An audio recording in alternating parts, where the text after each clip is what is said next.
towards the inside with Petrolo. That's the leading three. Now backing out of there was American Grant, just shuffled for some room. Now tips to the outside is in a clear third. Followed by Four Eyes, who's in fourth. Towards the far outside is going to be Eternal Glory with Chase and You. And after the start, it's Wonker Warrior at the back end of the field. But a pace duel on the front end. It's Petrolo who takes it right to Humi. Humi puts a head back in front. They went 23.42 for the opening quarter mile. American Grant is well settled now in third as they get set to move into the far turn. Four Eyes is dropped down to the rail, is in behind these pace setters, is making up some ground.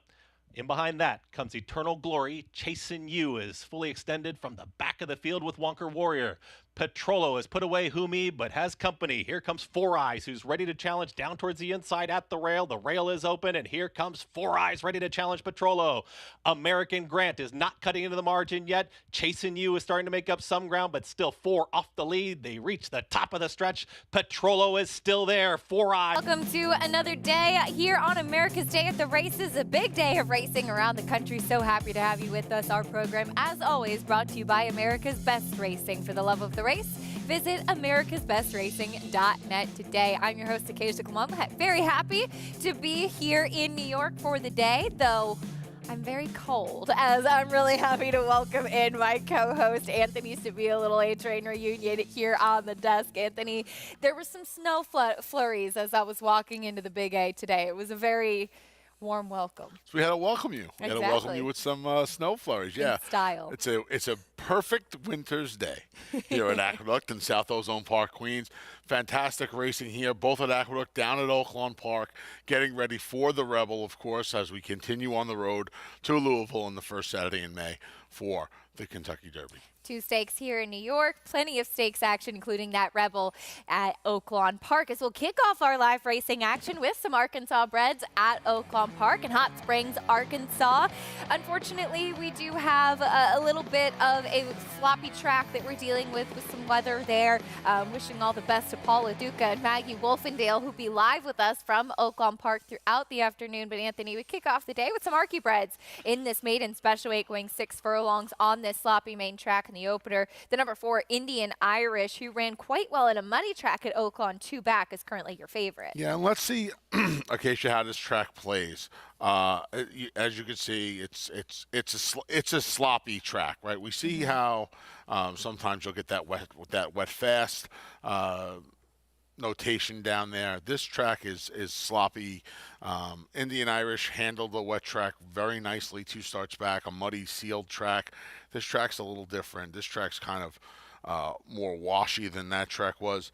I thought that Indian Irish made an awful lot of sense. I also thought on the far outside now, the 12 BB, who caught a similar racetrack to the one today. Now, this horse was more inside last time. Ron Moquedo had a real quick start to the meet. The barn has cooled off considerably, but with the experience over the track, and now this filly's drawn outside of her 9 rivals, if you will. I thought she was worth a second look as the second choice at 9-2. I thought she was intriguing as well. Bebo to the outside with Rafael Bejarano in the saddle as they load into the gate for the opener at Oaklawn Park on the day of the Rebel. We're just getting started. We'll send it up for the first time today to track announcer Vic Stauffer for the call of the opener. And Bebo.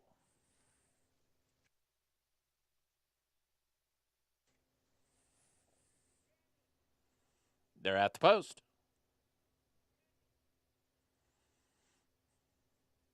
They're off. Good start for She Be Sheehan, Indian Irish, and Fly Like the Wind. These 3 quickest. Fly Like the Wind puts her head in front. Iconic Bonnet is next, then Finish What You Started and Sophie's Star. Then comes Sassy Lass, followed by Twinkling Irish and Sweet Baby Kate. And they run down the backstretch with Fly Like the Wind and Indian Irish. Fly Like the Wind, a neck in front. The big favorite, Indian Irish, in a good striking spot in second. It's 2 lengths now to She Be Sheehan, Bebo, and Iconic Bonnet. Then comes Finish What You Started, 6th with about 5 lengths to make up, 2 to Sassy Lass. A length and a half to Sophie's Star, 3 back to Twinkling Irish. Sweet Baby Cake is still the trailer, and we have a new leader at the top of the stretch. It is Indian Irish. Indian Irish ahead in front. Fly Like the Wind is trying to battle back inside of her and does exactly that. So now these two are even at the top of the stretch. Fly Like the Wind inside, Indian Irish outside, and they are pretty much even, 1/8 of a mile from the wire. Fly Like the Wind now has turned away Indian Irish, and suddenly she's 3 lengths in front. Indian Irish is second, then She Be Sheehan, Fly Like the Wind, and Indian Irish Fly Like the Wind in front. Fly Like the Wind beat Indian Irish a length and a half. Sassy Lass finished third, She Be Sheehan fourth. Fly Like the Wind, forwardly placed throughout, and it paid off, as I often say, Anthony. Clean faces win races. Wow. Oh, I like that, little A. You know, one of the things I wanted to talk about, and I don't like to deal in absolutes, contrary to what my Talking Horses partner Andy Serling likes to accuse me of. I don't deal in absolutes. But when this track at Oaklawn gets sloppy like this, more often than not, inside speed bodes well. And I'm not going to anoint that in race number 1, but you have a horse that's 3 times the price as the favorite, have the inside speed advantage over the chalk, and it obviously played a role in this race here. We'll see what goes on throughout the day. We'll see how the weather and the track condition changes throughout the day. But you may want to keep that in mind going forward while playing and watching the Oaklawn races here on the program this afternoon. Your big favorite, the 4, Indian Irish, was right there pressing throughout. Actually took the lead at one point, but she wasn't able to sustain it. It was the number 2, Fly Like the Wind, David Cabrera in the saddle to kick off the card at Oaklawn Park. Brett Calhoun, the winning trainer for this 3-year-old filly by Hightail. A little bit later on, though, at Oaklawn Park, the race we are all looking forward to, the Rebel, as we march on to the Kentucky Derby, the first Saturday in May. It is our America's Best Racing race of the week, the $1 million Grade 2 Rebel, 1 1/16 miles on the main track. As we take a look at the field here, and Anthony, it came up a competitive one this year indeed. Yeah, you see the first half of the field is comprised of a couple of Brad Cox runners and the 1 Verifying and the 5 Giant Mischief. The 3 in between are all trained by Hall of Famer and 10K winner Steve Asmussen. No, not a 10K marathon runner, but 10K wins in North America. And then you have the first of the former Bob Baffert trainees, Reincarnate, now with Tim Yakteen. Well, as we all know, Brad Cox has plenty of nice runners on the Derby Trail, including 2 in today's Rebel. Let's go to our Maggie Wolfendale at Oaklawn Park to learn a little bit more about his runners. According to the record books, trainer Brad Cox has already won a Derby. But for the Louisville native, that's not good enough. As that win came via DQ, he's looking to win this year's At the Wire. And with 5 of the top 20 Derby contenders and already winning 4 of the preps so far, he's looking to add to that tally in today's Grade 2 Rebel, sending out Verifying and Giant Mischief. The son of Triple Crown winner Justify and half-brother to champion Midnight Bisou, Verifying dazzled in his 3-year-old return last month here at Oaklawn. Now, Giant Mischief, he nearly overcame a disastrous beginning and tough trip in his first stakes try in the Springboard Mile. Today, he'll be looking for a better start than more ways than one as he makes his 3-year-old debut in today's Rebel. Now, Brad Cox has never won a Rebel stake, so he's looking for his first here, but standing in his way, a West Coast invader by the name Reincarnate. Acacia? Maggie, thank you. Reincarnate definitely makes things interesting. Winner of the Grade 3 Sham, but Brad Cox does have a couple of strong runners. But as far as Reincarnate is concerned, as we bring in Paul Aduca live with us at Oaklawn Park. Paul, with Reincarnate moving to Tim Yakteen's barn, it's time for him to start picking up some of those important points on the road to the Derby. Yeah, it is very important, Acacia. And the interesting thing about Reincarnate is that you very rarely see a horse on the Derby Trail for Bob Baffert that started his racing career on turf. It's just the bottom line. You know, a lot of people will go out and say that Bob Baffert might be the best dirt trainer of all time, but when it comes to turf, it's just not his forte. Excuse the pun there, as Forte won the Breeders' Cup Juvenile. But listen, This little gray by Good Magic out of a Scat Daddy mare, he has a turf pedigree. And, you know, I can understand why Bob did put him on the turf.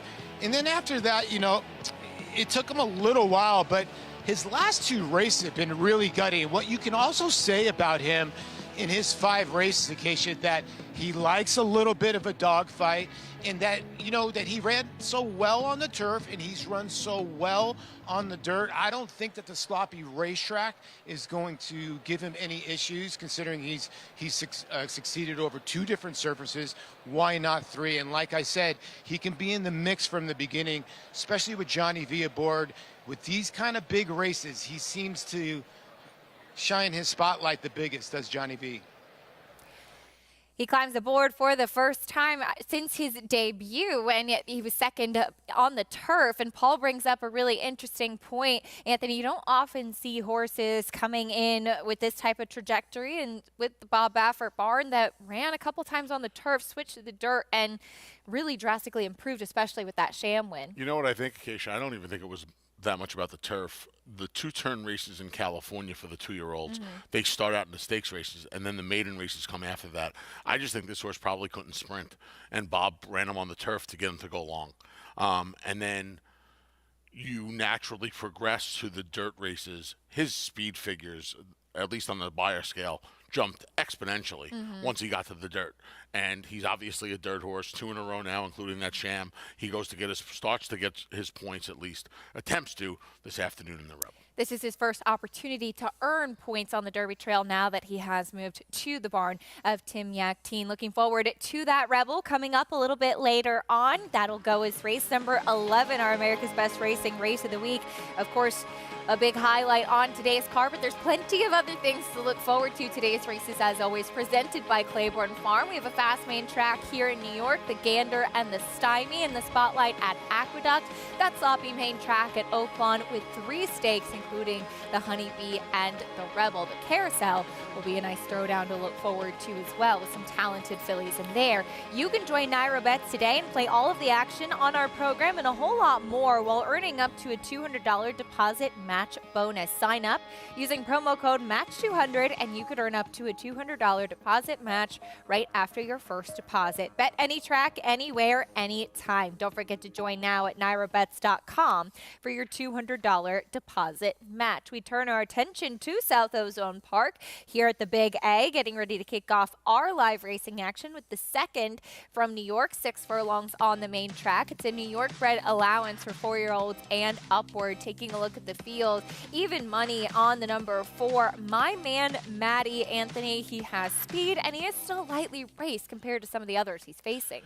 Yeah, and with the position he's drawn inside the other speed, the number 7 Longren 2, I would imagine that Manny Franco is going to be assertive and put My Man Matty on the lead. I was actually talking to trainer Oscar Barrera III with Longren 2. I don't think the plan is to press My Man Matty today. Why go and burn both of these horses out? You know, try and reserve Longren 2 in that position outside, stalk, maybe make one run and try and get the better of the more favored rival.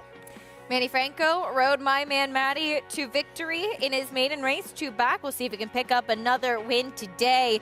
We'll kick off the action from the Big A after this.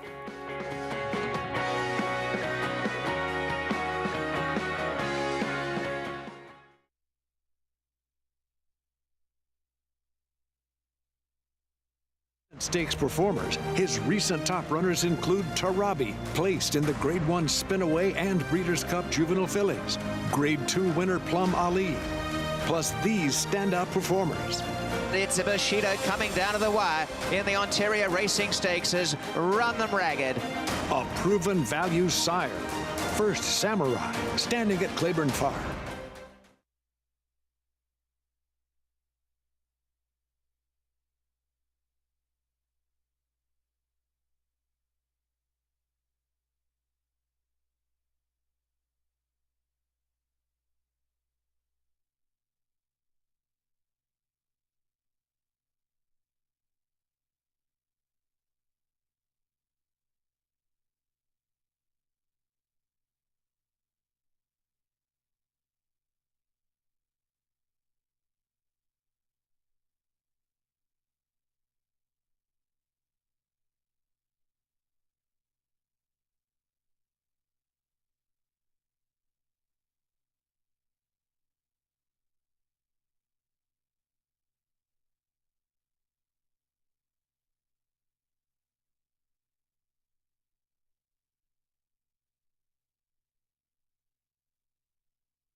Covering almost 300 acres near the borders of Vermont and Massachusetts, New Hill Farm was established in 1984 by the parents of current owner Lily Kobielski. She says she's guided by one principle. It's got to be all about the horse. You know, everything we do is to make sure that we're raising healthy, happy racehorses. Yeah, that's neat. Lily's husband, Maciek Kobielski, is a famous fashion and portrait photographer. Lily is both a photographer and freelance writer whose work has appeared in Vogue and the New York Times. It's not surprising that they love living surrounded by beauty at the farm that Lily took over from her mother a few years ago. And they believe it's a good place to raise both children and horses. You know, we'll have as much as 45 horses at the farm at a time, which gets a little crazy. But Lily grew up riding and showing hunters and says her children appear to have inherited her love for horses. Whatever path they follow, New Hill Farm will always be a farm. very committed to conservation, so all of the farm is protected as farmland. And about 70 of the acres are fenced off for the horses. We love those New York breds. Check out nybreds.com for more information on the New York Thoroughbred Breeding and Development Fund. Today's Gander, one of the features on the program for the New York Breds, coming up in just a little bit in race number 3. Really excited for that race for the 3-year-olds. But we have the New York Breds here in the second too, Anthony, as we will meet the field for this allowance race, starting with the 1 basis risk. Hasn't hit the board since being claimed back in August at Saratoga for $25,000. Could use maybe a little class relief. Looking to turn things around is the 2 class. AJ, here's the 3 Breaking Stones. Yeah, finished second last time out against Open Company, back in against State Breds today. Your favorite, My Man Matty. Yeah, just his second attempt against winners, showed speed before tiring late, back to 6 furlongs today. Here's a turnback runner, Uno. Third off a return from Finger Lakes, raced well 2 back after stretching out and trying to mud last time out. Chief Engineer off the back of a maiden win. Yeah, got the job done when switching to Eric Cancel last time out and dropping in for the 25 for the second time. And the 7 Longren 2. The other Speed won an open $10,000 claimer in gate-to-wire fashion. Will have to deal with the speed of the favorite today. That's the field for race number 2 as we welcome in another member of our team live with us here in New York, champion jockey Richard Migliori. Richie, what are you seeing from the field here of this New York Breds? As I know they're one of your own. Well, it's really nice to be on with you guys, 2 of my favorite people, Acacia and Lord Anthony James. We're going to make that stick. Let's talk about the 4-horse, your favorite right away, the My Man Matty. He looks terrific. He's coming off a good effort against winners for the first time. And he's quick. He's a horse that's fast. His first step or 2 isn't always as fast, but he has good speed. It's just his gate speed sometimes hasn't always been sudden the first couple of steps, but he looks good. I can't fault him as your favorite. The 5 Uno making a really nice physical impression, and I just think Uno might trip out here. He's turning back in distance, and I just think that there's going to be some pace on here, and I think he's the horse that could kind of take advantage of what could be a situation, because the 7-horse, Lohengrin 2, he's quick, and he's an 8-year-old, and you're not going to teach an old dog a new trick in a spot like this, and he has true gate speed. If he can clear the 4, My Man Matty, he's got a chance to go gate to wire. But if My Man Matty and him engage, I think Uno sits the trip. And those are the 3 that to me made most sense, obviously on paper, but also from a physical perspective. All right, Richie, thank you. We'll see how it does play out. But first, Lord Anthony James. Yes, Acacia? For those not familiar, do you want to expound on that a little bit? I'm a Scottish lord. I own a square foot of property in Scotland. A Scottish lord. I can legally call myself Lord Anthony James. I could sign documents, what have you. So I'm a Scottish lord. Certain people refer to me as Lord Anthony James. And Richie has decided to become one of them. I love it. So I was in a racing office earlier, and I spoke to Oscar Barrera III. And we talked about the possibility of a speed duel in here. And Oscar said, he planned on telling Matty Oliver to not engage in a speed duel because it was not going to serve any kind of purpose for either his charge, Longren 2, or the 4, My Man Matty. Now, here's Longren 2 on a very loose lead, In fact, at this point of call, the quarter pole, he was 5 in front.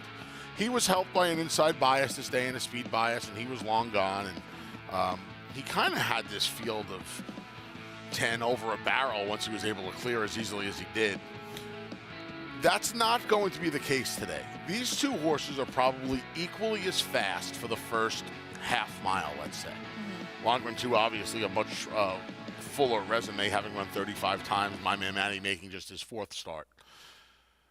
But it would serve very little purpose to get into a speed duel today.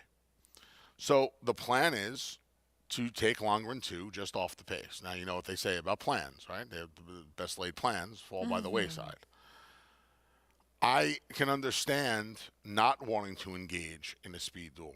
With that said, you know, Matty hasn't ridden that many races. Is it possible that Lohengrin 2 has a mind of his own after 8 years and 35 starts? Yeah. At the end of the day, he's probably going to do what he wants to do. And for the most of his career, what he's wanted to do is go 22-45. Is she going to be able to stand in his way? I don't know. I know the plan is to try to get him. And is he going to be 3 lengths off of my man Matty? Probably not, no. But I can't imagine they're going to be ding-donging on the front end in here.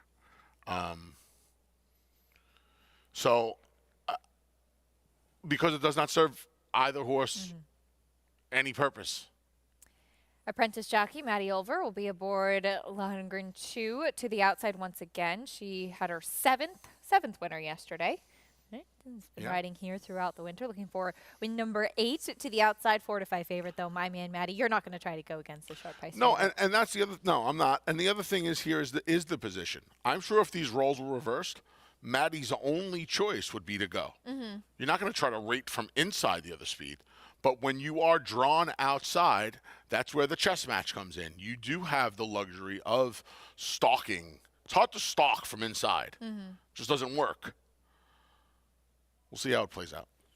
Race number 2, the first live race from Aqueduct on our program. You see Chief Engineer with that blindfold just to keep him settled, a little bit calmer going into the starting gate. Starting gate crew does such a terrific job in making this the easiest process possible for these runners as we get ready for the second from the Big A. We'll see how the pace duel plays out. Chris Griffin has the call.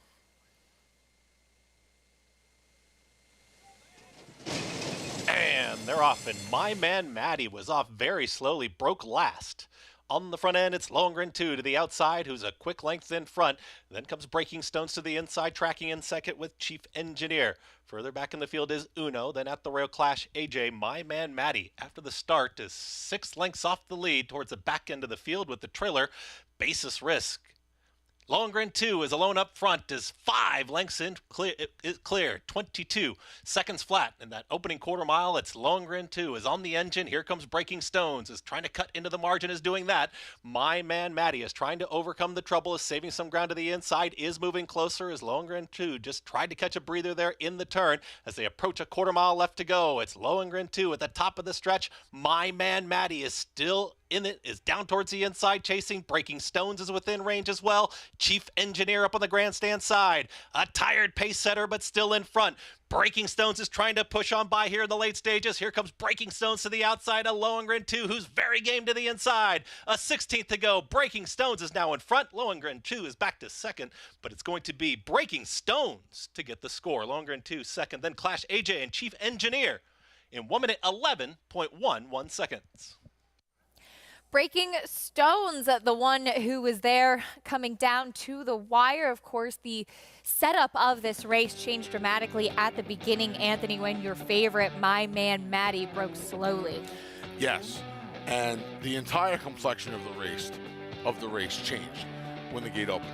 If you notice, Acacia, the first horse to show their face was the 6th Chief Engineer.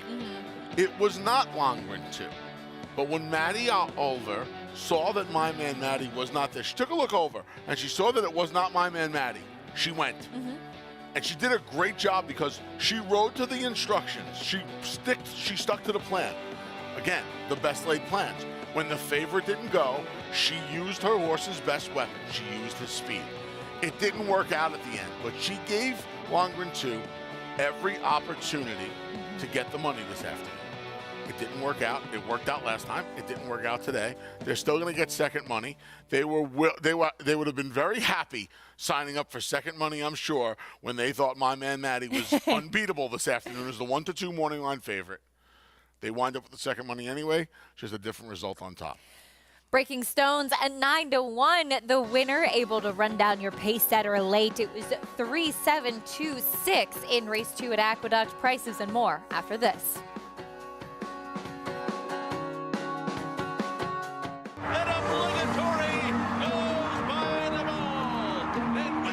Here comes Malatha. Here comes Clairiere on the outside, and it's going to be Clairiere. Nest, much the best. She won by better than 10 lengths. And Elite Power gets up to win the sprint outside. It's Malatha coming to the wire. Who's it going to be? Here's the wire. Oh, the wish has come true. That one's for you, Cody. Who are you betting on?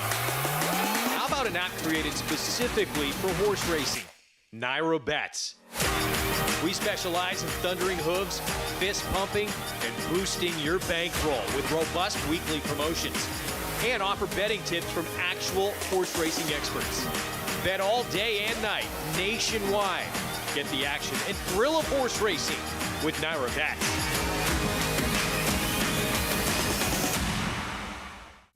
Number 1 is Mo Donegal by Uncle Mo. And they're off in the Remsen. As they come on for the finish, and it's going to be tight here in the Remsen. Mo Donegal bearing down on the outside. It's Mo Donegal and early voting, and it is Mo Donegal to win the Wood Memorial. And it will be Mo Donegal to win the Test of the Champion, the Belmont Stakes. Tampa Bay Downs has a rich thoroughbred horse racing history in Florida dating back to 1926. Celebrities such as Babe Ruth, Jack Dempsey, and John Ringling all attended opening day. In 1981, Hall of Fame jockey Julie Crone won her first career race here, and in 2007, we saw Street Sense win the Tampa Bay Derby and go on later that year to win the Kentucky Derby. Featuring full fields, great turf racing, and a 15% takeout on our Pick 5, Tampa Bay Downs has live racing every Wednesday, Friday, and Saturday. We're back on America's Day at the Races, brought to you in part by Claiborne Farm. 100 years of doing the usual, unusually well. We turn our attention back over to Hot Springs, Arkansas, race 2 at Oaklawn Park. Coming up next, it's a starter allowance, going a mile and a 16th on this sloppy main track. Here's a look at the field right now. 2-1 favorite is the number 6 Icarus. Second off that layoff, we welcome in once again Paula Duca. Paula, your thoughts on race 2?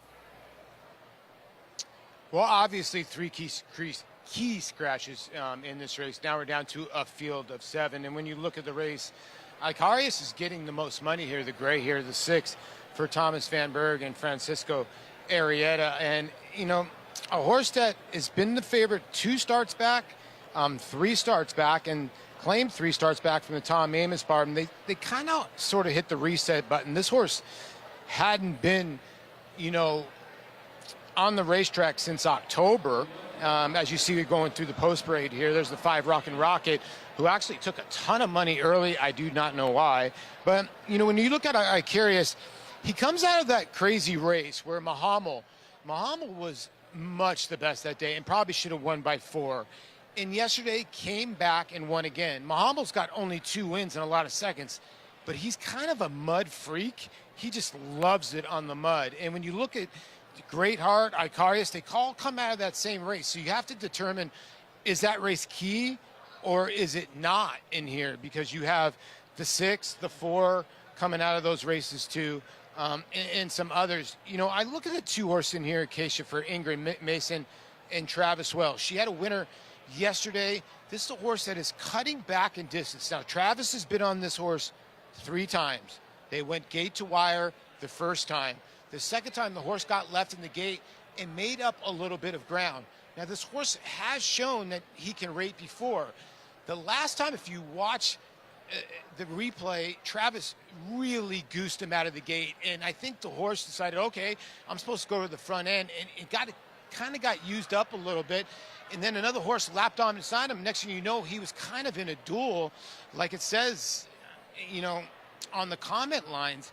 I think now Travis can find somewhere in the middle with the 2 here, Driven One, on the cutback. And I love that 4-to-1 price. I agree with the public, 2, 4, 6, and 8. But I just think the 2 at that value at 4-to-1, I'll take that shot. All right, Paulie, thank you. As Paul mentioned, a couple of key scratches kind of changing the race in here. His favoritism going back and forth between a couple. Greatheart, the 4, 2-to-1, who is coming off of a win and a second place finish. And we take a look at a recent race for Greatheart, who was 9-5 on the morning line. This is on a muddy track at Oaklawn, but as you can see from the replay, Anthony, it's a different type of track than he's going to have to handle today. Yeah, much different type of track. When I watch this replay, I want to sing Sia, Chandelier. Because this horse, I mean, that's all I'm seeing right now is 1, 2, 3, 1, 2, 3. Like, I just want to sing Chandelier right now. Because this horse had this field dead to rights. Yes. I mean, they should have put hung in gigantic letters in the trip note here. It's very hard for me to take this horse at this price. And I'll tell you what, I think this horse is facing a much tougher field today.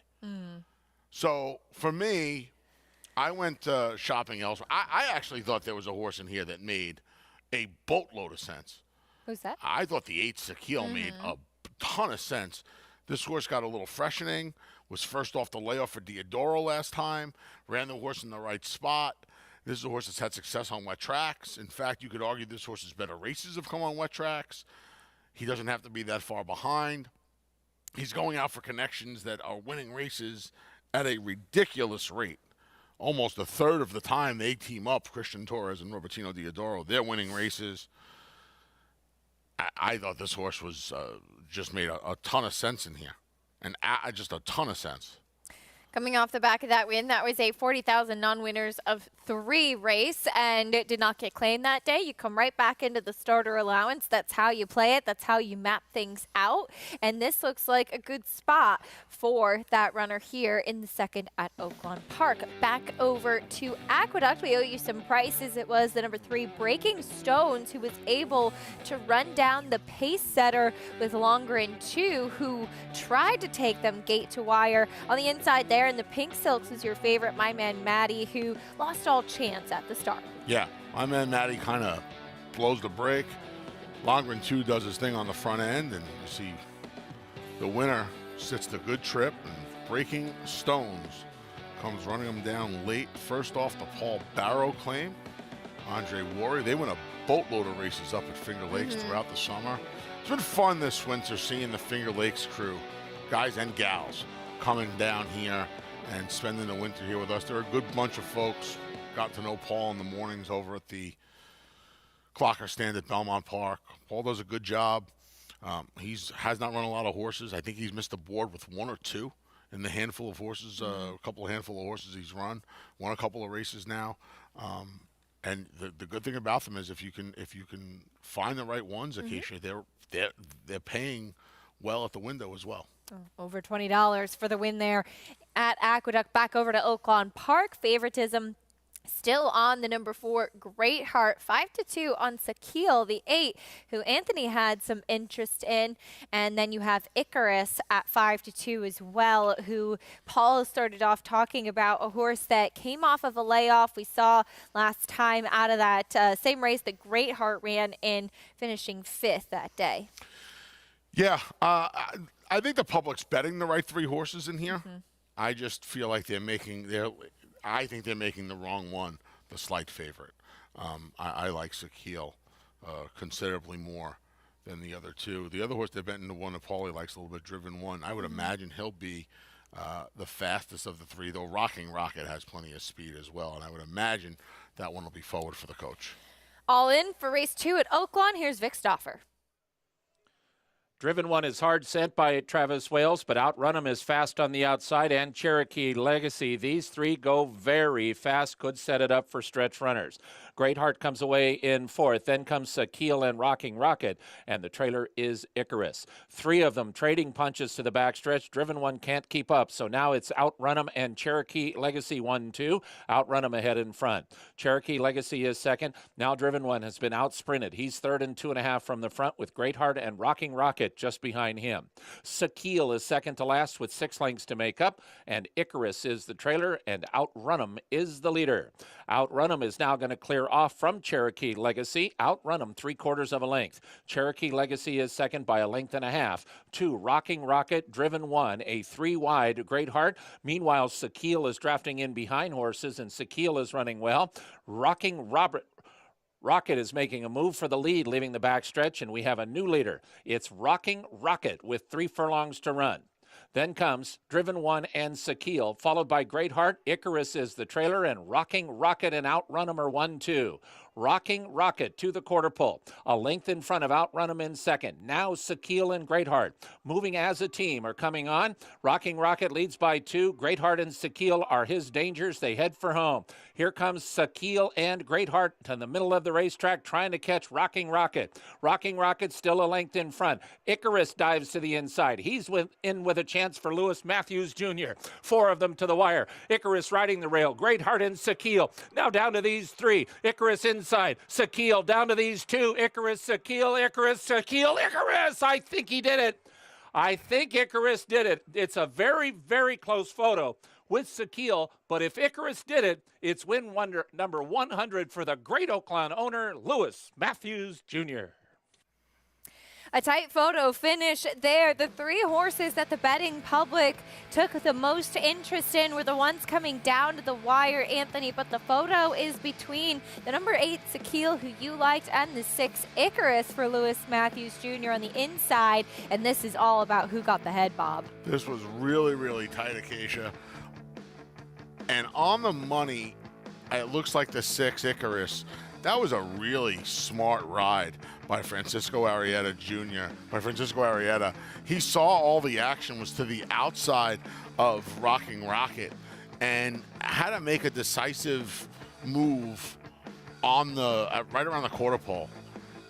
It was a goat move. It was a great move, or it was a scapegoat. He was gonna it was feast or famine, and he made the right move, and he was able to get up. Number 6, Icarus, as you heard in the call for Lewis Matthews Jr. Big congratulations. Getting that nose down just in the nick of time. They made it exciting, these 3 did, especially the top 2 between Icarus and Sakil coming down. And that's always, those kinds of photos are tough. You hope to be on the winning end, and we've all been on the losing end. Yeah, I feel like that 6 horse that was going into the gate here with the blindfold on lately. I don't win those photos. When we come back, we'll talk about honoring a New York bred legend, the Gray Gander, 15 for 60 in his career and a mainstay on the New York circuit. Spun to Run. In the Breeders' Cup Dirt Mile, he defeated a loaded field that included multiple Grade 1 winners Omaha Beach and Improbable. His brilliant speed figures were among the fastest of any 3-year-old at a mile or more. And he hails from the legendary Danzig sire line. Multiple graded stakes winner, millionaire, Breeders' Cup champion, Spun to Run, standing at Gainesway.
Taking a look at Gander in the 2022 Empire Classic, 2002, I should say, Empire Classic. The gray, he was easy to spot out on the racetrack, Anthony, and a true warhorse of a New York bred. He won 25% of his starts occasionally. Ordinarily, you just say, oh, that's good. But when it's 15 for 60, Yeah. 60. 15-time winner. He was such a cool horse. Remember him running around here when I didn't have any gray in my beard. There was no gray in my beard back. I didn't even have a beard. I think I had a goatee back then. Wow. He was a fun horse. Terra Nova's had him. New England-based owners. Yeah, he was just. I know that guy. I know that guy in the boot. Look at that guy in the boot. I know him. There he is. Our own Richie Migliori. And Richie, I'm sure when you weren't riding Gander, you were probably racing with him. He was the horse that just seemed to always be around on the New York circuit. Just a hard-trying, honest horse. I talk about it often. I like my people the same way I like my horses, honest and hardworking, and Gander embodied that. He showed up. He liked to be outside of horses that day in the Empire Classic. I actually put him out in the clear pretty early, driving him a little more defensively. Didn't think he could lose, so I didn't want to give him an opportunity to get trapped up, but he wound up making a long, sustained run, and he got it done. And I believe he was coming off a second-place finish in the Woodward Toledo Palace off of that. So he was a horse that could compete at the top level, and certainly had a very good time when he would face off with the New York breds. And in the words of my friend John Kimball, I was getting Miggy with it that day. It was indeed like a lizard on a log. Gander, as we pay tribute to Gander with the Gander coming up here in race number 3. Sadly, we lost Gander last year, but we do have the 3-year-old in the spotlight in his namesake race coming up. Always love when we have the opportunity to highlight some of these really cool New York breds in history too, Anthony. And we have some talented New York breds that will go postward coming here. Taking a look at the field, and right now the number 5 Neutral Network, who tried the Jerome last time, is currently your favorite at 8-5. This is a fun race. Occasionally, you know, you could make a case for at least the outside 4 runners, and I don't think Dr. Kraft would be the craziest result in the history of horse racing. So it's a wide open field of 5, and you know, it's a fun. I think Gander would be proud of this renewal. Here's Neural Network getting the job done at first asking. Muddy track this day. It's really not that wet. Good track last time. So technically his first run on a fast track, but both of these tracks were harrowed and opened up. This was going 7 furlongs. He makes a nice run from off the pace, comes home in 12 and some change. This was a very, very nice effort. He was completely ignored on the tote board, 5.5 to 1. And he gallops in his first start. He came back in the Jerome against Open Company. He kind of got away from there a little lazily from the rail, and never just really a little sluggish. Yeah, he just never got involved, and the track was kind of playing against him that day. And Chad Brown and Dan Stupp have won just a boatload, over 40% here this winter. They're going to put a pair of blinkers on. And this isn't the most successful move for this barn, but they're going to put a pair of blinkers on him. And the way he broke and ran out of there last time, I'm not surprised they did that. I'm surprised by this tote board right now. This horse being an overwhelming favorite right now is very surprising to me. We'll talk more about Neural Network and the rest of the field in the Gander. There's Maker's Candy, who was impressive last out.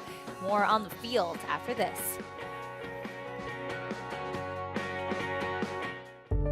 Whatever you use to predict future stallion success, breathe slowly and gaze at the desert's first great championship race.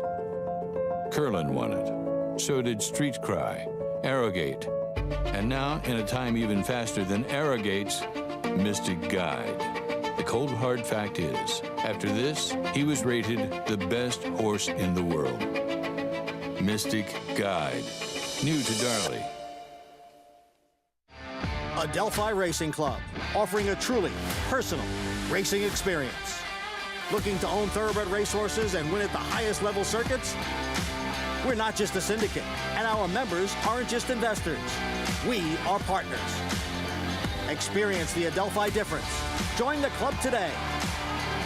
Contact us to get a taste of the Adelphi racing experience, and let's win races together.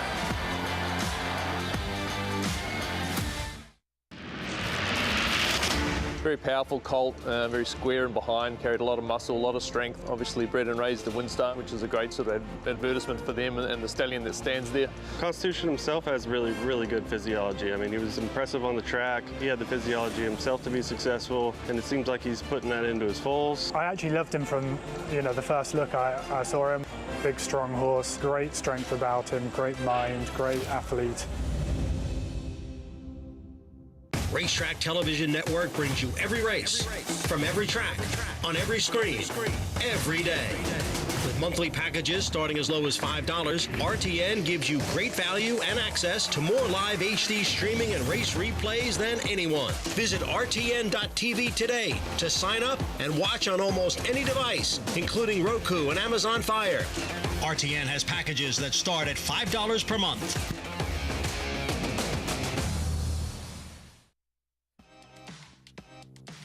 We're back on America's Day at the Races, brought to you in part by Naira Bets. Bet any track, anywhere, anytime. Visit NairaBets.com or download the Naira Bets app today to get started. It's time for the gander for the 3-year-old New York breds. Will meet the field, kicking things off, Anthony, with the one Dr. Kraft, who stretches out. Got the job done in the mud last time out. Goes from 6.5 furlongs to a mile.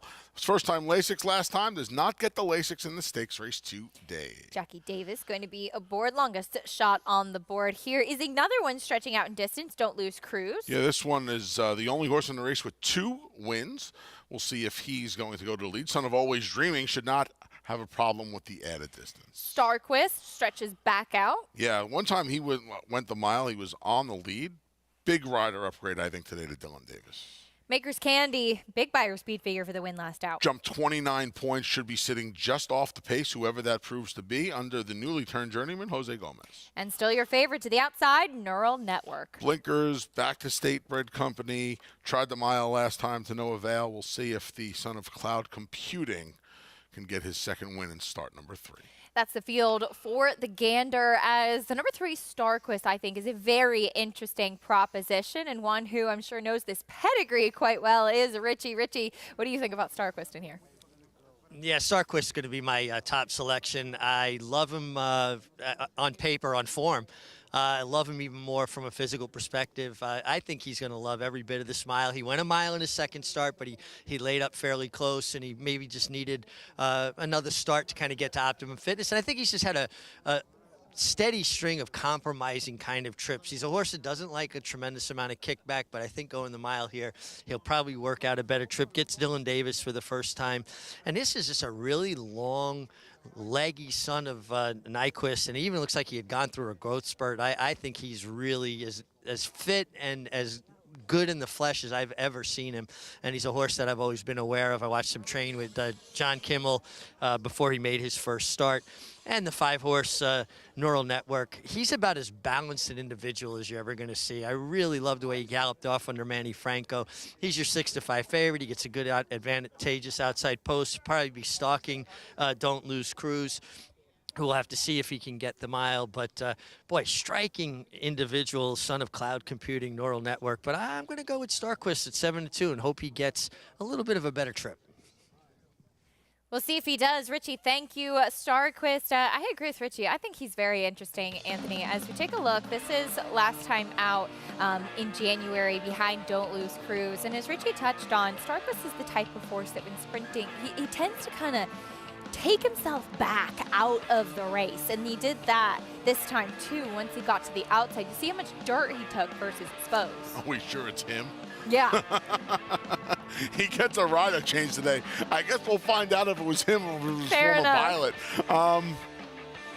I think the problem with Starquist is just that. Was it him? Was it his former rider? And sometimes these horses that are one-run closers, they can trick you into thinking the added distance is going to be their friend when it is, in fact, their foe. Maybe appropriate to use friend or foe with the Broman Silks.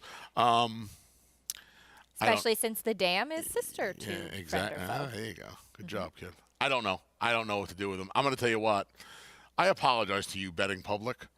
I thought I had you guys fooled in here, but in fact, I did not. I like Neural Network a lot. There is zero chance I can bet $1 on him in my Naira Bets account at 6-5. I thought this board would be completely flip-flopped. I thought they would be all in on Maker's Candy. I thought Starquist and or Don't Lose Cruise would be the horses that they would kind of fall for. And I thought Neural Network would be the one that would kind of fall under the radar. Silly me, Chad Brown, Manny Franco. Here's Maker's Candy. The public was not fooled last time by him. He was, I want to say, 5 or 6 to 1 on the morning line. Opened up short, stayed short, paid $6.60, and galloped. A 90 buyer speed figure that would drown this field. Going this mile at the racetrack. If he repeats this race, he'll win the Gander. Because I don't know if any of these horses can repeat or come close to that effort today. And that's the question. Can he repeat that effort we saw from him last time out? We haven't talked much about Don't Lose Cruise, and this is his first time going a distance of ground. He's only ever sprinted, but he's one that I think I've always wanted to see him try going a little bit longer because he is a little bit of a longer, lankier type. He's by Always Dreaming, Kentucky Derby winner, as you mentioned. And honestly, as far as what he's done in his career, he really hasn't done anything wrong. He's been remarkably consistent. 2 for 4 with 2 seconds. The 2 defeats he got beat a head and a half length. And the first was at 27-1. Right. The second was in a stake. Acoustic Ave, yeah. Nice horse. I'm a big fan of the Always Dreamings. The mile shouldn't be a problem. They rated this horse last time and got the Candy.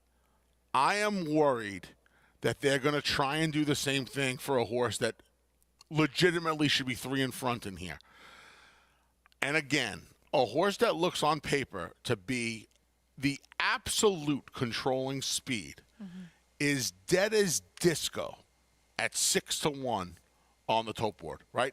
Pedigree says he's going to go the mile.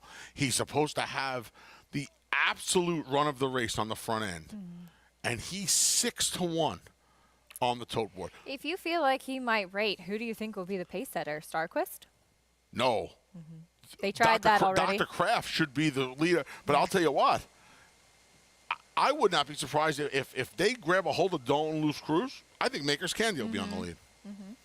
Could be interesting. Let's see how it plays out in the Gander. New York bred 3-year-olds in the spotlight. A fun race and one of first of 2 stakes on the card today at the Big A. Chris Griffin has the call. All set for the Gander.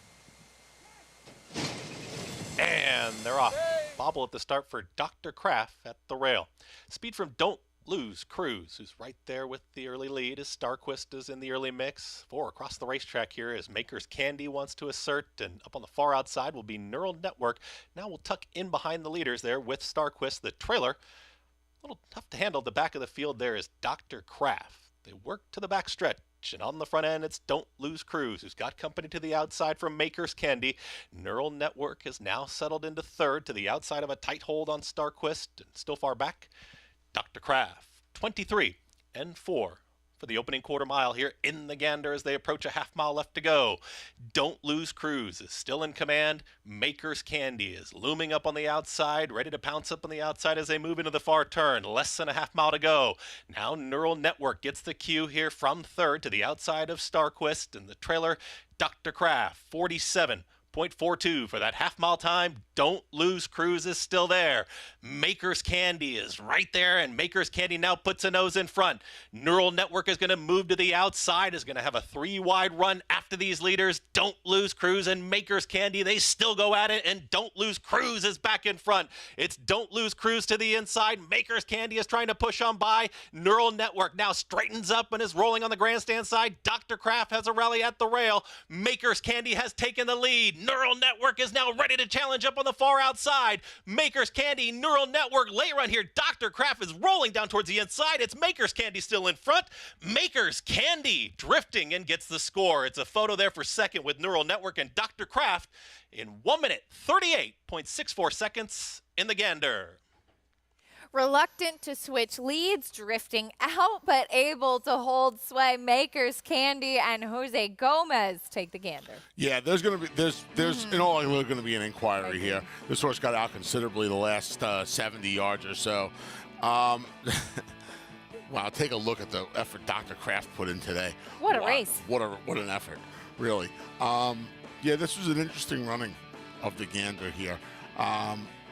Be curious to see just how badly Maker's Candy got out here, and poof, like magic. Great job by our You team ask here. and you shall receive. Now, the key is that he was hanging on the left lead, and Jose Gomez is imploring him with his right-handed riding crop to switch to his right lead to kind of get that extra burst of momentum. And it's that point when he's trying all of the techniques to get him to switch that he starts to drift out into Neural Network. And Jose really did a good job trying to get him to flip over.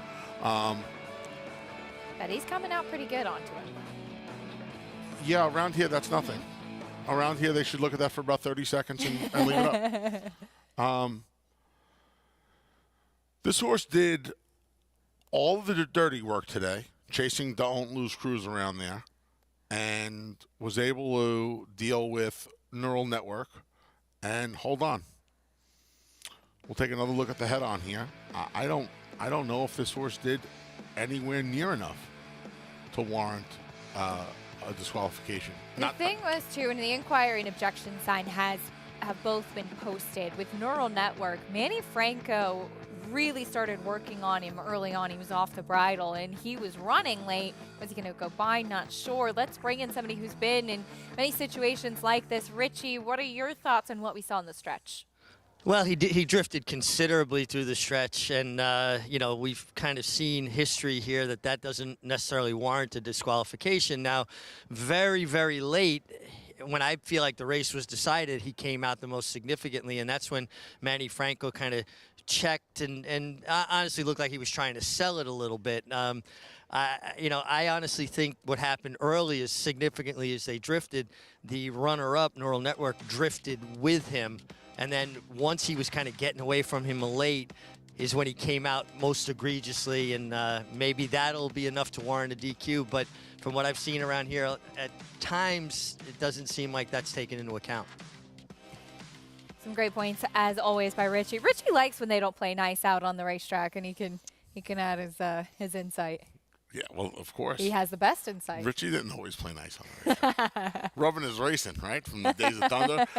You know what's funny? The funny part of the whole thing is the rail run from Dr. Kraft could have played a much larger role in this decision-making process because another 3 jumps and Dr. Kraft could get second, and that could have affected the decision-making process of the stewards because it could have affected Neural Network. Yes. A placing could have caused them to miss a placing. That's not the case now because it hit the wire. They hit the wire 4-5-1.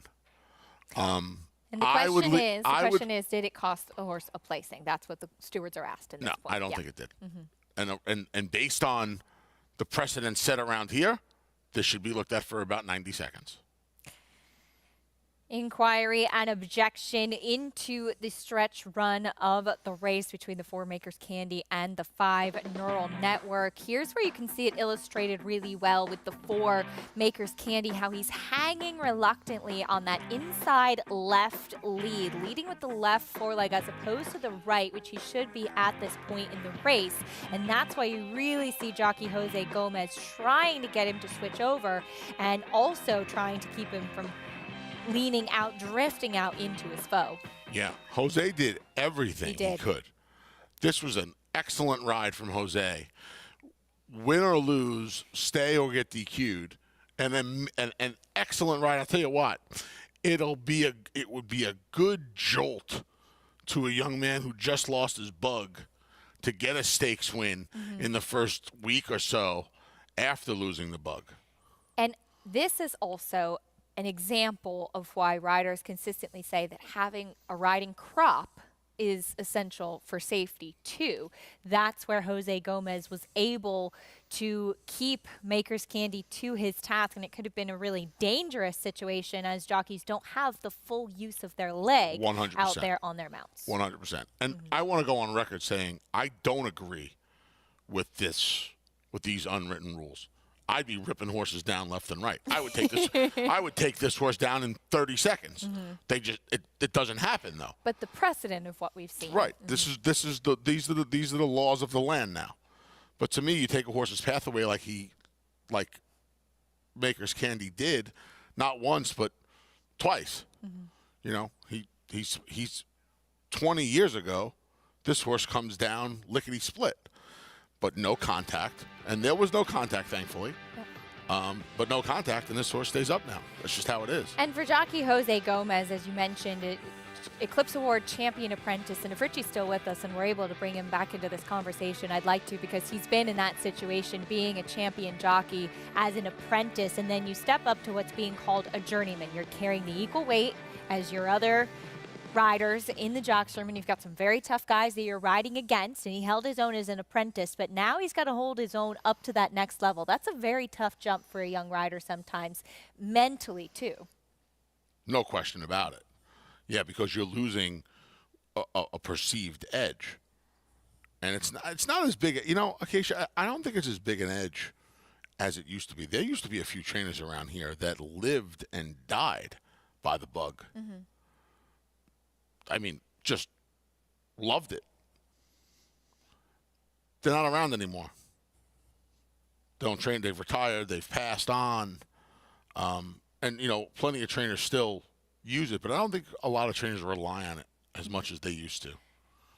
And the bug, for those not familiar, an apprentice jockey, there was an asterisk next to their name for indicating that they're an apprentice, and the weight allowance that they get, carrying less weight, meant to be an incentive for horsemen to give an apprentice jockey a chance, whereas you might have had the opportunity to take another rider, as we have just been told that it has been a DQ, and that little asterisk next to the name looks like a bug next to the name of an individual. So we call it having the bug, losing the bug. But a rider who has certainly made a name for himself on this New York circuit is Manny Franco, and he's aboard Neural Network.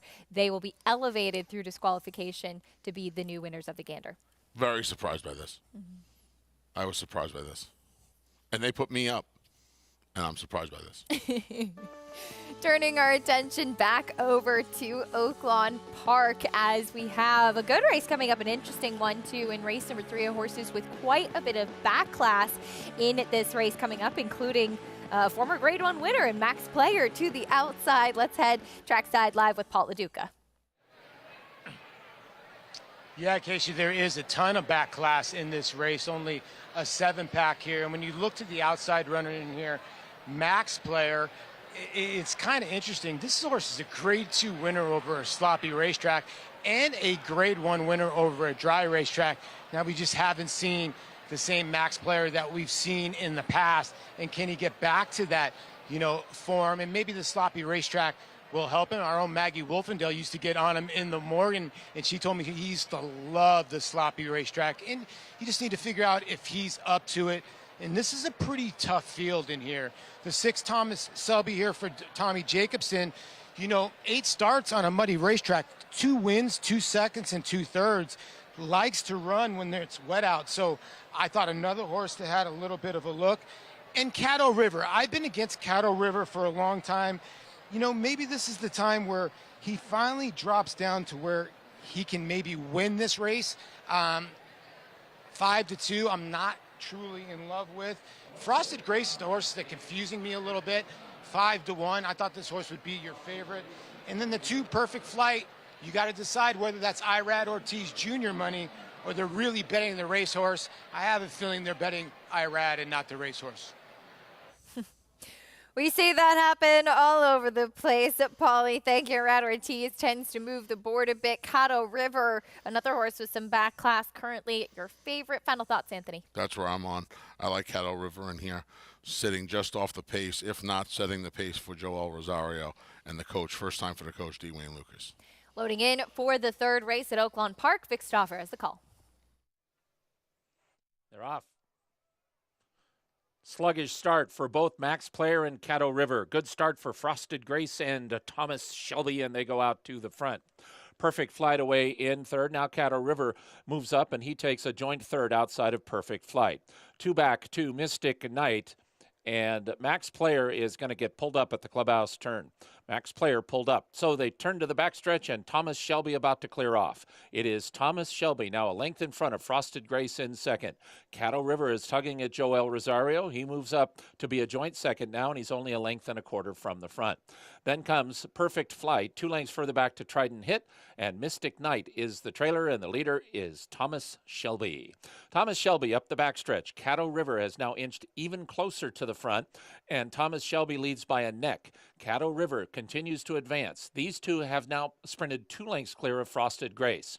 Perfect Flight is next, then 2 back to Trident Hit and Mystic Knight, and Caddo River continues that steady advance, and it's got him all the way to the front.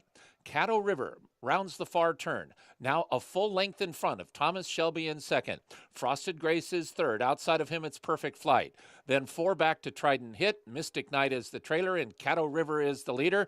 But now the 2 horses in pink silks are coming after him. Caddo River at the top of the stretch, a length in front of Perfect Flight, who now moves up. Frosted Grace is inside of horses, and they come to the final furlong with Caddo River in front. Frosted Grace has now retaken second. Caddo River, Rosario all over him, 2 in front. Frosted Grace is second. Then Perfect Flight and Mystic Knight. Caddo River, Frosted Grace, a final surge. Caddo River, Frosted Grace. Caddo River just held on. Frosted Grace, great second. Perfect Flight third. Mystic Knight fourth.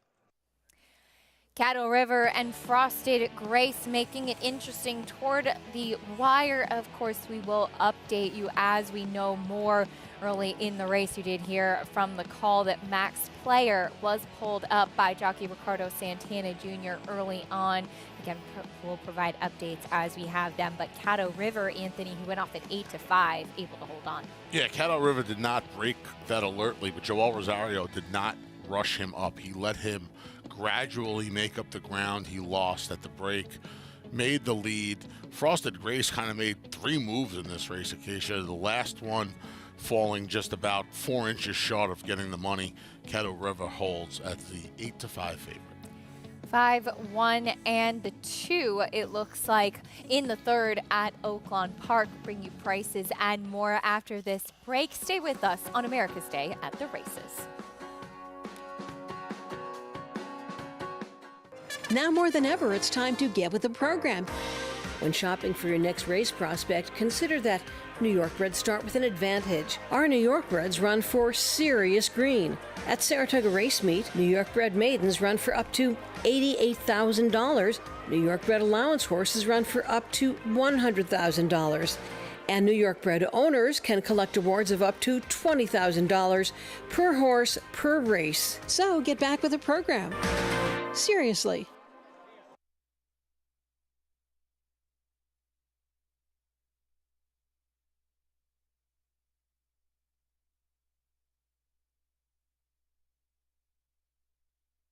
Here with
Welcome back to America's Day at the Races, brought to you by America's Best Racing. For the love of the race, visit americasbestracing.net today. We have 2 stakes on the card at Aqueduct today, the first of which is the Gander, and a little bit of drama in the stretch between the 4 Makers Candy and the 5 Neural Network. There was a disqualification, meaning the number 5 Neural Network is named the winner of the Gander, ridden by Manny Franco, who is standing by with Richie Migliori.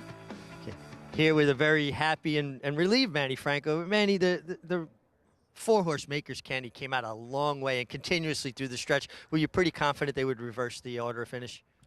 I was confident that he bothered me. I mean, that's what I call. And my horse was so intimidated. He don't want to pass because of that move. So that's why I feel that I have to claim foul.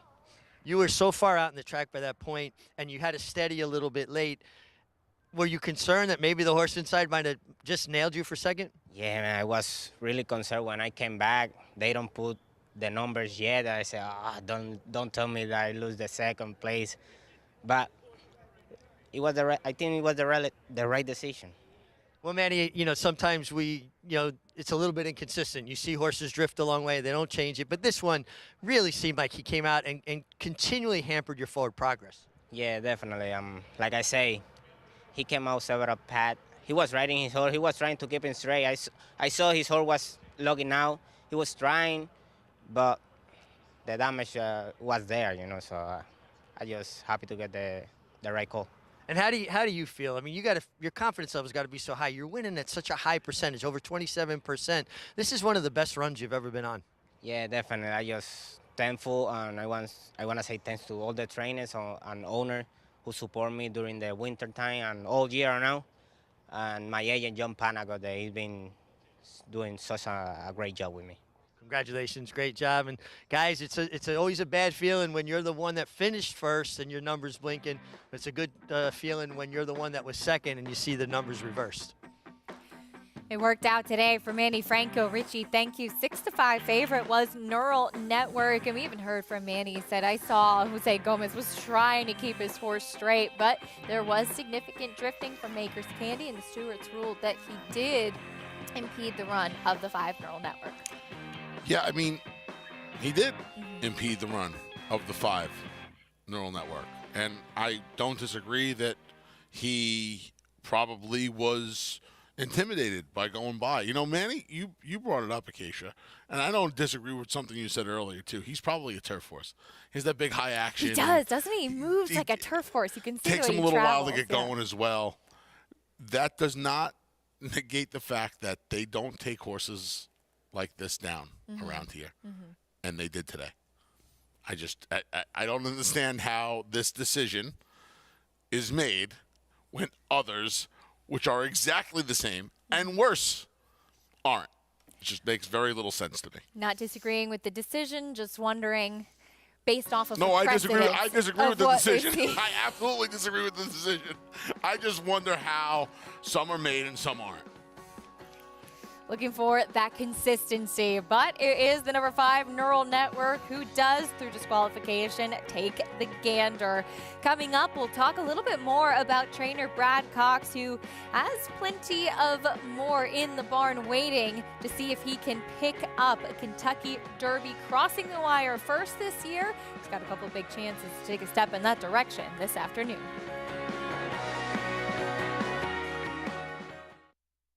Harris Farms, proudly standing Smiling Tiger, a triple Grade 1 winner, defeating Breeders' Cup champions Dancing in Silks and Amazombie, a leading California sire with over $9.7 million in progeny earnings, with 94 winners in 2021 and graded stakes superstars like Spice Perfection. Spice Perfection wins the Grade 1 La Brea. And Tiger Dad. Smiling Tiger, a leading California sire, standing at Harris Farms. It pays to be Cal bred.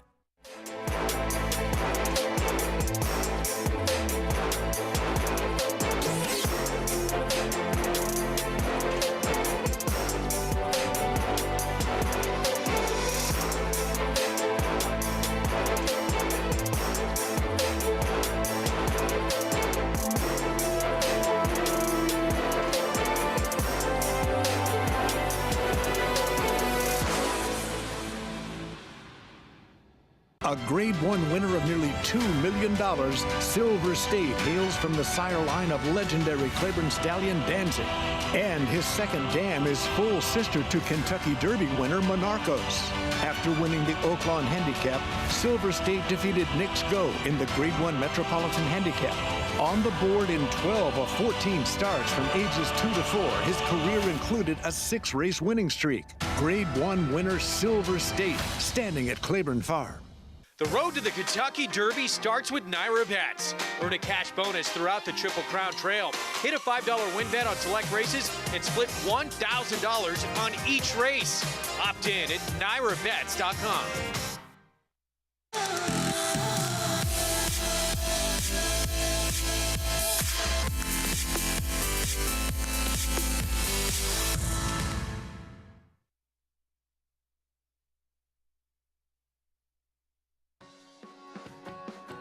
We're back on America's Day at the Races on Fox Sports 2. So glad to have you with us on this jam-packed Saturday afternoon, taking a look at Oaklawn Park.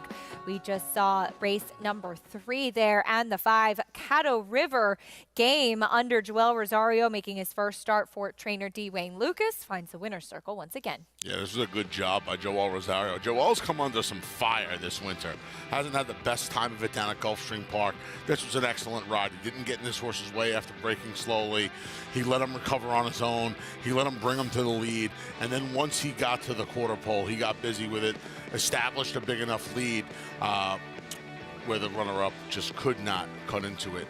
Holds on by a desperate head. That was over the number 1 Frosted Grace. We did see early on in the race that the 8 Max Player was pulled up. Our eyes and ears on the ground. Paul Laduca. Paul, can you give us an update on Max Player? Yeah, Casey, a very unfortunate situation. I was talking to Ricardo Santana when he came back on the racetrack. You know, Ricardo felt something out of the gate, and he said the horse wasn't really moving well. It seemed like he banged himself out of the gate. And then when he spun out of the first turn, he said the horse sort of spun his wheels a little bit, and he decided to pull the horse up. Now, they were waiting for a little while to put the horse on the van, and Ricardo was trying to explain to me, you know, his hip was almost like he had gotten a Charlie horse, and he needed a little time to sort of stand up, did the horse, but he was able to walk on the van, which is great news, and he's going to go back and get evaluated, and hopefully we'll see Max Player again. Ricardo was just, you could see, dejected. He was by the horse the whole time, and he just said to me, man, I love that horse. I hope he's okay. All right, Paul, thank you so much for the update. We'll be thinking good thoughts, but really positive news to hear that Max Player was able to walk onto the van, and certainly understand Ricardo Santana, who's been close to this horse throughout his career. Great to see him standing by his mount there. Thanks to Paul for the update. We turn our attention back over to Aqueduct Racetrack, race 4. Coming up next, it's a $40,000 claiming race going a mile on the main track, 5-2 on Last Chance at Glory. Anthony, who I think has been trained by half the backside at this point. He is a real cool individual. You go back to December of 2021, so that's 14 months. Randy Klopp, Cipriano Contreras, Michelle Giangiulio, Gustavo Rodriguez, Tom Morley, Jimmy Ferraro, Michelle Giangiulio, Rob Atras, Linda Rice. That is all of the barns he has been in, and now Dominic Scatino. How about that? He's America's guest, Last Chance at Glory. He's visited every single barn, it seems, just about. The TAA. He's the TAA's favorite runner, because here in New York, when you claim a horse, 1.5% of the claim price is donated to the Thoroughbred Aftercare. So he's cha-ching for TAA. Thank you, everybody who has claimed Last Chance at Glory in the last 14 months. We've given it a sizable donation to the TAA. It's fantastic. You know, he makes so much sense to me on a lot of levels today. Number one, he's been a model of consistency for all of these barns. He hasn't really missed too many checks. The one time he didn't run well on this circuit was going 6.5 furlongs, where they just kind of, I mean, Admonson, and he just kind of ran against better. When he goes these 7 furlong, 1-turn mile distances, he's so tough to beat. And I just think he's in the super right spot today. He's supposed to be the controlling speed in here. And I just thought he made a lot of sense. We just got to look at the number 3, Prince of Pharaohs, who's coming off the back of a win last time out with Eric Cancel in the saddle. This was over Gentleman Joe, who he will rematch with today. Yeah, Gentleman Joe and Prince of Pharaohs. Prince of Pharaohs is a horse that used to have plenty of speed. I don't know where it all went. This was a good effort last time. You just feel like, I don't know. I feel like with Last Chance of Glory in here, the water gets a lot deeper for him today. Maybe it's the same bunch other than Last Chance of Glory, and maybe he can just set the same type of trip. He said this was his best race in a while last time. And you could argue it was one of the better races of his career. He has that big gaudy Bayer Fig from last June over at Belmont Park, where he didn't take any prisoners on the front end. Kendrick Carmouche, who should be back this week, just went right to the lead with him, and he was able to survive the last 16th of a mile.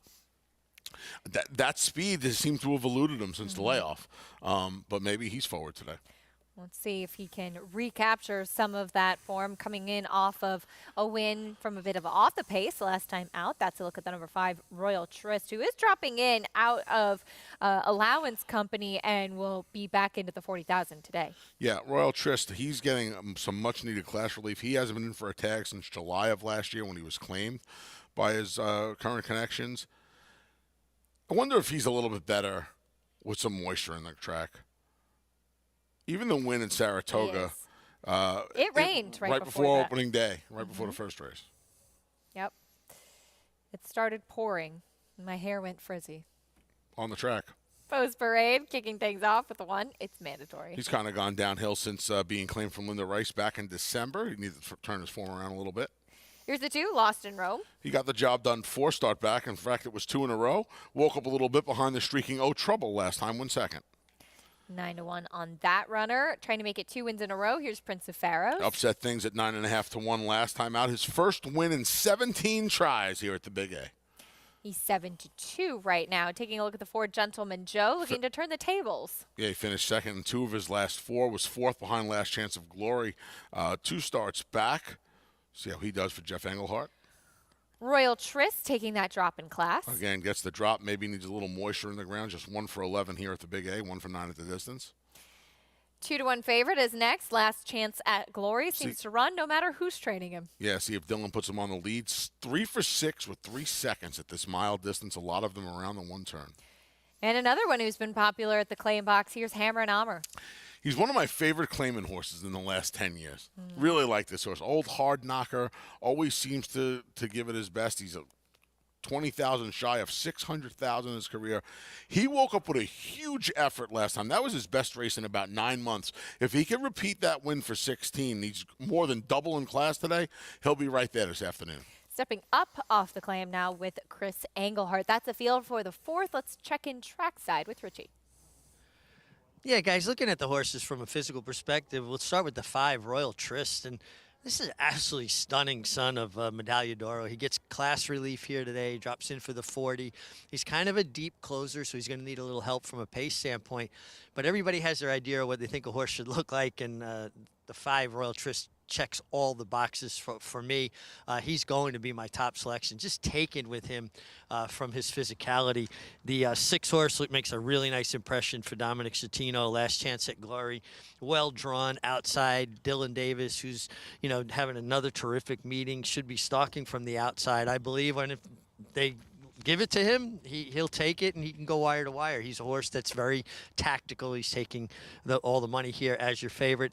And the 7, Hammer and Armor. This is a hard-knocking son of Jumpstart.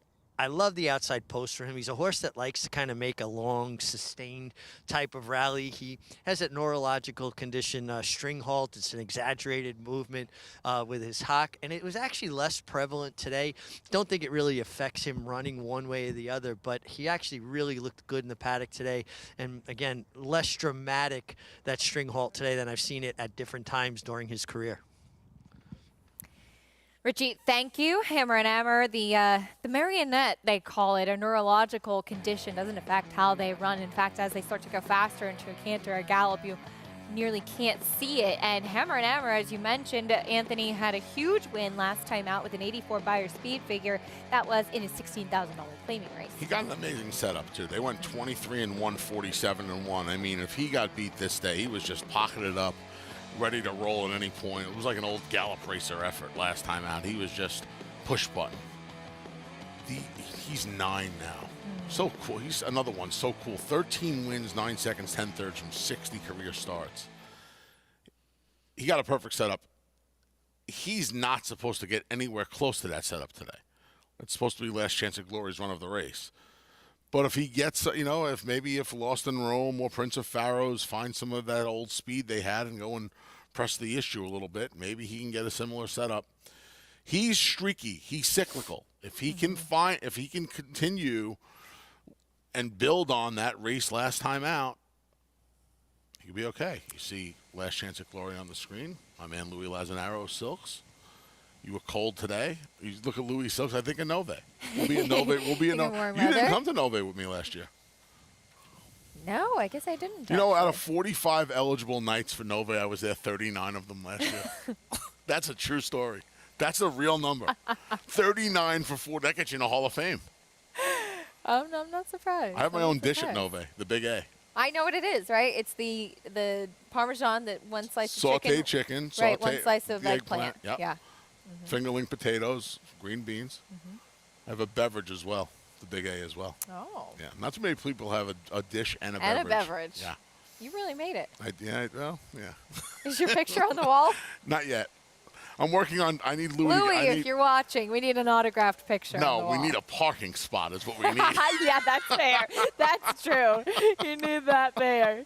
Saratoga will be here before we know it. Yes. You can think good warm weather thoughts of meals at Nove after the races up in Saratoga. Good luck to Louis as Last Chance at Glory goes out for Dom Scatino. First off the claim, 2-1 right now. And he is currently your favorite. He's an easy horse to root for. Anthony, do you feel like there's a case where we could see somebody else step forward in the spot? I would imagine that if somebody else tries to go to the lead, Dylan will just set up camp off of them. But I would imagine he's leaving out of there aggressively. I think 5-2 is a generous price on him. Prince of Pharaohs off of that last effort, taking some money in here. God, he just hasn't gone back to back in so long. It's kind of hard to imagine. And the old boy, the senior member of the group, Hammer and Hammer. Again, that last effort, he had so much go right for him last time. But he's one of these horses that he's streaky, but if he can find that old form, he'll be ultra tough. And he's the back class of the field. He's the horse that if they say every good fighter has one good fight left in him. He's the horse where if he can find his best effort, if they all come with their best efforts, they're all running for second money if Hammer and Hammer shows up. Some tough veterans in this field. A race for the Big A. We send it up to Chris Griffin. All set. And they're off.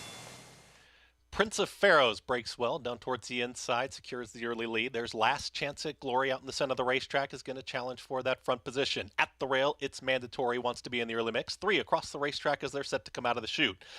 In behind them is Gentleman Joe. There is room here at the rail for Lost in Rome, and Lost in Rome is now going to assert and take the front. It's going to be Lost in Rome, and him and Harkey there now in neck clear.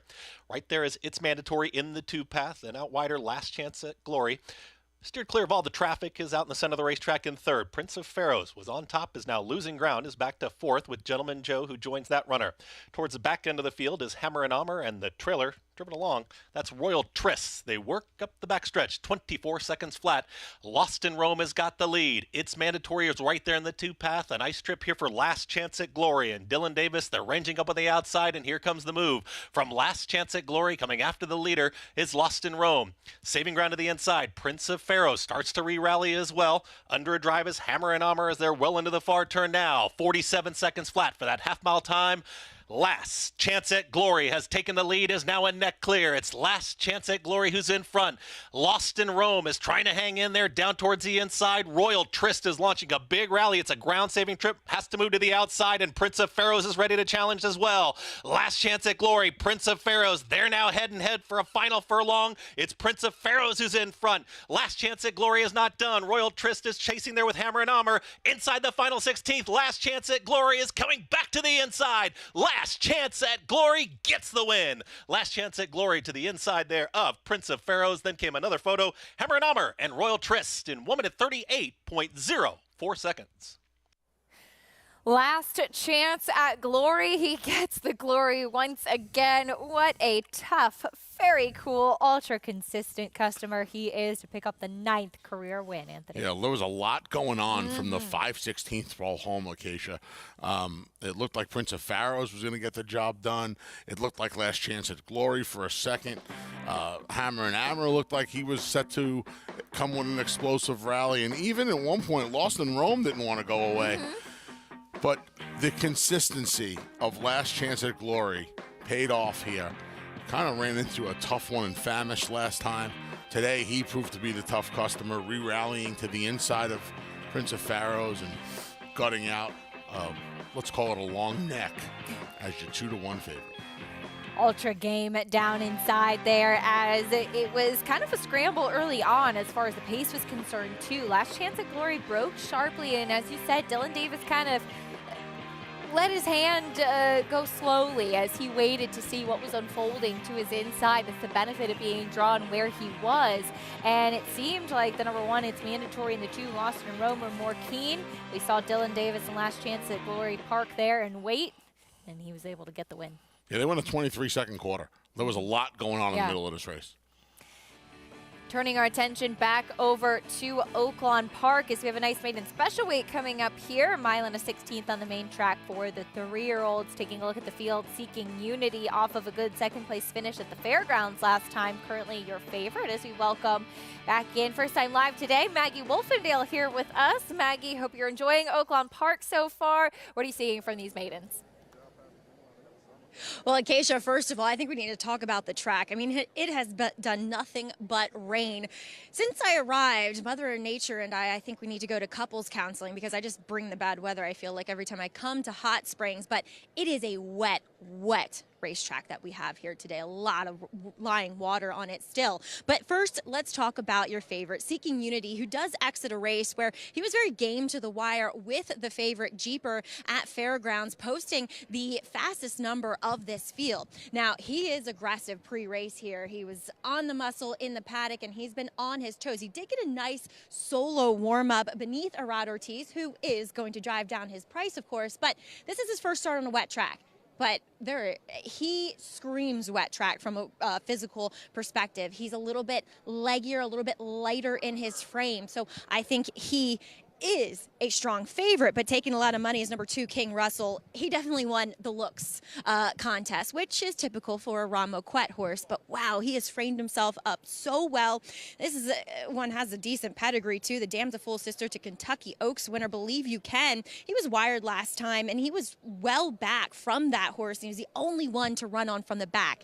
He is on his toes here for his third start, off the layoff, but really ticks every box. He's strutting his stuff today. As we'll move on to number 4, Stormin' Army, who looks to be a pace presence as he stretches out in distance. This horse really caught my eye. I wasn't expecting it because looking at the pedigree, there's nothing about it that says he wants to go longer, but he's a big, robust animal that says that maybe if he gets comfortable out there, he could see this gate to wire, but that's also the problem with him, is that I'm not sure about a wet track for him. You look at his last race over a sloppy sealed racetrack, and it was not good. On the outside, on the stage, number 8 for Steve Asmussen.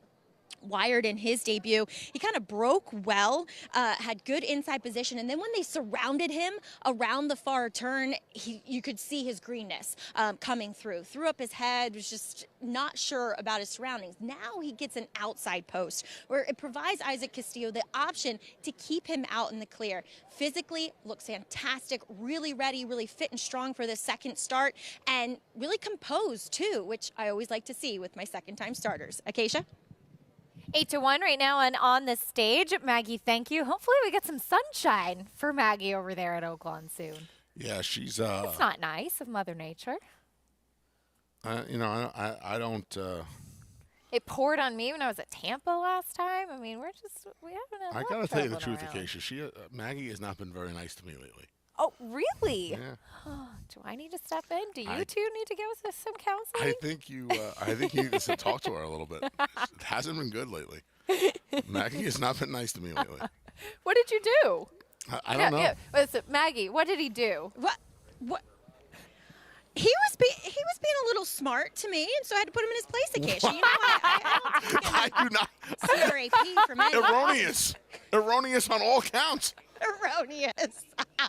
He did bring me a sandwich the other day, so I guess, you know, it's even. It's even. I guess I got to butter him up again. I brought her lunch, and I got yelled at. Actually, Lee Einseidler did. Lee did. That's it. You can't even take credit eat for it, the so lunch. that's a win. Wow. No, I leave and just this is what happens. There's what happens. Troubles a brewing. Unbelievable. Anyway, race 4 from Oaklawn Park made it special weight. Up next, here's Vic Stauffer. They're off. Storm and Army breaks well, so does Seeking Unity. These two are quick. Tahoe Run and on the stage. Then comes King Russell and Gamekeeper, followed by Qualified, and the early trailer is DeLuca. Storm and Armies sprints away at the clubhouse turn and leads by a full 2 lengths from Seeking Unity and Tahoe Run. 2 lengths further back to On the Stage. He's the gray in 4th and 4.5 from the front. King Russell stays at the rail for Bejarano. He's in the yellow with 5 to make up. Gamekeeper on debut alongside him. Qualified and DeLuca at the back of the pack. 7 lengths first to last up the backstretch. And the leader is Storm and Army. Storm and Army coasting along in command. He leads it by 2.5 lengths from Tahoe Run and Seeking Unity, who eyeball each other, and the front runner. 2.5 more back to On the Stage. King Russell is traveling very well at the rail. He's in the yellow 4th now and 3.5 off the lead. Gamekeeper stays with him. The 2 trailers are still Qualified and DeLuca. They round the far turn. Storm and Army trying to go all the way. Now Seeking Unity and Irad Ortiz Jr. come after him, and Storm and Army only leads by a length. Seeking Unity is second, 2.5 lengths. On the Stage moves up 3 deep in 3rd. Then Gamekeeper. King Russell has not fired at all. Tahoe Run, top of the stretch. Storm and Army leads. On the Stage is threatening to run a big one. He's just run by Seeking Unity. And now these are the 2, On the Stage and Seeking Unity. Now King Russell is finally in gear, and he's flying, going to have to dive to the inside. Seeking Unity has the lead. On the Stage and King Russell. Seeking Unity. King Russell catching. Seeking Unity, King Russell. Here's King Russell in time. King Russell beats Seeking Unity. On the Stage 3rd, Gamekeeper 4th. An upset in race 4. King Russell. Maggie said he won the beauty contest on track and snuck up the inside under Rafael Bejarano to nab Seeking Unity late. Her and I both liked the 8 On the Stage, and Seeking Unity probably left a little bit of his race in the paddock and on the racetrack. He was acting up a little bit. And even in the stretch here, Acacia, he's kind of wandering a little bit. He's still, green's probably not the right word, but you could just see that, like, his mind's not completely on his business. Maybe a pair of blinkers will help him. I don't know. He needs something because he looked like he had this race won a couple of times, and King Russell put it on him. Nice, exciting finish in that maiden special weight at Oaklawn. Bring you prices in a moment. When we come back, we'll look back at the world's richest race as Japan continues their global domination in the sport of horse racing as Panthalassa takes them gate to wire in the Saudi Cup. Would you believe that champions weren't measured by rings, but by a crown? That the history books were written on dirt that the greatest of all time was a horse. He is moving like a tremendous machine. Experience the magic at this year's Belmont Stakes as we honor the 50th anniversary of Secretariat's legendary Triple Crown triumph. Join the celebration at Belmont Park on Saturday, June 10th. Tickets on sale now at BelmontStakes.com.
Welcome back to America's Day at the Races here on Fox Sports 2.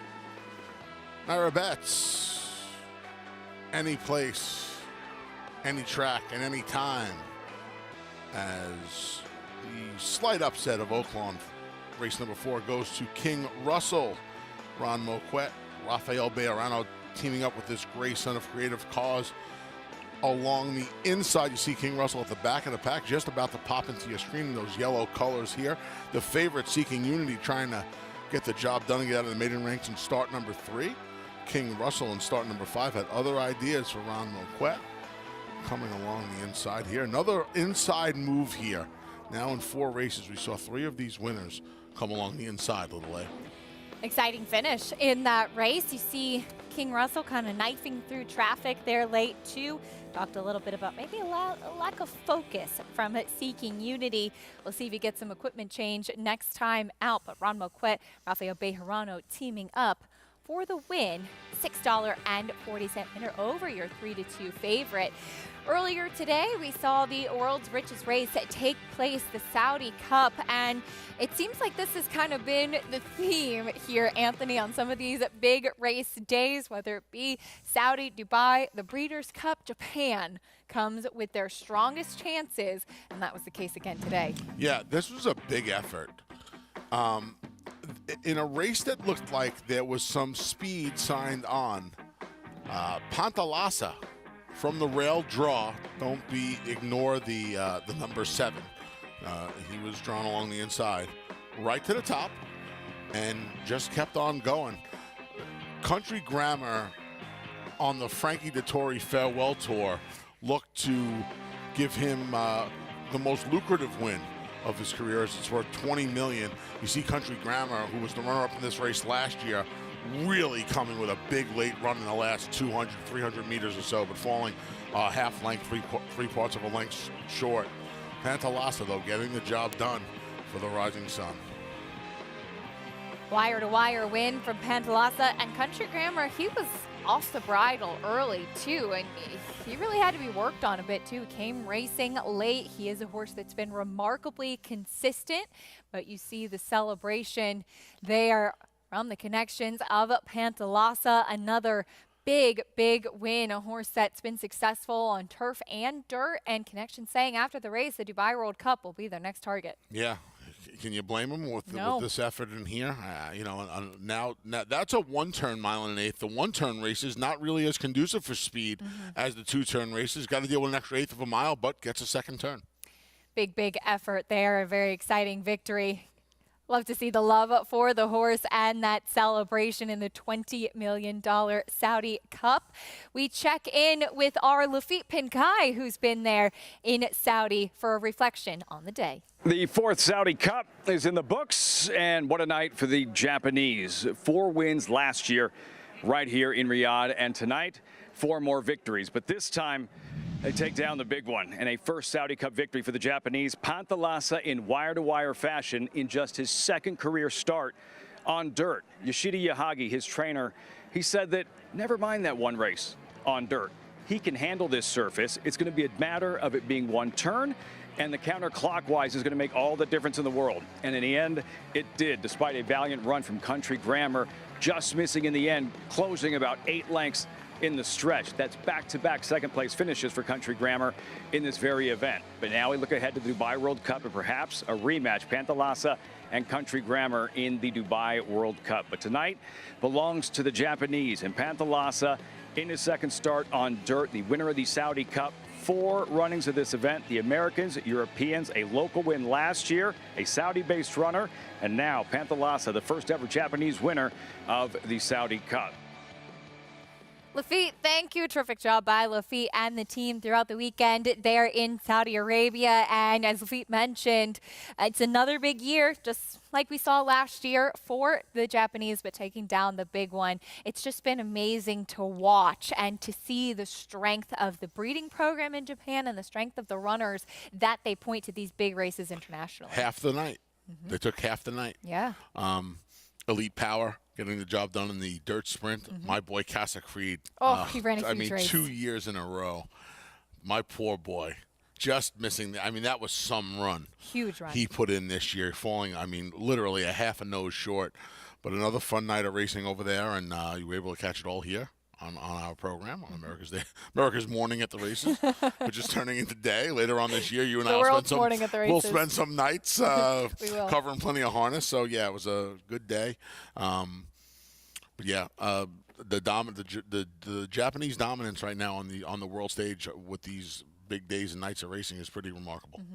Big congratulations to the connections of Pantalasa taking down that Saudi Cup and that rematch potentially between him and Country Grammar in the Dubai World Cup in about a month. It could be something exciting to look forward to. We'll continue on with our live racing today. Our next order of business will be the 5th at Aqueduct, and coming up in a little bit, the Stymie. Can Repo Rocks make it 2 wins in a row after an absolutely dazzling performance last time out in the Toboggan?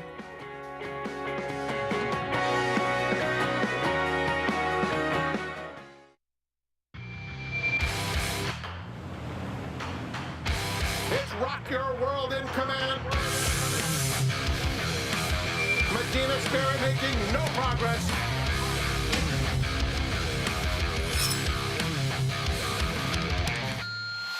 And it's going to be Rock Your World to take them all the way in the Santa Anita Derby. He's undefeated and wins by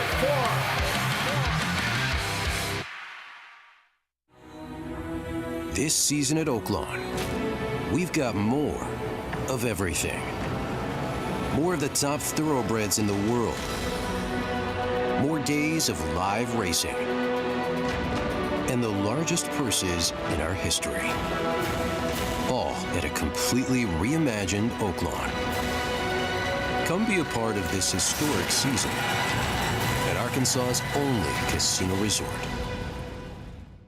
War Dancer. The momentum continues with recent stakes winners on turf and dirt. Dancing Buck going wire to wire in the Grade 3 Belmont Turf. Dancing Buck has opened up on the field. It is Dancing Buck by a half dozen lengths. And 2-year-old filly War Saichi with a wire-to-wire win in the Ladyfinger Stakes. War Saichi asserted her authority immediately out of the starting gate, and she has not relinquished the lead. War Dancer, the #1 third-crop turf sire in North America. Proud to stand in New York. Racetrack Television Network brings you every race, from every track, on every screen, every day. With monthly packages starting as low as $5, RTN gives you great value and access to more live HD streaming and race replays than anyone. Visit RTN.tv today to sign up and watch on almost any device, including Roku and Amazon Fire. RTN has packages that start at $5 per month.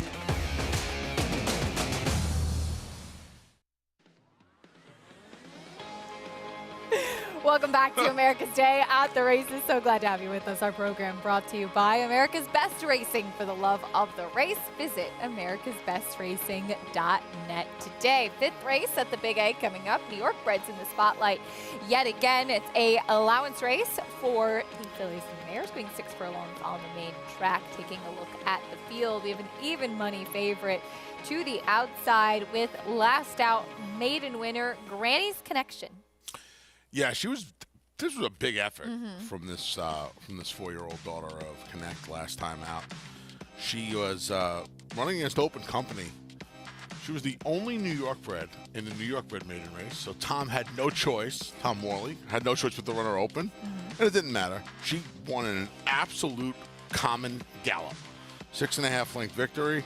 Runs her right back in against the state breds now, and outside controlling speed. Should have very little trouble getting out of the state bred A other than ranks. New York bred daughter of Connect, bred by Paul Pompa Jr. too, as we see she's even money on the board right now. A couple of the horses taking attention. The one, Royal Currency, she is one of those proverbial bridesmaid, never a bride type of horses. She finally broke her maiden back in November, but she has 7 second-place finishes, and she went right back to her old ways yet again, Anthony. She needs a big, Charlie Bacon needs to get her a big closet for all the bridesmaids dresses she's got one up. in every color. Yeah, she's worn the white one time. That was 3 starts back, but yeah, I mean, just watch this. This encapsulates her career. She has backed by green. gold, dead to rights, from the 16th pole to the wire. She's like, nah, I don't want to go by. You take it, really. I'm gonna do my thing. 7 seconds from 13 starts, and there she is. There she is. Maybe the only time she's first is when she leads the field out of the post parade when she's number 1. She's your 5 to 2 second choice. 7 seconds from 13 starts. Need I say more? Next will be the number 2, Burn Rosie Burn, second off the claim. Yeah, she's going to go back to a fast track. She got out of the 2 lifetime claiming ranks and had the win streak snapped last time out. 2 for 4 here at the Big A. Number 3, Jet Set Juliet, second off a bit of a layoff. And she's getting a trainer change to Gustavo Rodriguez. I thought she'd take more money based on the trainer change. She's currently your 3rd choice. I'm going to make a cold 7-3 here. Try to round out the exacta with her. It looks like a 2-speed number to me. The 4 is out. Here's the 5, Fancy Feline. Sheds blinkers for a barn that really hasn't been doing too well right now. Still looking for the first win of the meet. Big price coming up next. The number 6, Steal My Heart. Yeah. She's finished 7th. 3 consecutive starts. I don't know if that's some sort of a record. Let's see if she can turn things around today. 6-year-old mare. And last in the post parade, here's the 7, Granny's Connection, your favorite. She finished 2nd to the streaking Shinful 2 starts back, and then broke her maiden in a common gallop last time. She has this over the proverbial barrel, I think. Impressive maiden score in her last start. Let's see how she does facing winners for the first time as we check in trackside with Richie. Yeah, guys, an interesting group. I do think the 7-horse Granny's Connection just stands out over this field, but a couple horses that caught my eye, starting with the 2, Burn Rosie Burn. I tell you what, this filly does not have a coat that you would correlate with wintertime. I mean, she just looks dappled out. Looks like she's coming out of South Florida. She's got a Florida tan on. Really good job by Carlos Martin. This filly looks absolutely outstanding from a physical perspective. The 3, Jet Set Juliet, very high energy. Loved the way she framed up and galloped off. And I do think they're going to have to catch her. And then Granny's Connection, just a beautiful, if you will, elegant filly by Connect. And, you know, with the outside post with a horse that looks like she has this much ability, it gives Eric Cancel an opportunity. Just put your hands down and enjoy the ride. And, you know, sometimes a rider has to be a pilot, and sometimes a rider has to be a passenger. And having, being drawn 6 of 6 on a filly that ran as well as she did last time, I think it's a good time to be a passenger. And like I said, enjoy the ride. All right, Richie, we'll see how it plays out. 3-5 favorite on Granny's Connection. There she is on the track, and she was impressive last time out. As you mentioned, she faced a horse that's in very good form in Shinful on debut, too, and she was 15-1 that day. You'd think she'd got a lot out of that first start and galloped against Open Company last time out. She improved so much, Acacia. And, you know, she showed enough speed in her debut where going gate to wire last time really wasn't that shocking. There was if I'm not mistaken, there was a Chad Brown runner in there that took a ton of money that didn't run 2 steps. Sourcing Network, perhaps. I think that was her. She came back. She was a short price again yesterday, and Wings Like Eagles got the job done. This is all starting to make some sense. Wings Like Eagles, another one who liked to hit the board but took a long time to find the winner's circle. Yeah. I think this is all right. It's all blurred into one beating at this point. I'm going to take your word for it. I was on a plane. Yeah, it happened yesterday. So long ago. But yeah. Do I need to bring Maggie back over here to sort you out? You might. But yeah, she's just supposed to go to the lead in here and just play catch me if you can. And I don't think they can. Jet Set Juliet, a horse that has a little bit of speed. I don't think she's as quick as Granny's Connection, but you mentioned the barn switch to Gustavo Rodriguez, and she does come in. She's making the second start of her current form cycle. She's been facing this level. She ran okay last time out. Do you think she could be one who might improve a bit in here? She's 8-1. She's a big price. I made a cold. I went to my Naira Bets account just now, and I made a cold 2-speed number. I think the race line's up 7-3, and I hope they go to the wire that way. I think, I'm a little surprised she didn't take more money off of the trainer change. I'm very surprised she didn't take more money off the trainer change. And the fact that it does look to me like she's just supposed to sit second to Granny's Connection. And it's not even like there's any other... I mean, I just don't see anybody else making any attempt at pressing here. I think it's just supposed to line up 7-3, and hopefully they go to the wire that way. But she's kind of cold on the board at 8-1. Her and Fancy Feline are the same price. Think about that for a minute. How do you feel about Royal Currency at 9-5? I'll tell you what, it's not legal anymore, but I'd like to book it. If it was 100 years ago, I'd be standing downstairs on the first floor with a big sign. Just 100 years? I think that's when they got rid of that. Is that it? I mean, technically you could do it. I mean, it's not legal. But we've been known to fracture an occasional rule or two. Bone. 4-5 on your favorite to the outside there is Royal Currency. She has that hood that she always wears. She can be a little bit of a quirky type of personality prior to her races. Seems like she's handling everything just fine. Nice and relaxed today. She's 8-5.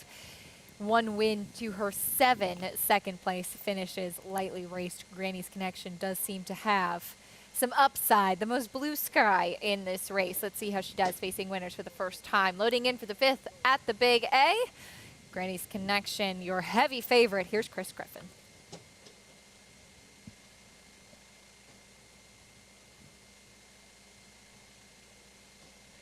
Granny's Connection to the outside. All in line. All set. And they're off. Good speed from Byrne. Rosie Byrne is in the early mix, and there is Steal My Heart up on the outside. In between horses comes Jet Set Juliet, and the favorite out in the center of the racetrack is Granny's Connection. That's the leading 4. In behind them, towards the back end of the field, is Royal Currency, and Fancy Feline is the trailer. They work up the backstretch, and on the front end, it's Jet Set Juliet, but Granny's Connection is up on the outside, and Granny's Connection is now quickly up by a neck, is about to extend this margin, is up by a full length as they work into that turn. 22-1 for that opening quarter mile for Granny's Connection. Back to second there is Jet Set Juliet. In pursuit, down towards the inside is Royal Currency, is traveling there with Fancy Feline. Losing ground quickly was Byrne, Rosie Byrne, and Steal My Heart. A quarter mile left to go. Granny's Connection now kicks clear, and Granny's Connection is doing it very nicely so far. Up on the outside, here comes Fancy Feline, is traveling there with Royal Currency. Granny's Connection. Eric Cancel just took a quick look back, and Granny's Connection has got plenty. It's all Granny's Connection. Not much asking and doing it all on her own. Granny's Connection wins this one impressively. Granny's Connection over Fancy Feline, then Royal Currency and Jet Set Juliet in 1 minute 10.96 seconds.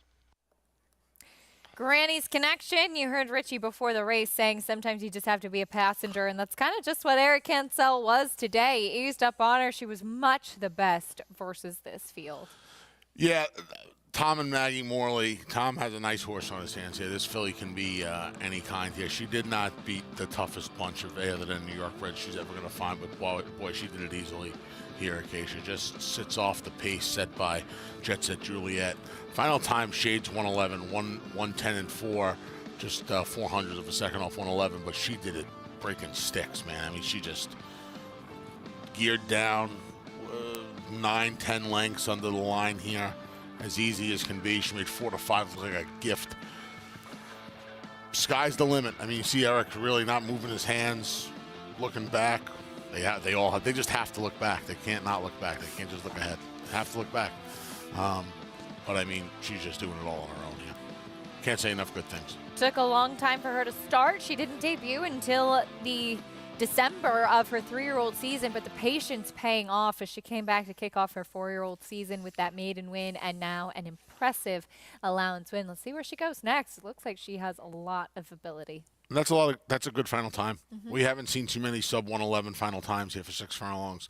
Last week, today's flavor went sub 110. I can't remember the last sub 110 we had here at Aqueduct, but yeah, I mean, this was a very, very nice effort, and it's such a benefit to be a New York bred because she has her 2 other end condition to still run through, and then you're eligible for the entry-level allowance races as well against Open Company, so they could take their time with her. Like you said, she didn't debut until 15 days left in her 3-year-old season, so obviously she had some little things that prevented her from getting to the races.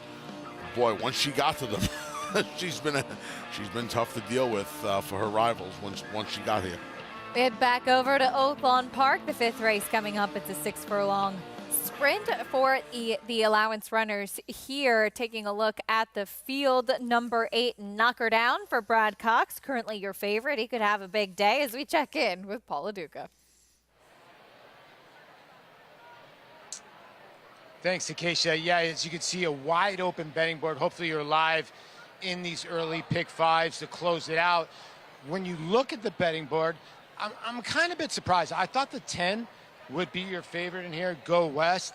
When you look at this Son of Street Sense, here's a horse that won his last 2 outings, and it says he got gelded on January 12th, although he won on January 7th. So I'm going to tend to believe that he had been gelded before that, and he's come back with 2 giant races. He posted 100 buyer. Now, we saw a horse and a couple horses come in here from Sam Houston that have fared well. So at 7-2, I give the 10 obviously a big shot in here. Now, the Brad Cox runner looked tremendous on the racetrack. Knock Her Down. This is a horse that was 60 cents on the dollar and lost all chance at the gate last time, and Jackman just sort of ran on with it. This horse was behind Golden Hornet. He's been a disappointing kind of horse in the past. Now, Brad has taken over, and maybe this will be his best effort in the Brad Cox barn. You do get Irad Ortiz Jr. aboard. You're always going to get bet when you get that. Skelly the 5, I thought was interesting. Osborne just, Skelly was actually sent to the front end, but Osborne just absolutely just ran him off his feet. We're going to see Osborne a little bit later. He was impressive that day. So Skelly, maybe he can get away from this group, try to set a little bit of a pace. I thought Uncle Buddy is a horse that's really hard to throw out, considering 3 for 4 in the winner's circle over a wet racetrack. The value for me is the 2. Mumanyaz. I get the horse is only 0 for 1 over a wet racetrack, but I like the consistency of this horse. This horse can stay in a striking range for me at least, Acacia. And it seems like the rail, closing up the rail or sitting on the rail has been good. So at 12-1, I'll take a little bit of a shot, but I do get where they're going with Brad Cox, but I still think the 10's the horse to beat. All right, Polly, thank you. Go West at 7-2. Number 10 has won 2 in a row. At Sam Houston looking to take a show on the road. And Paul mentioned, and it does seem to be true, Anthony, we've seen horses closing up the inside at Oaklawn Park today. This is a rarity. Him and I usually aren't on the same page. I want every bit of this 10 ball in here. This horse has been a different horse since being gelded. You ran 100 by your speed figure last time. Different horse since being gelded. I want every bit of this horse. And yes, inside's been good, but he's the speed in here. And there's all Arrieta's got to do, and Arrieta knows he's got to get over. All Arrieta has to do, especially with Absolute Chaos out of here, it's not going to be that hard for him to cross and clear. Cross and clear, and that's it. Just get to the top and get over. It's not going to be that difficult. I know I'm making it sound very easy. Cross and clear. That's his mantra. We do see 7-5 on Knocker Down for Brad Cox and Irad Ortiz. But first, going back to Go West, as mentioned, 100 buyer speed figure for that most recent effort. And Paul's right. It's probably true that he was gelded before he came back in January. And he won those last 2 races, including this one here on February 5th, where he won by 5.5 lengths and just absolutely dominated over his competition. Yeah, I mean, he's got those horses outclassed, obviously. And now he's going to get a little test for class, but he's held his own here. He broke his maiden here, and it was going long. I mean, this horse's last 2 races, I think, kind of showed that he wants to sprint. But He did get a gaudy figure when he broke his maiden. Yeah, Oaklawn, you look at his pedigree, and it says, "Oh, I want to." You know, it looks like he wants to go long. His pedigree tells you he wants to go long. This horse wants to sprint. Regardless of what his pedigree tells you. I mean, his horse's last 2 races were sublime. I know he's beaten up on very little over there, but this horse, he wants to sprint. I think so anyway. Heading back over to Aqueduct, we saw a very promising young filly in Granny's Connection, dominant, facing winners for the first time. Really just kind of eased up under Eric Cancel, and she makes it 2 wins in a row. Yeah, as easy as can be. We'll see what's next for her. I would imagine they try to run her back in the 2 other than against State Breds, where the water will get deeper, but she'll be favored again, and I would imagine the result will be similar to the one we saw this afternoon. Fancy Feline able to round out the exacta. What a Tope Ward was talking a little bit, Acacia. Fancy Feline was the same price as Jet Set Juliet, and she ran much better than Jet Set Juliet did. 7-5-1 Royal Currency will have to settle for 3rd instead of her preferred 2nd place finish today, but no doubt about the winner, Granny's Connection. Exciting to see what could be in store for her in the future. Back over to Oaklawn Park. Knocker Down, still your favorite. And Brad Cox, Irad Ortiz, that's kind of all you have to say. They're going to take money. It's great. You know what? If you like to handicap, it's great to be able to say that, because that's the only reason this horse is 8-5. I don't know why this horse is 8-5 off of that. It's heavy favorite in his last 2 as well. Yeah. Last time it was Brad Cox and Florent Giroux. And this horse also saw a chance at the break last time, but still, 3-5 last time. 3-10, 2 starts back. He can win. He's getting my money at 8-5. I'll take Go West at 3-1 with Paulie. So carrying a lot of weight, though, this horse now. Go West. Poor Go West. Let's see what he does from that outer post. 2nd to the outside, I should say. Race 5 from Oaklawn. Let's send it up to Vic Stauffer, standing by with the call. They're at the post.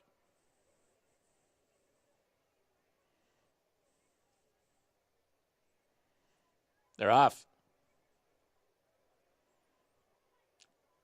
Go West, Cold as Hell, Skelly, and Uncle Buddy. These are the 4 quickest.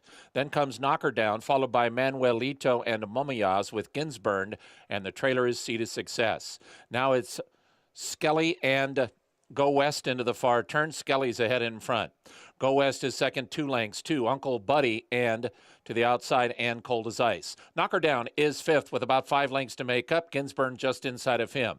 Seed of Success and Momayaz are next. The trailer is Manuelito, and now the leader is Skelly, and he's getting away. Skelly to the quarter pole with a 3-length lead on Go West, who's now asked to go after him, and now he's inching up again. Here's Go West to re-engage. 3 back to Cold as Ice. Knocker Down has 5 lengths to make up. Uncle Buddy's at the rail, and Skelly is the one to catch. Skelly a final furlong to get. 2 lengths in front of Go West, who continues to advance. These two are well clear of Cold as Ice and Knocker Down. Skelly and Go West. Skelly still in front, and now he's 3 lengths in front. Go West, Cold as Ice, and Knocker Down. It is Skelly in front. Skelly won 1.5 lengths. Go West was second. Knocker Down third. Cold as Ice finished fourth. Skelly was really keen on having the lead, pulling Ricardo Santana a little bit, but he finished up strong, and that does flatter Osborne, who we'll see coming back in the 9th race, as Paul touched on. Yeah, you know, Skelly, Ricardo Santana Jr., I say this a lot. I don't think there's a better sprint rider in the country than Ricardo Santana Jr. And he rides that track so well. He knows that when that track gets wet, the inside's good, speed's usually good. And despite this horse's terrible start at Oaklawn, in the slop from the inside, his horse did not get off to a good start that day. He was able to overcome that effort, recover, and have a big effort today. 2-speed number around the racetrack. Big performances. You saw Go West trying to come to the attack, but to no avail. It was all about Skelly for Steve Asmussen and Ricardo Santana Jr. Bringing prices and more in a moment when we come back. February is Black History Month, and we'll talk a little bit, learn a little bit, and celebrate some of the history of the African American jockeys and other who have been a huge part of racing's history as well. An obligatory goes by the ball and wins it. Here comes Malatha. Here comes Clariere on the outside, and it's got to be Clariere. Nest, much the best. She won by better than 10 lengths. And Elite Power gets up to win the sprint. Outside it's Malatha coming to the wire. Who's it gonna be? Here's the wire. Oh, the wish has come true. That one's for you, Cody.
You're watching America's Day at the Races on Fox Sports 2. So glad to have you with us on this Saturday afternoon.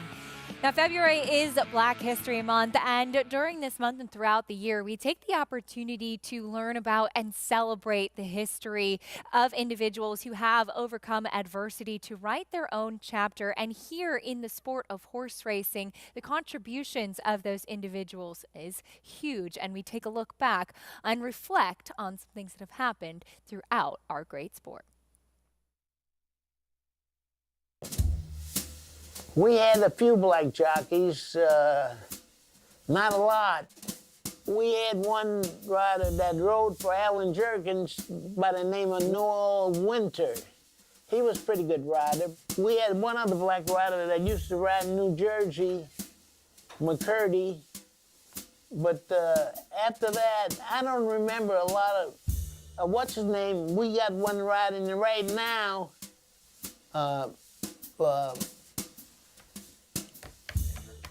Kendrick Carmouche. Kendrick Carmouche from New Orleans.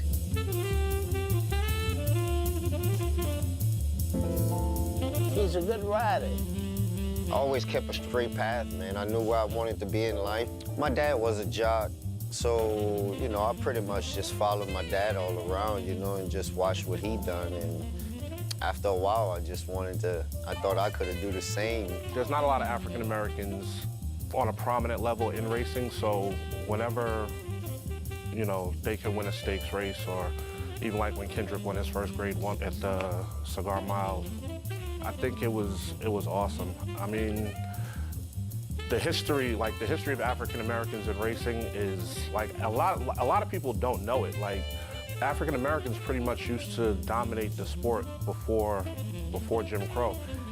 What African American riders faced in the early part of the 19th and 20th century was outright discrimination, and it parallels the story of African Americans in America, where they worked hard, they were able to achieve, but unfortunate to their success and jealousy and outright racism, they were pushed away from the game.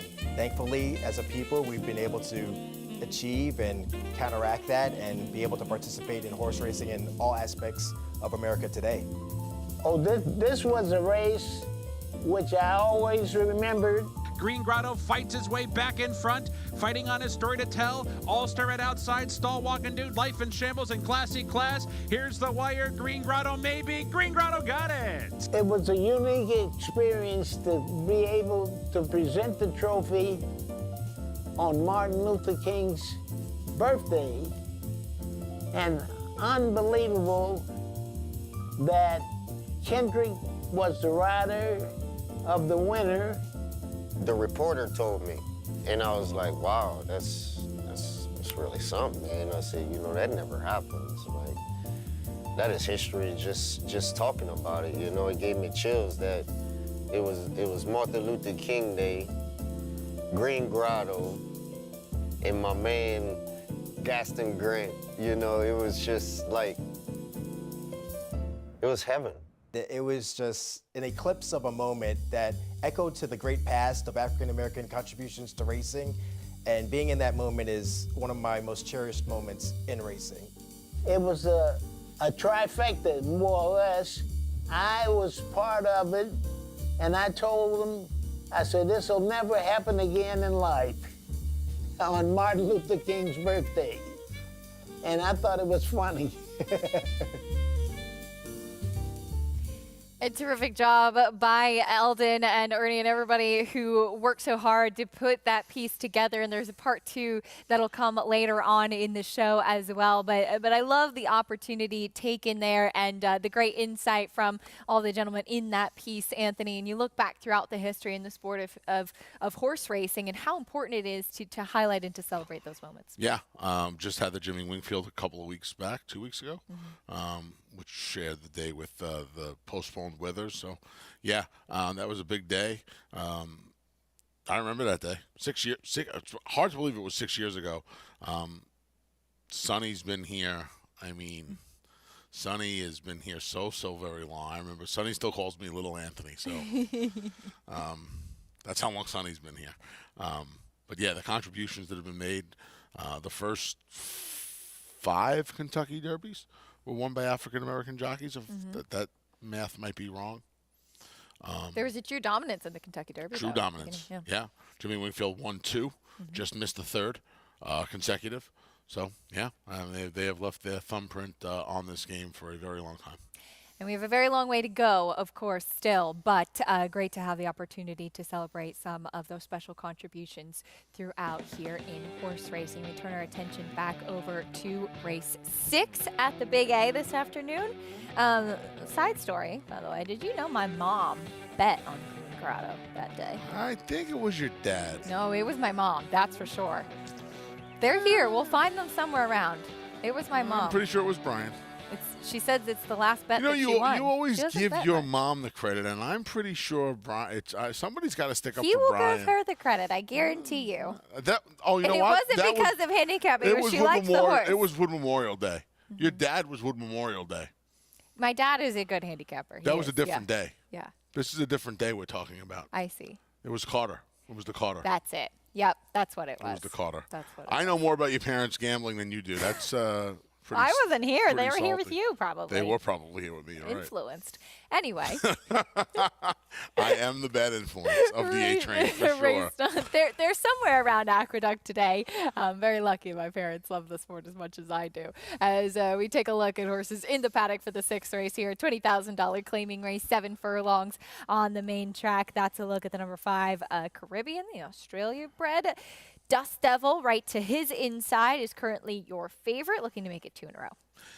Yeah, taking a considerable jump up in class. Now, we saw a race earlier today that was won by Last Chance at Glory, who had always been knocking around the same level. This field that Dust Devil beat here, considerably, I think, easier than the one he's facing this afternoon. And we'll see if he can go back-to-back 3 or 4 over the span of September to February. So quick math tells me it's 5.5 months, almost 6 months. He loves it here at the Big A. He's run 30 times in his career. He's won 5 times. 11 starts have been here. 4 of the wins have come here at Aqueduct. So we'll see how he handles the return to the Noda Barn. He was in the Noda Barn for 1 start. That was in September. It was a victory here at Aqueduct for $25,000. Yeah, we'll see if he can make it 2 in a row. And I always find it interesting, too. I always take note when barns, especially barns that had success with a horse, opt to claim that horse back again.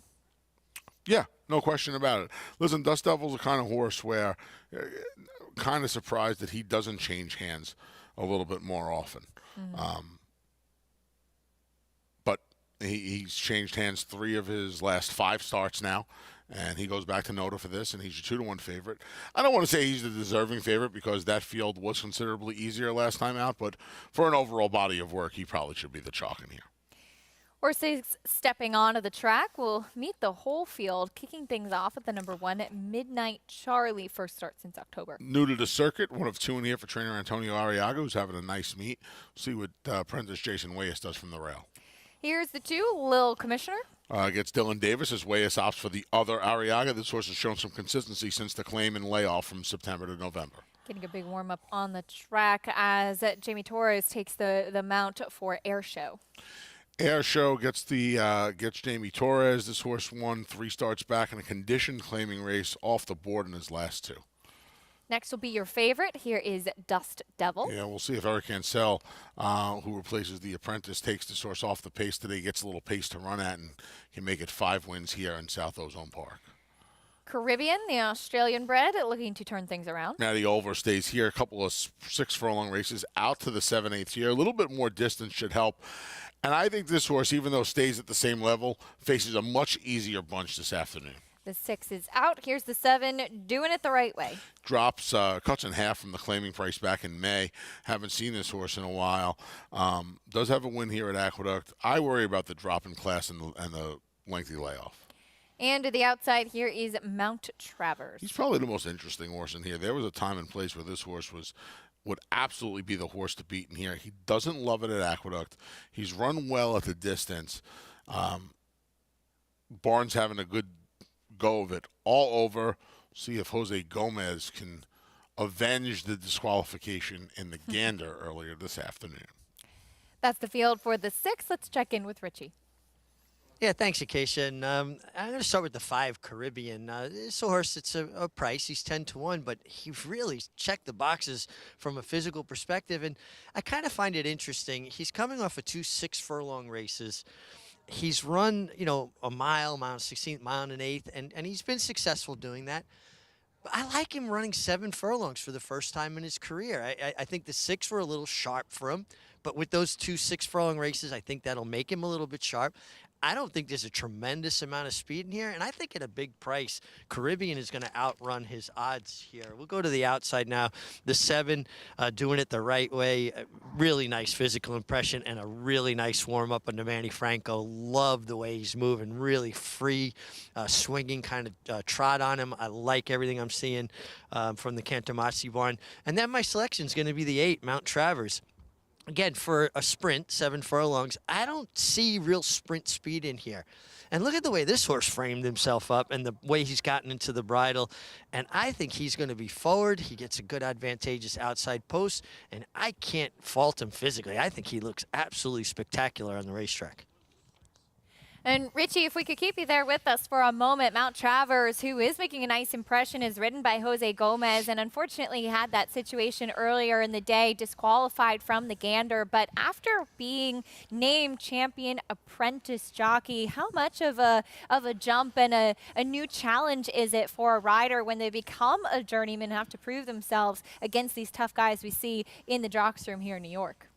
Yeah, it's not an easy transition. You're attracting attention from owners and trainers because you're getting a break in weights. That's what incentivizes people giving young riders a chance, against riders that have more experience. Once you lose that weight allowance, now you've got to play on a level playing field, and you don't get that advantage that might just push a guy more in your direction. Now, he had enough success here in New York, and it's the right time of year to kind of dig in and get your momentum and your traction going, and winning the Eclipse Award certainly helps.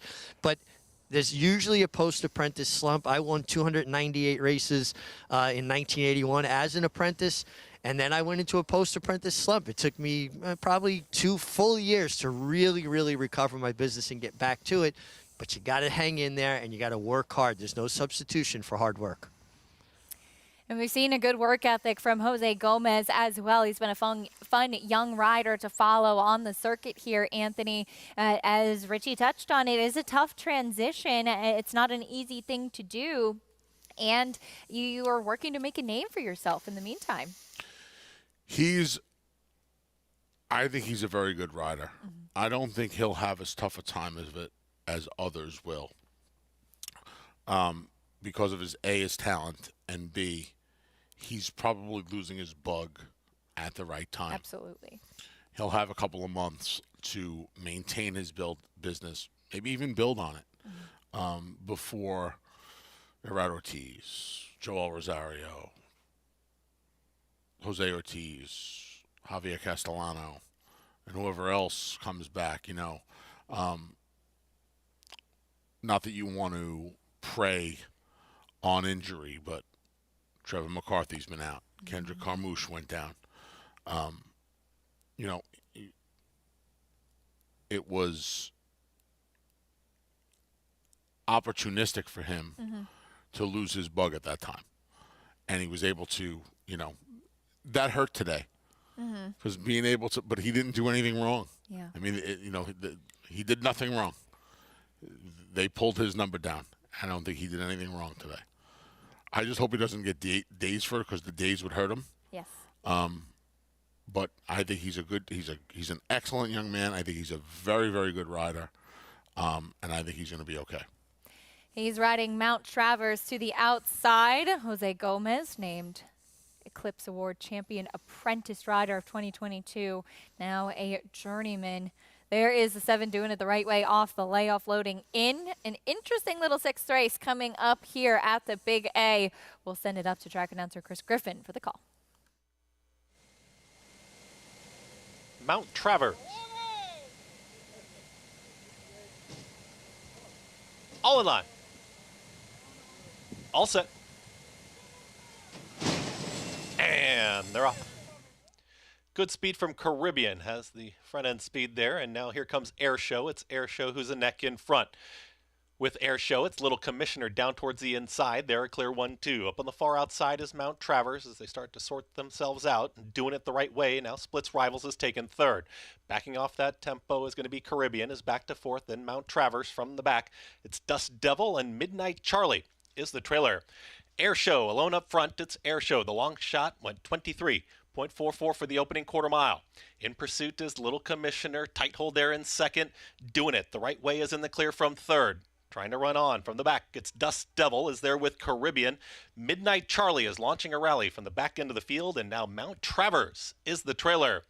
19-1, and Air Show is winging on the front end, is still 4 lengths clear. It is all Air Show right now, is approaching a quarter mile left to go. Little Commissioner is in full pursuit, is up on the outside, doing it the right way, is chasing as well with Caribbean and Dust Devil. Can Air Show pull it off? It's Air Show who's still 2.5 lengths clear. They're getting closer now. Little Commissioner up on the outside on the grandstand side. Here comes doing it the right way. Also chasing is Caribbean. It's still Air Show in front, is pleading for the wire. A 16th to go.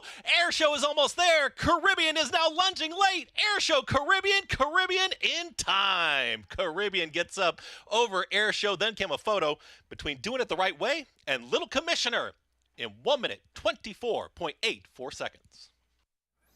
Caribbean, a long shot, able to run down that loose pace setter. You heard Richie talking before the race how he thought this horse would outrun his odds, and he did indeed under apprentice Matty Olver. Yeah, the extra eighth of a mile certainly helped. Air Show, Jimmy Torres, this was a good job just trying to bottom out this field. You saw a couple of really good rides here from a couple of apprentices. Just trying to bottom the field out, one showing the patience to not get sucked in and move too soon. Matty showed a lot of patience here, waiting and waiting and waiting, hoping Air Show would come back. Air Show did come back. Caribbean waited. Caribbean gets the job done at a nice 9-1.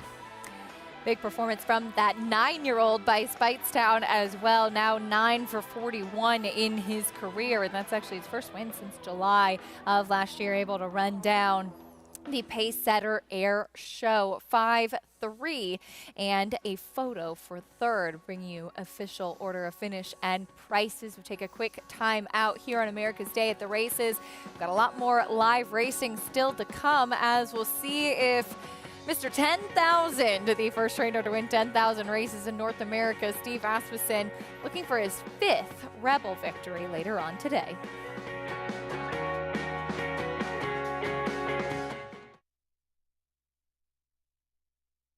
Multiple graded stakes winner at 2, including this victory in the Grade 1 Los Alamitos Cash Call Futurity. On the track, his recent top runners include these star performers. Surprisingly down the outside, Scottish Star here, surprisingly surging on the outside, surprisingly. It's Midnight Memories who takes the lead. Midnight Memories, much the best in the Zenyatta. Mastery, standing at Claiborne Farm. Who you betting on? How about an app created specifically for horse racing? Naira Bets. We specialize in thundering hooves, fist pumping, and boosting your bankroll with robust weekly promotions, and offer betting tips from actual horse racing experts. Bet all day and night, nationwide. Get the action and thrill of horse racing with Naira Bets.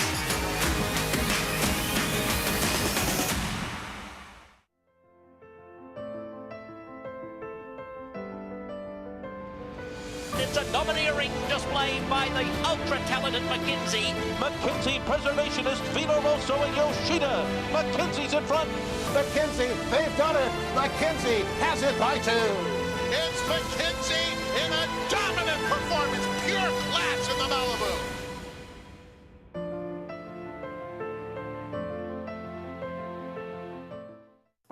Tampa Bay Downs has a rich thoroughbred horse racing history in Florida dating back to 1926. Celebrities such as Babe Ruth, Jack Dempsey, and John Ringling all attended opening day.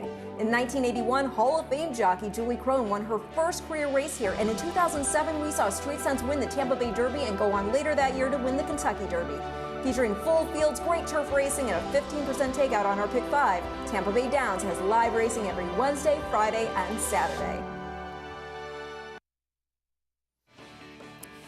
Welcome back to America's Day at the Races, our program brought to you by America's Best Racing. For the love of the race, visit americasbestracing.net today. Turning our attention over to Oaklawn Park, race 6, a maiden special weight going 6 furlongs on the main track for the 3-year-old fillies. That's a look at the field, pretty wide open. One right now, 5-2 favorite to the outside as we welcome in Maggie Wolfendale once again. Maggie, Anthony said you have to be nice. I'm Switzerland, so we're just going to leave it at that. Keisha, that's why you're so well liked. I mean, I can see you cheerleading for both of our causes, but I think we squash it right now. Big A, I always love you. As we'll take a look at 3 first-time starters here in this field, beginning with Grove for the white-hot Norm Cassie barn. And Grove is one that is a daughter of Munning. She did work 10-1. I mean, this is going back nearly a year ago to the OBS April sale, but while she was asked quite a bit, I really liked her acceleration. You could see it, and she had a good push from behind, and it's evident with what I'm seeing here nearly 10 months later, in that she's really well developed behind the saddle, looks as though she's strong and ready for this debut.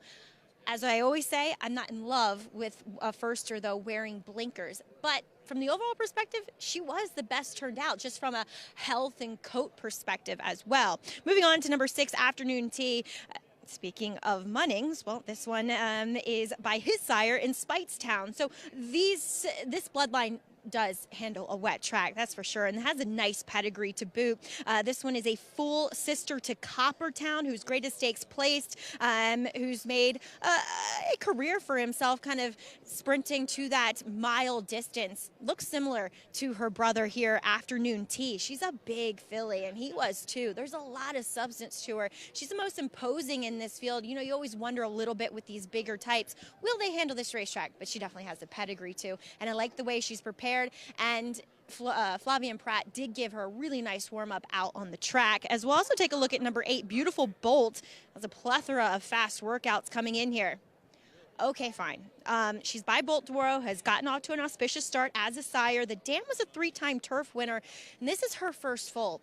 Honestly, she was the least impressive of the first-time starters, and she's not taking much money for a Chris Hartman trainee. She really looks like she needs to strengthen up. As the favorite on the outside is Malibu Toast. She's had some chances for Brad Cox. She just looks okay. I mean, I'd much rather take a chance with the aforementioned 2 first-time starters, the 3 and the 6 in here. The 6.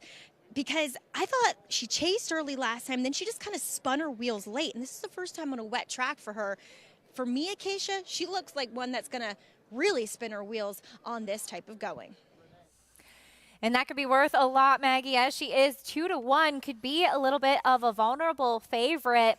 And as Maggie had touched on, Anthony, she's had a few chances already, with this already being her 5th start, this 3-year-old filly by Tapwrit. She disappointed last time out as the favorite, being part of the pace, and yet her 3 races prior to that were all good efforts, just not able to seal the deal. Yeah, she's kind of had too many chances for me in a field where there's some interesting looking fillies. I'd be looking a bit against her. And I think it just goes to show you, this is the Irad Ortiz Jr. and Brad Cox money. Probably more Irad Ortiz Jr. money at this point than any trainer money. I just don't see all of the appeal to her. Her figures aren't that fast. Flying Bessie has run considerably faster figs, especially the 1-2 starts back. You get Joel Rosario climbing aboard, and I think this proves a lot more important today than anything else. She's drawn in the 2-hole. Right? I would much rather take a chance with her, or even the rail filly. The one Mary's Boone is being completely dismissed here at 15-1. She chased the pace first time out over a muddy sealed track. She tired late. New York-bred daughter of Central Banker. Yeah, she's got to come here for the New York Stallion Series races. I don't know what she's doing down there. She's 15-1 today. She's a little interesting. She fits. She's a generous price. A couple of first-time starters in here. Maggie talked about each of them. The number 3, Grove. The meet that Norm Cassie has had at Oaklawn Park is just unbelievable. Yeah. Over 50%, 10 of 19, at least the past performances that I have in front of me. 10 for 19 with a couple of seconds and a third. This one ships in from the fairgrounds base.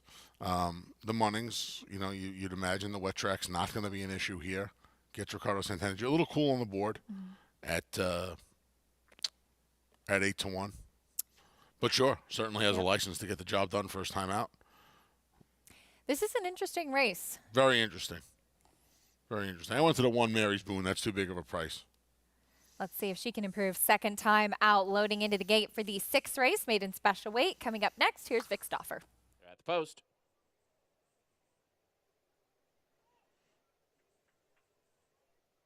They're off.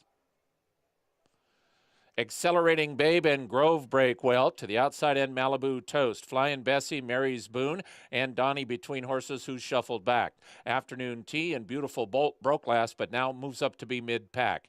It is Grove just in front of Malibu Toast. Mary's Boone is at the rail. These are the three quickest. Then 2 lengths to Accelerating Babe, Flying Bessie, and to the outside, Beautiful Bolt.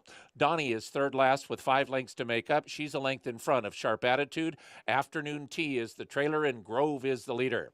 It is Grove just in front. Mary's Boone moves through to challenge, and now these two match strides, Grove and Mary's Boone. Then comes Malibu Toast in perfect striking position if good enough. 2 lengths to Beautiful Bolt, who moves up a bit. Sharp Attitude is next, top of the stretch, and Grove is the leader. Grove is now a length and a half in front of Malibu Toast in second. Beautiful Bolt is third. From the back of the pack, Afternoon Tea has made up a lot of ground. She's going to try to run down fellow first-time starter Grove. Grove has the lead by 2. Afternoon Tea, Flying Bessie, Donnie up the rail, but Grove is clear. Grove with a 3-length lead. Donnie might get second. It is Grove in front. Grove won by 2.5. Donnie was second. Afternoon Tea third. Flying Bessie finished fourth. First-time starter Grove adds to the already impressive tally of wins that Norm Cassie has during the meet. Maggie said that she was the best turned out, and she ran to it, handling this wet track with no problems. Yeah, broke very nicely. First time out of the box for Ricardo Santana Jr. The fact that this horse was cold on the board meant nothing. Right to the top. Daughter of Munnings, as she was supposed to, loved the wet track this afternoon. Was able to make every pole a winning one.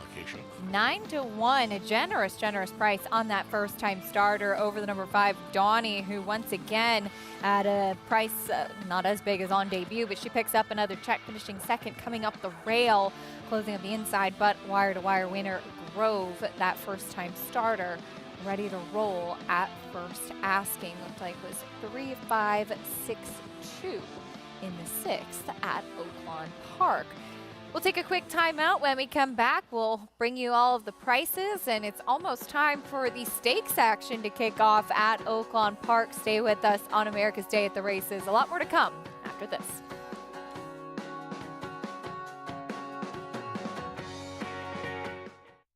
Flightline is in full flight. Flightline turns it on at the top of the stretch, and he's in cruise control.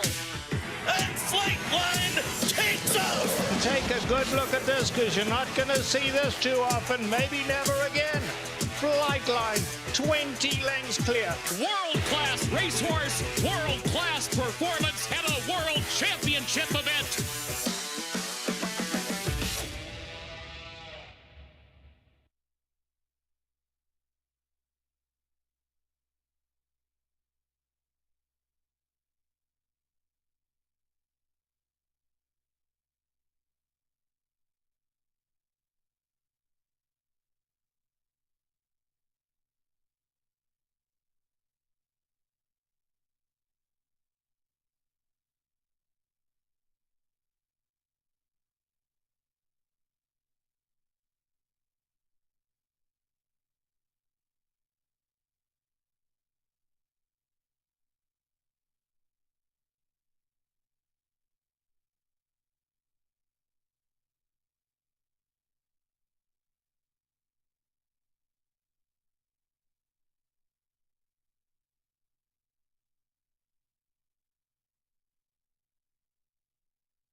We're back on America's Day at the Races here on Fox Sports 2.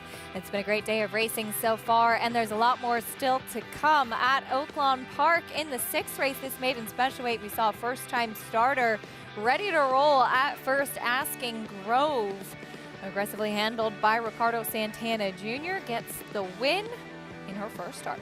Yeah, easy victory. Ricardo Santana Jr. put it right on the front end, and she loved the sloppy going today. Daughter of Munnings gets the job done rather easily on debut. 2160, a big price. At 9-1 she was on that first-time starter over the 5 Donnie and another firster afternoon tea in the 6th at Oaklawn Park. Race 7 at Oaklawn in Hot Springs, Arkansas. The stakes action continues on. We'll see if Norm Cassie can get another win. He has Pretty Birdie going out here in the carousel. She'll have to deal with Ugiri. They're both talented fillies. They're both coming off wins, Anthony. Both have a lot of speed. Yeah, should be a fun carousel as they kick off the stakes action down in Hot Springs. All 3 stakes races part of the cross country pick 5 that kicks off here in our 7th race at the Big A. And here is that sequence, the allowance race here, and then all stakes action the rest of the way. Our stymie sandwiched between those 3 stakes down at Oaklawn Park, races 7, 10, and 11. And we have a ticket for you for the cross-country pick 5. We'll start here at the Big A. We'll go 3 deep to kick things off, 1, 5, and 7. We'll use both Ugiri and Pretty Birdie in the carousel. 1, 3, 6. I like Bourbonic to upset the stymie, but we'll use Repo Rocks as well as Miles D. 4 deep in that Honeybee. I think it's a wide open kind of affair. And then we'll wrap things up with the 2 Brad Cox winners verifying and my top pick, Giant Mischief. He's also my pick in Beat the Big A today over at NyraBets.com. I like it. Beat the Big A. Best of luck with the Thanks. cross-country pick 5 sequence. It was a lot of fun sharing the desk with you as always. We'll That's see you it soon. for us. Yep. Yeah. We're wrapping up the day. I'll be back down in the paddock. Got to go get my big winter coat on for the last few races. But stay tuned. America's Day at the Races continues with racing from Aqueduct and Oaklawn Park. Greg Wolf and Andy Serling coming up on the desk to take you the rest of the way. A speedy showdown coming up in the carousel between Ugiri and Pretty Birdie. You won't want to miss it. Stay with us for a whole lot more on America's Day at the Races.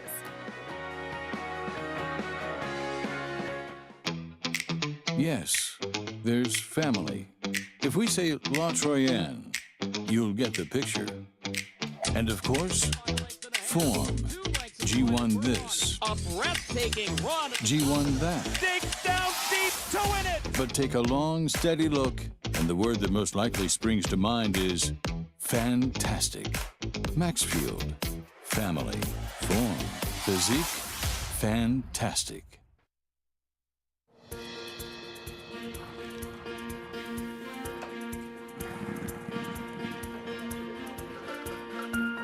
We take pride in what we do. For me, it's more of a passion than actual work. I'm an assistant trainer. Carpenter. I'm a peace officer. I'm a jockey. I'm a gardener. I'm a groom. Clocker. Assistant starter. Trainer. ESL teacher. I love what I do. There's so many jobs that come together every day. It's a collective effort that really makes this ball go round. We are New York Racing. I couldn't imagine working anywhere else. For me, riding horses in the morning is the best thing I can do. New York Racing helps support my small business. It's extremely important to the New York economy. Like my dream come true. This is like a big family. We are New York Horse Racing. Racetrack Television Network brings you every race, from every track, on every screen, every day. With monthly packages starting as low as $5, RTN gives you great value and access to more live HD streaming and race replays than anyone. Visit RTN.tv today to sign up and watch on almost any device, including Roku and Amazon Fire. RTN has packages that start at $5 per month.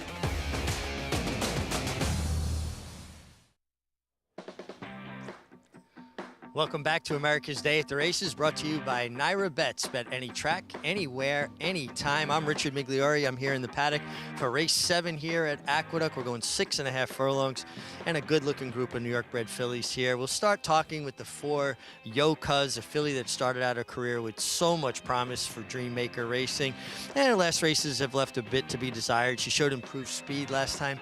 She adds blinkers, and I like the way she's acting here in the paddock.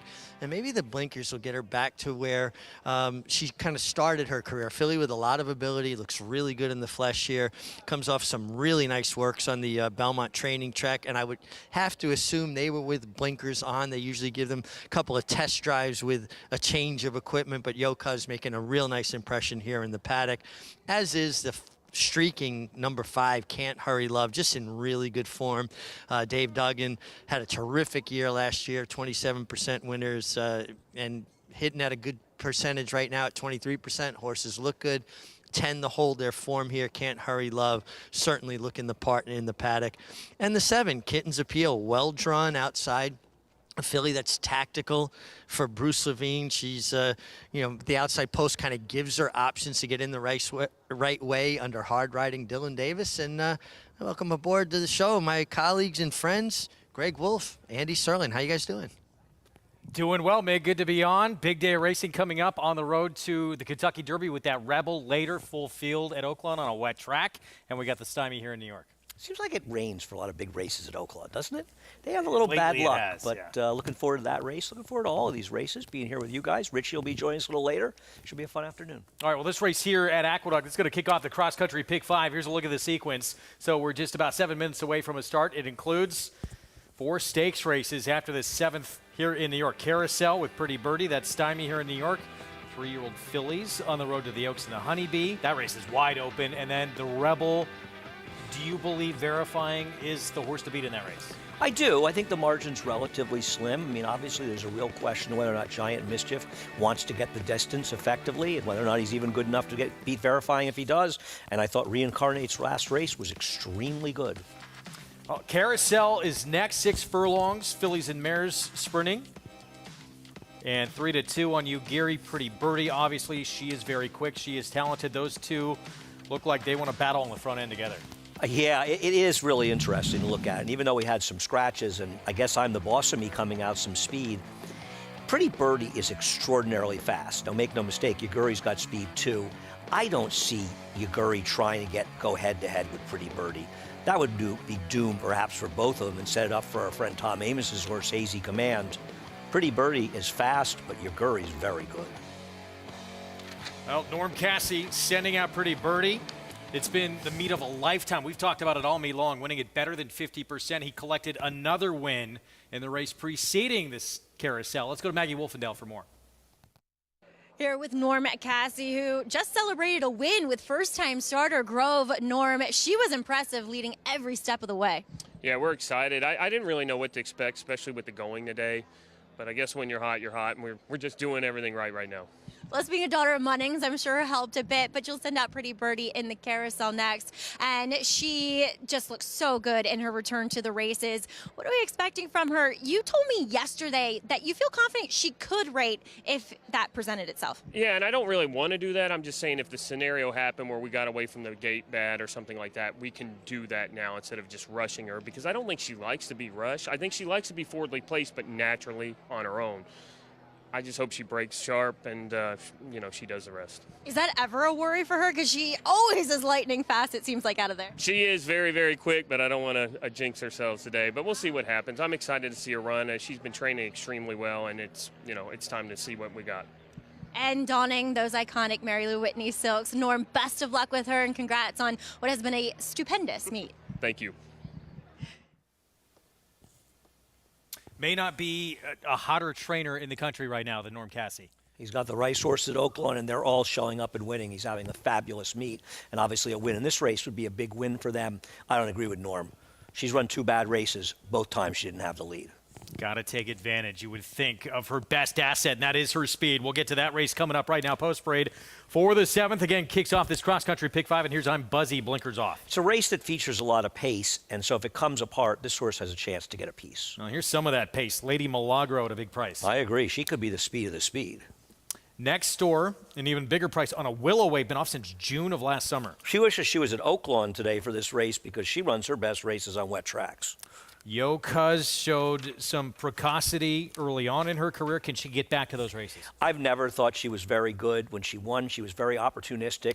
She can't get the lead, I don't think, in here without going too fast, and her return was atrocious. Here's the favorite, Can't Hurry Love, Manny Franco aboard. I'm going to try to beat her today, but she is in terrific form. Trying to win 3 in a row. She won her last 2 by more than 12 lengths combined. Baba surprised at almost 6-1 last start. Not sure how she won last time, and Oscar Barrera looking to win 2 straight along with Maddie Oliver. She's part of the pace. Big figure for this filly last time out. Kitten's Appeal with Dylan Davis. I agree. I think she's the horse to beat in this race, and she has speed, but she can rate, draws outside. To me, she's supposed to be favored. 3-1 right now. She's second choice on the board. Chasing Kara, big long shot next door at 34-1. She's got speed, but not the speed to keep up with these. And 4-1 outside Eric Cancel for Russell Cash, Captain's Daughter at 4-1. I thought she ran very well in a race. The pace didn't fall apart last time. Gets more pace. She's my top choice in here. I'd like to see Eric not fall so far out the back with her. 3 minutes to post here in the 7th at 6.5 furlongs. We're going to take a look at Kitten's Appeal, the one we talked about, who ran such a big race last time out. Just missed against Hot Fudge by a neck. 80 Beyer in that comeback, and that's today, 3rd off the bench for her. She's going to be very tough to beat if she runs this race. She easily beat my horse, Captain's Daughter, by 3.5 lengths. But this was a race where the pace basically held together, and she had an ideal trip where Captain's Daughter, who was dead last in the outside, was just left with too much to do. I can't knock her performance. Should she have won? She did hang a little bit. But you know, Craig, I'm sorry. Hot Fudge was a horse that was coming off of a long layoff. It was a very promising horse for Linda Rice. Her last race was in a Grade 1, the Frizette. So it's not embarrassing to have lost to Hot Fudge, and as you said, a big figure. See if 3rd off the bench takes a move forward. She's already clicked down another notch now, down to 5-2. As we're 2 minutes to post, let's look at the 9. Captain's Daughter, and Eric Cancel gets the outside post, and this is one who could benefit from a speed duel up front. Greg, it's the old outside closer in a race packed with speed angle that never works, but we all fall sucker to. And I just think she's been in very good form. This barn does not win a lot of races in New York, but I think she fits very well in here, and she's quietly been in very good form. But she has to beat 7, who's now the favorite. And for that matter, I agree with you. The 5 as well, who's still She's in great no form. longer the favorite. Yeah, Can't Hurry Love. We talked about the back-to-back wins by more than 12 lengths combined. We'll see if she can keep it going here. David Duggan, Manny Franco. I'm just more comfortable with Kitten's Appeal as far as being a forwardly placed horse that can be effective rating, even though she's never won from off the pace, so maybe that's a fair point. But Can't Hurry Love is a horse that really does her best running on the front end, and it's just hard to see her making the lead in here without going too fast. Let's get more from Richard Migliori. Yeah, guys, you know, what I saw in the paddock just kind of got reinforced what I'm seeing on the racetrack. We'll start, again, talking about the 4, Yo Cuz, who adds blinkers. She's trained very well with the blinkers, has gotten very focused, and actually worked with Frost Point, who we saw win the stake here, the Inside Information last week. And she actually sat off of her in the work and then rallied to her. So, you know, Yo Cuz, even though she's done her best running when she's made the lead, maybe with the blinkers and a little change of tactics. But I love the way she looks from a physical perspective. The 5, Can't Hurry Love, in really good form. May have to face some real heat here, and we'll see how that plays out. The 7, Kitten's Appeal, will be my top selection. I think she's just going to get the right trip stuck in from the outside. Love what I'm seeing from her. Loved her warm-up with Dylan Davis. Left the pony, really got that kind of warm-up that I like. And I think the 9, Captain's Daughter, makes a lot of sense. But you can't lose touch. I mean, she's a closer, but you still don't want to give her too much to do and try to make up all that ground around the far turn. And with that post, I think there's a bit of a fear for me that that's the trip she could get. Mig, thanks. So, yeah, Eric Cancel with the 9's got his work cut out for him out of the gate. I like her, but I don't think 3-1's any bargain at all. Well, I'm surprised she's a shorter price. And she was 9-2 morning line, drawn outside. Now a very short number. Right-hand side of your screen, Oaklawn, the carousel. Again, that showdown with you, Geary, and Pretty Birdie for Norm Cassie to come. 3-2 favorite right now is you, Geary. We'll get to that post parade after we're done here with his 7th at Aqueduct. There is the 7 stepping in, Kitten's Appeal, looking for her 2nd win her last 3 starts. Let's go to Chris Griffin for the call, 7th from Aqueduct. 2 out. Chasing Kara and Captain's Daughter.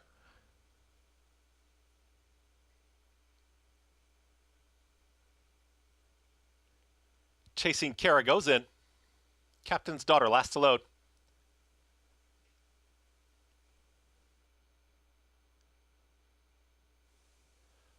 All in line. All set. And they're off. Hopping in the air at the start was Can't Hurry Love is the trailer. Baba's got early speed, and here comes Lady Milagro to the inside. They're 1-2. Just off of them will be Kitten's Appeal, is going to track in third with Chasing Kara out in the center of the racetrack in fourth.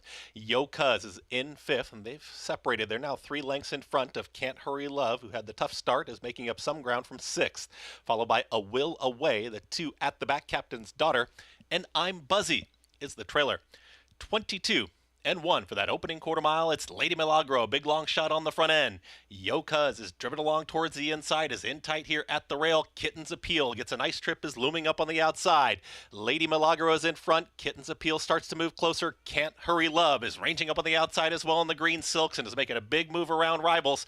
Yo Cuz is down towards the inside and losing ground. They went 45 and 2 for that half-mile time. A quarter mile left to go. Lady Milagro now kicks for home. It's Lady Milagro in front. Kitten's Appeal is battling on, and Can't Hurry Love on the grandstand side is making up big ground. Here comes Can't Hurry Love to the outside of Lady Milagro, who's down towards the inside, and in between them is Kitten's Appeal. 3 across the racetrack. Can't Hurry Love is taking the lead from the back. I'm Buzzy is rolling late, but running out of time. Can't Hurry Love. I'm Buzzy late. Here comes I'm Buzzy. Can't Hurry Love. Photo finish. Right on the wire. I'm Buzzy and Can't Hurry Love. They're in a very tight photo. Then came Kitten's Appeal in 1 minute 18.07. It's a photo finish in race 7. Can't Hurry Love blows the break and winds up in a photo finish here with this long shot. I'm Buzzy. Let's take another look. I don't know who won, but I know if the 1 beat the 5, there might be no luckier win by a racehorse in the entire universe this year. And the 1 did get up to win it, and it's a nice win for her coming from behind.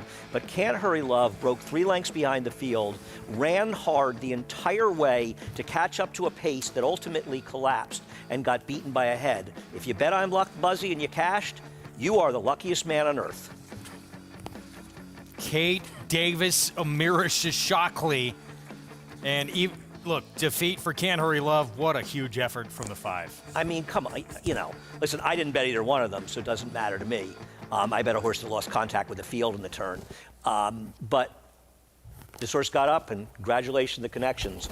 But man, if you bet Can't Hurry Love, I mean, you must be wondering what you have to do to cash a bet. And it is the one who's been put up unofficially as your winner, 12-1, with Katie Davis for Amira Shishakli. What a finish, 1-5, 7-9.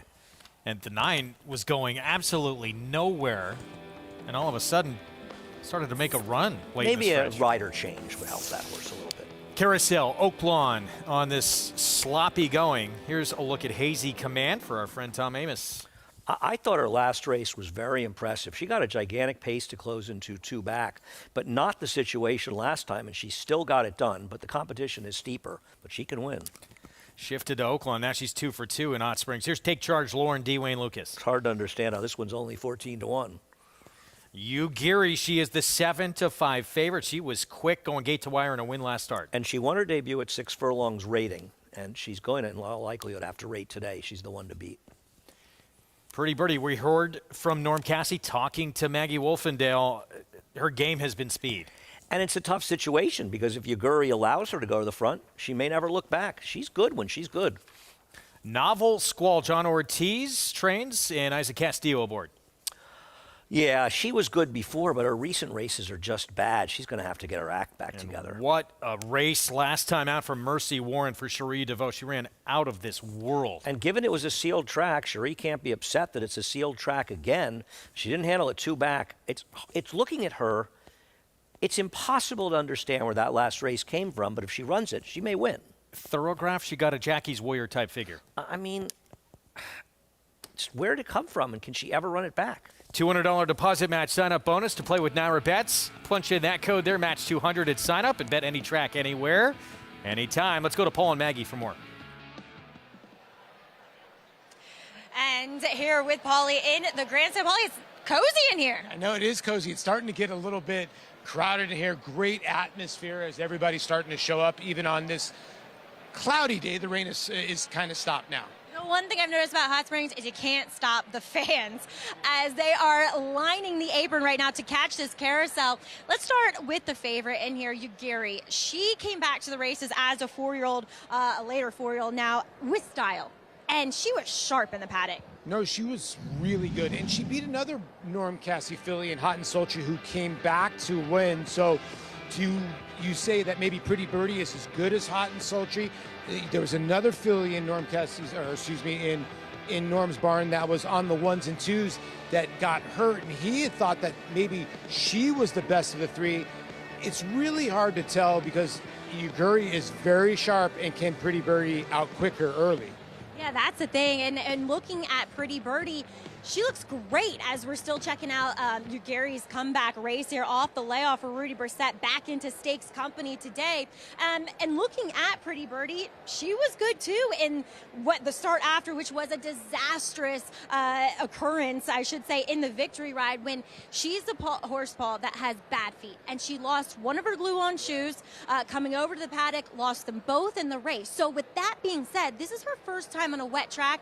And just through experience, horses that have bad feet, to me, sometimes get stung by these sealed wet tracks. Yeah, you would know more than me, Maggie. You know, if you look at her, she's almost like a quarter horse. Every time she gets out of the gate, it's 1-1-1-1. She uses her gate speed to try to outquick another horse and maybe cross over. So we'll see if that plays out of the gate. You know, and sometimes pace tools are created when a horse does break a tiny bit slow and has to rush up. And if that does happen, it includes the 1. Glad you mentioned her as Pretty Birdie. She looks great from the overall standpoint, but I could not get over number 1, Hazy Command. As you and I were just talking about, she gets the right setup. No, she gets a great setup. Listen, she's a horse. She falls out of the gate. She does not love the gate. She breaks either last or dead last almost all the time. But if there's pace in front of her in a small field, and you also have the 10 on the outside with that monster number last time to maybe push the pace a little bit more for her. Do you trust that number from the 10? It's really out of nowhere, right? But when you win by 16 lengths, it has to give a horse some confidence. I don't know. Greg, I'm on the fence when it comes to the outside runner, number 10, Mercy Warren. We'll see if she can repeat that figure here in this carousel. If she could repeat that figure, and welcome with us, just joining us on Bally Sports SoCal in San Diego, Greg Wolf, Andy Serling. That was Paula Duca, Maggie Wolfendale. Live coverage of the carousel here, Fillies and Mares sprinting at Oaklawn.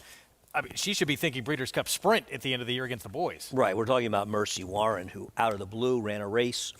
It got a 96 buyer. My guess is, and I didn't look it up, it probably came up a lot faster, and they just didn't know how to give that high a number because you were mentioning Thorograph numbers. You said compares with Jackie's Warrior, which would be a good 10 points higher than that.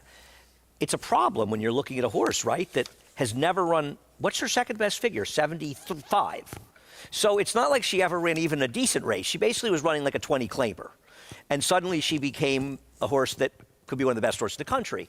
Those horses have a tendency to not run back to their numbers. And I think she's the most interesting horse in the race, but it's also a bit of a chess match, you know, Greg, because Pretty Birdie and Ugiri both have a lot of speed. Pretty Birdie is a must-have-the-lead type, and Ugiri has 1 going short rating. So she probably doesn't want to get into a tussle with Pretty Birdie and set it up for the 1. But if she lets Pretty Birdie get too loose, she may never catch her. So the riders have to figure out how to ride it, run the race, and we'll see who the best horse is. This is a nice race. Yeah, especially early on, subplot in this stakes race. Keep your eyes on what happens early with the 5 and the 7. Saw those prices from Aqueduct. I'm Buzzy in a photo finish, $27 and change. Katie Davis, Amira Shishakli. We have the Stymie to come. But right now, on this sloppy track, some of the better filly and mare sprinters in the country doing battle and favoritism the whole time. It's been with Ugiri. That price continuing to come down on Mercy Warren for Cherie DeVoe, the 10. Yeah, I would book her before I bet her at 3-1. But I'm as curious to see how she does in some ways as any horse running today because of that last race. You just have to ask yourself, you say, well, it was a sealed track last time. Okay, she was on a sealed track the race before and she ran a 59 buyer. She does get a sealed track again, but I don't even know what to say. It's hard to wrap your head around a kind of jump like that in career start number 8 when she'd shown nowhere near that ability. Few horses ever show the kind of ability she did in that race last time out. Also on the rail, we talked about the Tom Amoss filly. Since she has moved to Oaklawn, she's now 2 for 2. And she ran a number last time out that puts her in the mix with these. And it's interesting with her, outside of her, Tom's having a lousy meet at Oaklawn. He's close to 1 for 30, save her, unless he won something in the last day or something. But she has run terrific. She got a fast-paced 2-back, but didn't get one last time. And if they go too fast up front, she becomes the likeliest winner. That's Hazy Command from the inside post. Favorite, Yagiri. She went gate-to-wire sprinting last start. Pretty Birdie. Her game is speed from post 7. Here it is, the Carousel from Oaklawn. Let's go to Vic Stauffer for the call. They're at the post. They're off. Pretty Birdie broke like a shot, goes to the front from Ugiri in second. Mercy Warren comes away running in third, then Take Charge Lauren and Novel Squall. Hazy Command is the trailer, match racing up the backstretch, and look at these two fillies fly. Pretty Birdie and Ugiri, and they are throwing it down into the far turn and opened up 6 lengths on Mercy Warren. Hazy Command is about to move through inside of Take Charge Lauren to take 4th.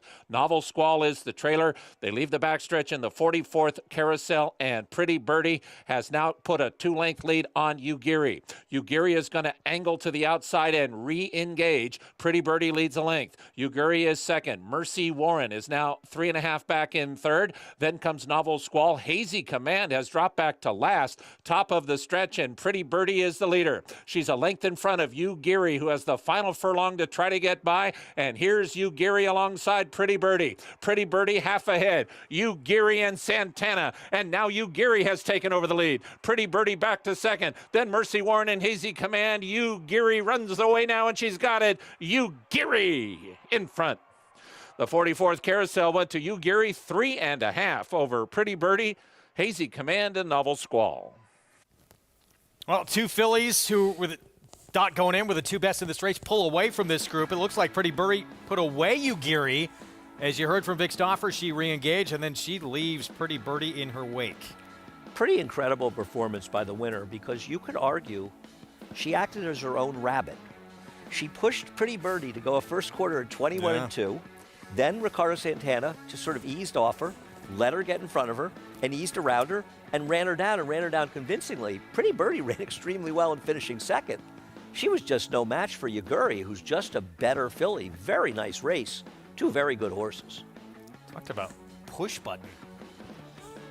I mean, it's, you know, when you think about it, I mean, Ricardo rode the perfect race, but you've got to have a filly or a racehorse that's really the best horse, because she made the speed horse go too fast, and then she still came back and got her. Amazing. Re-engaged. Yeah. What a performance. Yeah, Ugiri now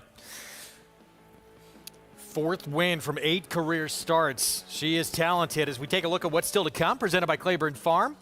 Races 8 and 9. Stymie is next. Good addition to that race ahead on the fast going here in New York and Oaklawn. Best still yet to come, including the road to this year's Kentucky Derby with a Grade 2 Rebel. Let's take a look at that field. 11 will line up. Brad Cox will send out 2 of them, Verifying, 2-1 post-time favorite, and then Giant Mischief as well. It's nice to beat Brad Cox. The horse that was favored in last week's race didn't win, the Risen Star, so he won with the long price in there. And now he's got Verifying, who's very calmly getting to the Derby.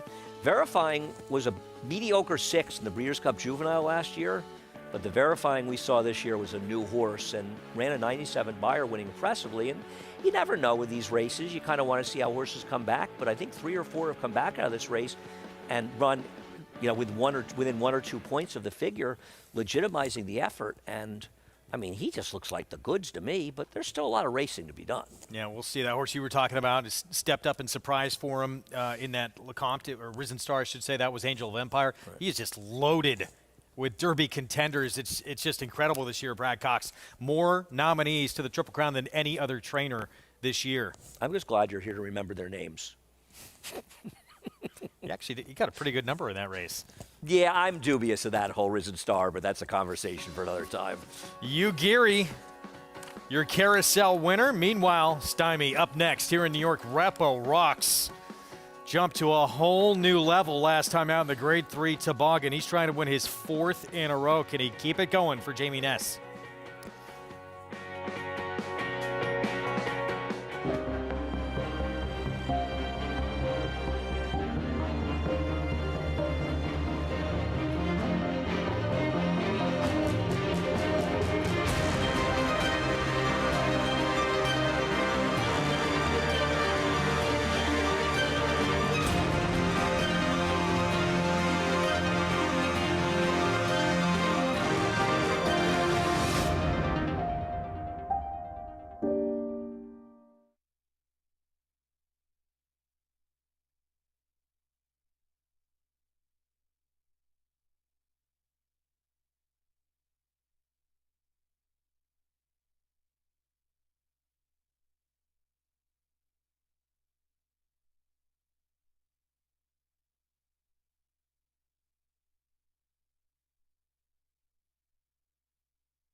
Back with you on America's Day at the Races on our FS2 coverage. It's brought to you in part by America's Best Racing. For the love of the race, visit americasbestracing.net today. Back at Oaklawn, Ugiri. Back-to-back wins. Kicks off her 4-year-old campaign the right way. There's a lot of racing left to be done, and the competition is going to get much sterner for her. And Goodnight Olive is obviously sort of looming out there somewhere. But after a race like this, aren't you supposed to go to Keeneland and try the Grade 1 fillies in the Madison? Oh, I thought you were going to book her for the Breeders' Cup Filly Mare Sprint. I tend to take things one Grade 1 at a time, Greg. I wondered where that was going. Yeah, absolutely. I mean, this was the way she did it. As you said, acting as her own rabbit. I mean, you don't see that happen. Right. This was just a sensational performance. And I think it also shouldn't be lost on people just how good Pretty Birdie is. They can say, well, she went too fast. She went too fast because the winner made her go too fast. That's my kind of performance. You know, that's a horse that did all the dirty work and won the race. What a nice filly. Rudolph Brissett, Ricardo Santana Jr., and Ugiri looks like poised for a huge 4-year-old campaign. Pretty Birdie, Hazy Command for Tom Amoss. Looked like wasn't really running much. Came on late to get 3rd. 8th at Oaklawn. This is an allowance optional claiming race. Kicks off the late pick 5. 6 furlong sprint. And it's Flapjack right now from the inside post. Chris Hartman looking for win number 3 in a row as we return to New York and the Stymie 1-turn mile. And there is Repo Rocks trying to win his 4th in a row. He is the 8-5 favorite. The race he ran last time out, a race that we were talking about Fort Warren in the carousel, a little bit like that.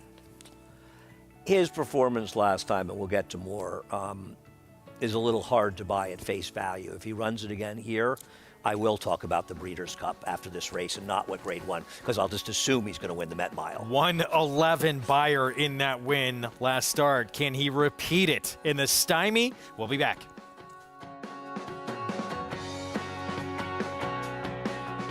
Quality Road, proving Lane's End's tried and true stallion-making tradition. A tradition that leads to success for our partners and our stallions. Quality Road has sired multiple Eclipse Award and Grade 1 winners, including champion 2-year-old colt Corniche, champion 2-year-old filly Caledonia Road, champion 3-year-old filly Abel Tasman, and multiple Grade 1 winner City of Light. He's a leader of his generation. Quality Road, a stallion that stands above the rest. Who you betting on? How about an app created specifically for horse racing? Naira Bets. We specialize in thundering hooves, fist pumping, and boosting your bankroll with robust weekly promotions. And offer betting tips from actual horse racing experts. Bet all day and night, nationwide. Get the action and thrill of horse racing with Naira Bets.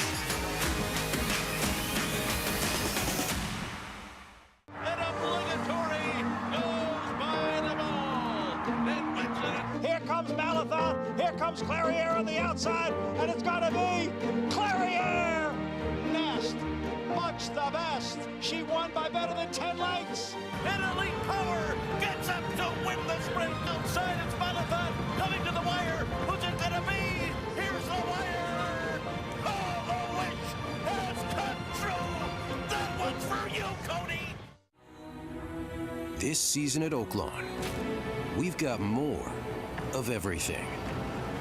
More of the top thoroughbreds in the world. More days of live racing. And the largest purses in our history. All at a completely reimagined Oaklawn. Come be a part of this historic season at Arkansas's only casino resort.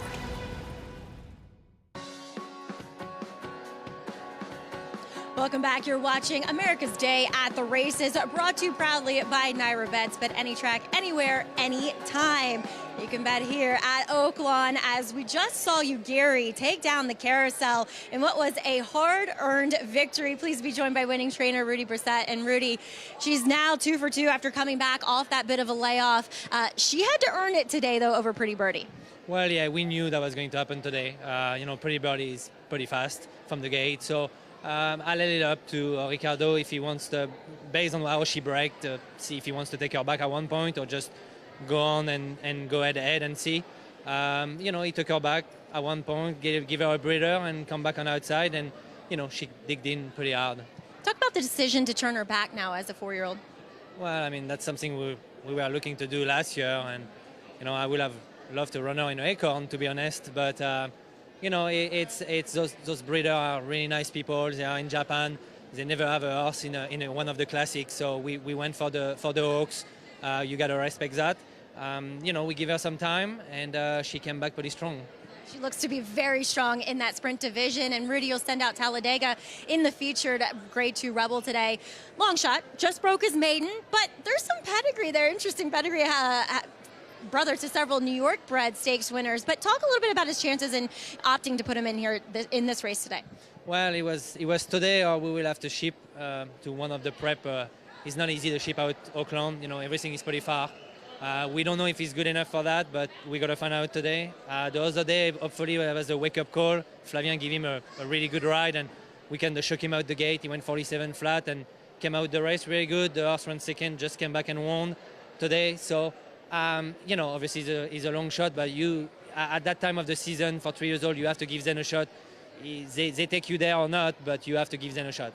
There's always room to step up. Congratulations over you, Gary. Big performance. Thank you. I appreciate it. All right, Greg Ugiri looking to maybe dominate those sprinting fillies and mares. Yeah, it could be a huge, huge 2023 for you, Gary. We have races on this network sometimes, and just makes you get excited about what's to come, and I think that's one of them we just saw. Here's the field for the Stymie. Post-parade, Bourbonic, former Wood winner, coming off a big win last start. Feels a little overbet at 3-1 last time because he just doesn't figure to get much pace to run at, relatively speaking. Far Mo Power, a huge number at Parks last out. Agreed. He's been in great form, but he's never done away from Parks.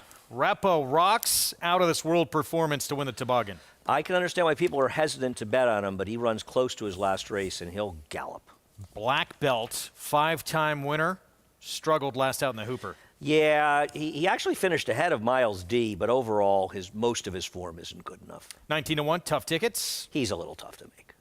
And Miles D, some high hopes for this horse. Came back as a beaten favorite, though, at Gulfstream for Chad Brown. I mean, there were hopes that he could be one of the best horses in the country last year, and obviously his year got derailed. Well, I mean, he started his year with a third to Olympio behind a very slow pace, and look what Olympio did, and he just had injuries and didn't make it the track. But he was so bad in his return, Greg. Yeah, I heard his horse was third in the Travers last summer. His fourth summers start. ago, I should say. Yeah, right. You thought it was last summer. It was 2 years ago. Repo Rocks, 111 Beyer speed figure in this 7/8 victory last time out to take just a massive leap to the next level. You understand why racing fans, I do, and we all do, this raises their eyebrows. You have a 5-year-old making his 32nd start, and he doesn't just run his best race ever. He runs his best race ever by 8 lengths, and it's the 3rd time he's been with a trainer. All 3 of those races were 3 of the fastest figures he's ever run, and he's a trainer who has won at a very high percentage out of town. I believe he's currently appealing a 6-month suspension. So you do have to wonder, where did the race come from and how can he run it back? I picked him on top, though. It was so much better than these. I'm not going to bet against him to not run at least close to it, but maybe Jonathan has a different idea. Jonathan Kinchin joining us for the first time on the program. What do you think of Repo Rocks, JK? Well, I enjoy it as a beverage. Put an orange wedge in it. And shout out to Lee Einseidler, who's Costa Creed ran extremely well in Saudi earlier today. Look, I'm the same as Andy. I mean, if this horse runs the speed figure that he ran last time, they're all running for second. And they're running for second by 5+ lengths. He'll gallop in this spot.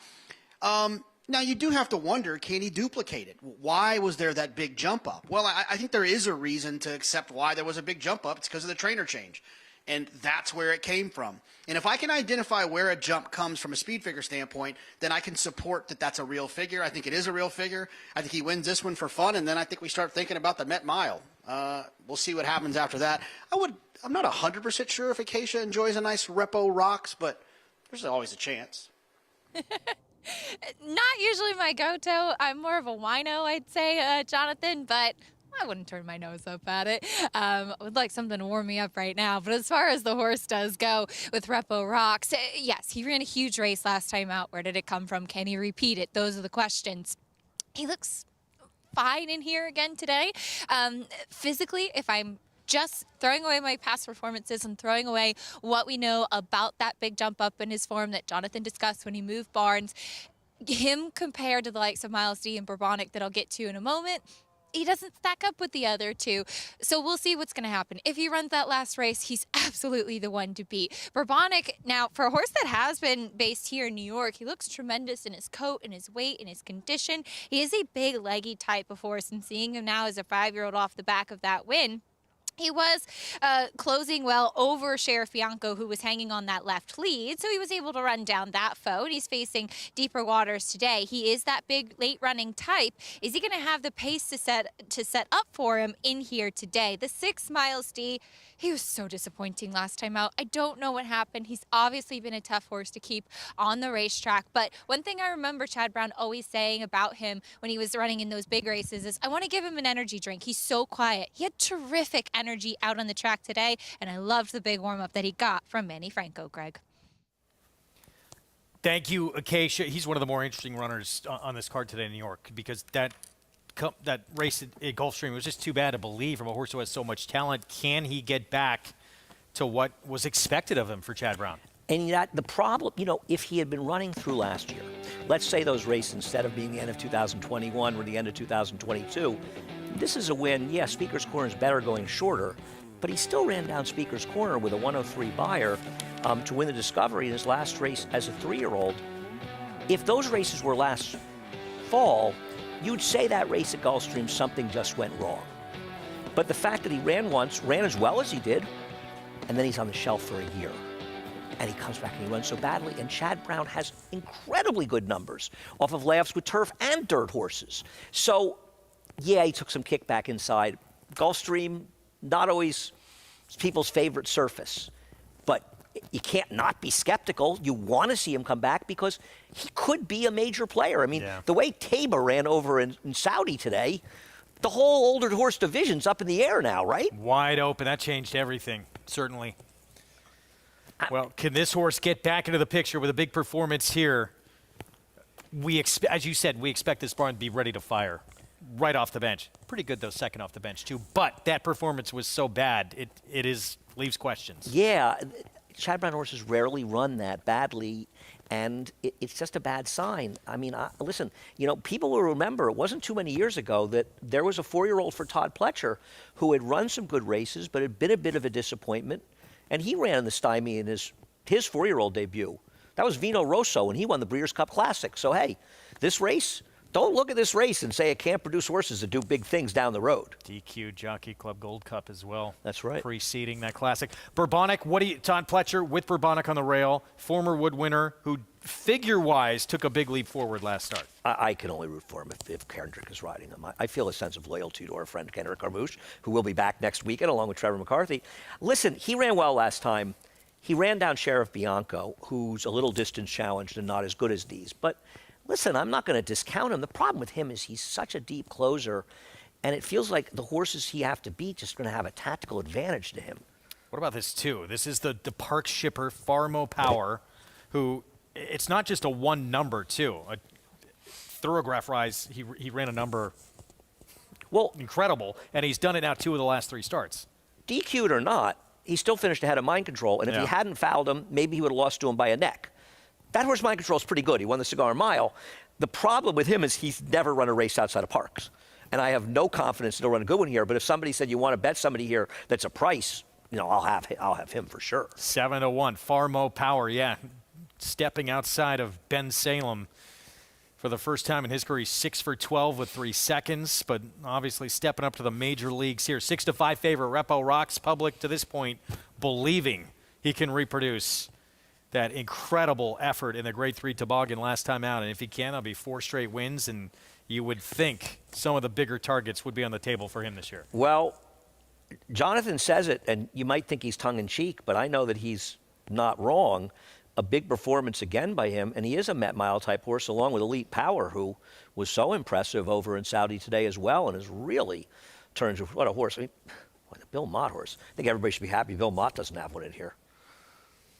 There's Farmo Power, now even money on Repo Rocks. 5-year-old.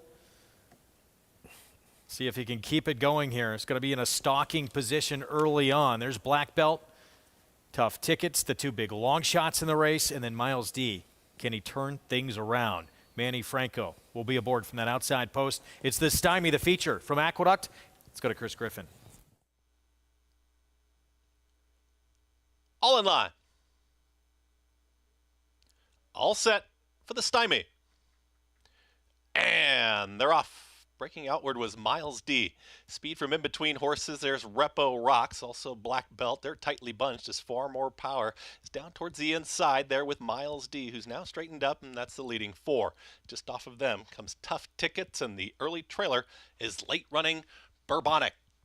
Still tightly packed here on the front end, and here comes Repo Rocks. Wants the front end, and Repo Rocks and Andrew Wolfsont, they're moving forward at the rail, and they're going to apply pressure to Black Belt, now within ahead of that leader, and now they're going to back off the tempo. So 23-4, action-packed first quarter, and that's going to stack up other rivals. It's Black Belt who's in front. It's a tough trip so far for Repo Rocks down towards the inside. Wants to go, but nowhere to go. Miles D is up on the outside, is now challenging for that second spot. Tough Tickets is in there. Farmo Power is worked to the outside. Bourbonic has just been watching all this action from the back of the pack.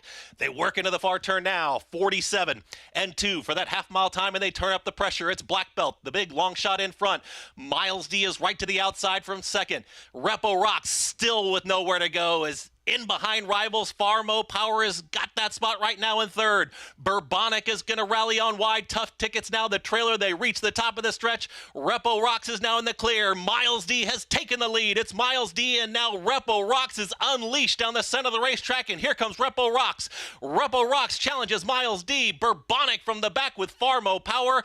Repo Rocks is now clear, up by a length and a half with a 16th to go. Not the easiest of trips, but Repo Rocks wins the Stymie. It's Repo Rocks over Miles D, Farmo Power, and Bourbonic in 1 minute 36.75 seconds. Repo Rocks, things were not going that well for him early on in this race. No fault of his own. Did not matter. It wasn't pretty, Greg, but it was effective. I mean, the rider just seemed so concerned with strangling him back behind horses and not getting the front. But as it turned out, he was able to easily swing outside when he turned for home. And I don't know who this Repo Rocks is. He's not the Repo Rocks that Lee Einseidler had. He's not the Repo Rocks that our friend Tom Worley had. But he's one heck of a Repo Rocks right now. And Miles D at least showed up. I mean, you know, he was more forward as the pace was slow, and he ran okay. But this horse right now, he's in a different galaxy. Not just going to be going to some of the bigger races. He's going to be one of the favorites probably in those. Well, I mean, at this point, you have to be going to the Carter on Memorial Day, right? I mean, that has the Grade 1 Carter for him, where he could meet, by the way, High Oak. Yeah, back to Oakland, 6 furlongs to start the late pick 5. Flapjack, Chris Hartman trying to win 3 in a row. Will step up in class. Ooh, sorry. Speed We gotta get inside. around. He might be lone Thank you, speed. Greg. He feels like the main speed. The 5, maybe? No shirt, no shoes went by. Here is the 5. You and I were both interested in this horse. We expected to get slightly better, though, than 3-1. So the morning line maker. 12-1 morning line. Spankster, D. Wayne Lucas, David Cabrera. He kind of took advantage of a fast pace last time, but to be fair, he's run 2 fast figures. And faced a decent horse named Cogburn, too. Here's the 7, Mucho, who at one time was a very good sprinter. He was the favorite in the Hopeful as a 2-year-old and lost to Mind Control. But carved out a pretty good career as a sprinter. He did. First time for a tag. Albizu at 3-1, Diodoro. You know, he's a little bit interesting. He ran against a very good horse, a horse that you and I have talked about, edge to edge, another promising horse running at Oaklawn right now. And Fitzpatrick, 7-1 on the outside. I have no knocks on Fitzpatrick, who does get a trainer change to Joe Sharp, just might not be good enough. 7-1. He's running some good figures in New York before he went to the bench, but, long time off. We haven't seen him since June. Let's go to Hot Springs for more. Yeah, the rare Minnesota bred Greg Fitzpatrick coming back here for Joe Sharp. I'm sure he's just waiting for Canterbury. I don't know. But let's talk about Flapjack, Polly. Horse that is coming off 2 consecutive wins. Seems to have found this new speed. Is he the speeder today? Well, he ran into I thought, a suspect field last time out. Was able to get away with easy fractions on the front end. He's 2 for 2 so far. He was claimed. He's put into the Chris Hartman barn. Chris and Nick Juarez are doing great things. And Nick, I will give Nick credit. Whenever you read on the forum, he's going to be forward. So I would think Flapjack is going to try to take this field, just like you're seeing in this replay, gate to wire. But is he going to get away with those easier fractions today? Polly, watching him on the track, Nick Juarez imploring his equitation classes, doing figure eights with his horse. I wish he was showing more energy. I liked him in the paddock. He's downgraded from what I see on the racetrack. Taking a look at number 8, Albizu. He's one that, too, seems to be in good form, and he exits what is looking to be a very strong race. Well, I mean, he comes here from California, and how many California horses do you see there by Include? I mean, Include Broad Brush, that is mud over mud over mud, and it's no surprising that this horse ran well twice in 2 mud races. I think he'll be able to handle it today. The gate was his issue last time.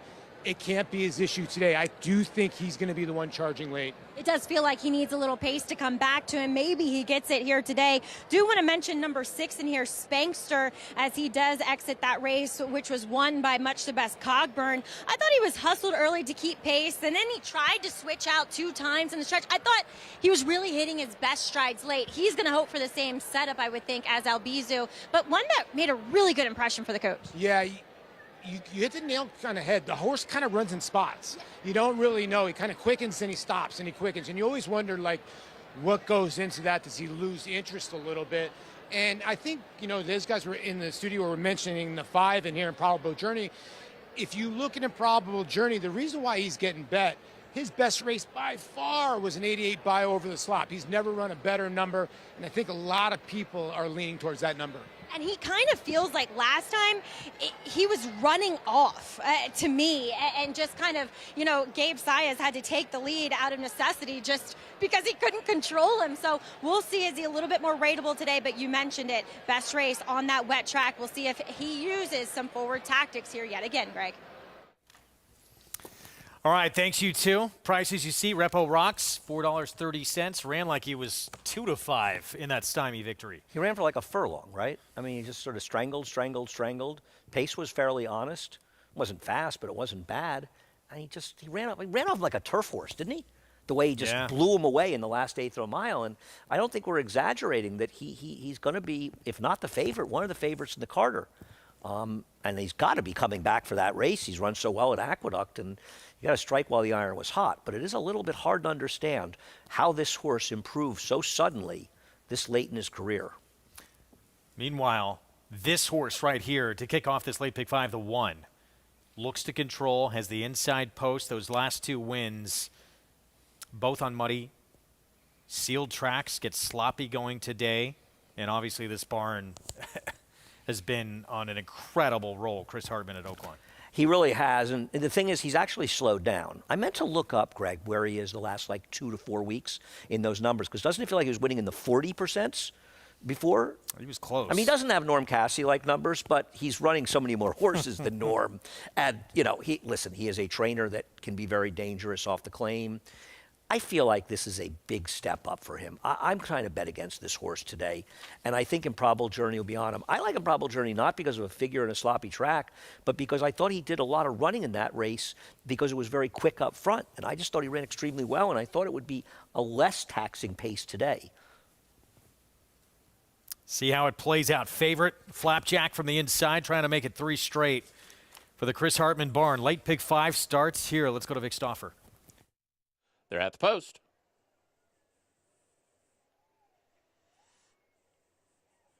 They're off. Albazoo, Improbable Journey, Spankster, Fitzpatrick all break well. Flapjack away next, and the early trailer is No Shirt, No Shoes, and Improbable Journey is quick up the backstretch. Improbable Journey, a length and a half in front of Fitzpatrick. Now Flapjack moves through inside of Spankster and takes over 3rd.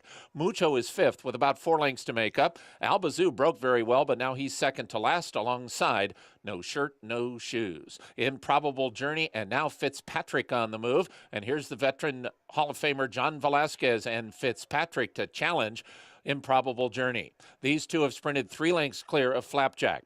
Then comes Mucho, Spankster, and No Shirt, No Shoes. The trailer is Albazoo, and the leader is Improbable Journey. Fitzpatrick with every chance outside of him. These two head off the top of the turn, and Fitzpatrick has taken over the lead. Spankster catches the eye, back of the pack, and here comes Spankster, and he means business. Fitzpatrick has the lead. Spankster alongside. No Shirt, No Shoes up the rail, and Spankster has now taken over the lead. No Shirt, No Shoes. A late run from Albazoo. Spankster, No Shirt, No Shoes, Albazoo. Spankster in front. Spankster won by a length. No Shirt, No Shoes 2nd. Albazoo 3rd. And Fitzpatrick finished 4th. D. Wayne Lucas strikes at Oaklawn. It's Spankster winning for the 3rd time in his career. Got a very nice trip to win for the late Willis Horton. Of course, they had that big win last week in the stake, the Razorback.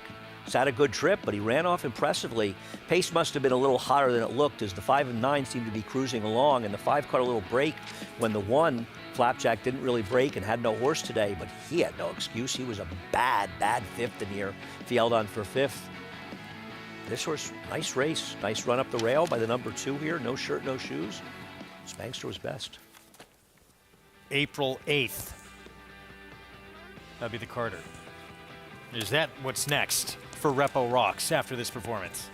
Well, he's got to run in that race. I mean, he does. And I mean, at some point, you sort of wonder, where do these improvements come? And, you know, when they come for certain barns, people rightfully have a right to ask questions. 4 in a row for Repo Rocks. Let's go downstairs to Acacia. Pleased to be joined by winning jockey Andrew Wolfson as Repo Rocks does it again. And I know that this is a special horse for you. He gave you a really big win last time out and another big one again today. Yeah, that's 4 stakes in a row for him. That's something else. I've never sat on a horse like this before, so it's been a lot of fun so far. Tell me about your trip. Not the easiest for him today, where he really did have a good setup last time. He was boxed in with nowhere to go today. Right, and I talked to Jamie about it beforehand, and in retrospect, I might have been able to win it a few different ways. And we were looking at the race, and it didn't look like there was that much speed in the race, where if I wanted to, I could take it. So I just wanted to play it by the break. He broke well, but it looked like Ruben just outside of me wanted the lead. And so I just made him work for it a little bit by letting Repo go a little bit, and then I took back. But it was still a little bit too slow for him. I think he would have rather been going a little bit quicker out in front. But, you know, he sat chilly in there and until it was my time to move, and I just let him go. And, I mean, you saw the rest. He did it easy. Is that added pressure for a jockey too? When you know you're on a heavy favorite, a horse that's been in such good form, when you're hoping that things will work out when you do it on the racetrack, because of course we know so much can happen out there. Oh, no, never. No, of course. Yeah, oh my God. Yeah, there's always the nerves before the race. Usually as soon as I'm in the gate ready to break, it's just another race. But yeah, always thinking about that. And the easy part is he was the best horse, so it made that part easy. Picked up another win. Congratulations. All right, thank you so much. Have a good day. Repo rocks it, doing it again. Not the easiest of trips today, but when he got some clear run, Greg, he truly was the best horse in the race. It's not even a question of, the last 2 starts, he's been otherworldly. Double B Racing, Jamie Ness, Andrew Wolfson. Good opportunity for that young rider to get on a very good horse. We'll see if he continues to stay on this horse as he gets into bigger and bigger races. It's kind of bad for him, though, because leading into the race, I think his ROI was somewhere between $6 and $10 for all his winners to meet. And now he just won an even money shot, right? It's bad for his ROI. It really is. Because he's had like 2 huge prize winners. Last here in New York, I thought the most wide open race on the card. We will see how it plays out. I know it's a bottom level claiming race, betting but race. it's a super race. I agree. You and I can talk about it for 20 minutes up here. We won't be able to, but we'd like to. Brad Cox loaded on this year's Triple Crown Trail, verifying stablemate Giant Mischief. Gonna go out in the Rebel, still to come. Stay with us.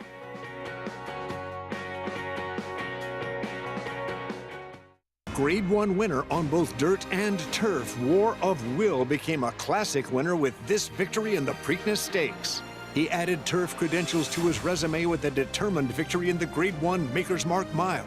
Now his first weanlings are commanding attention in the sales ring. Right here, 280,000. Better than 91,000. 165,000. 160,000. Thank you. A dual surface classic winning son of Warfront, War of Will, standing at Claiborne Farm.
Will Take Charge is closing strongly. Den's Legacy on the inside. Super 99 is under pressure.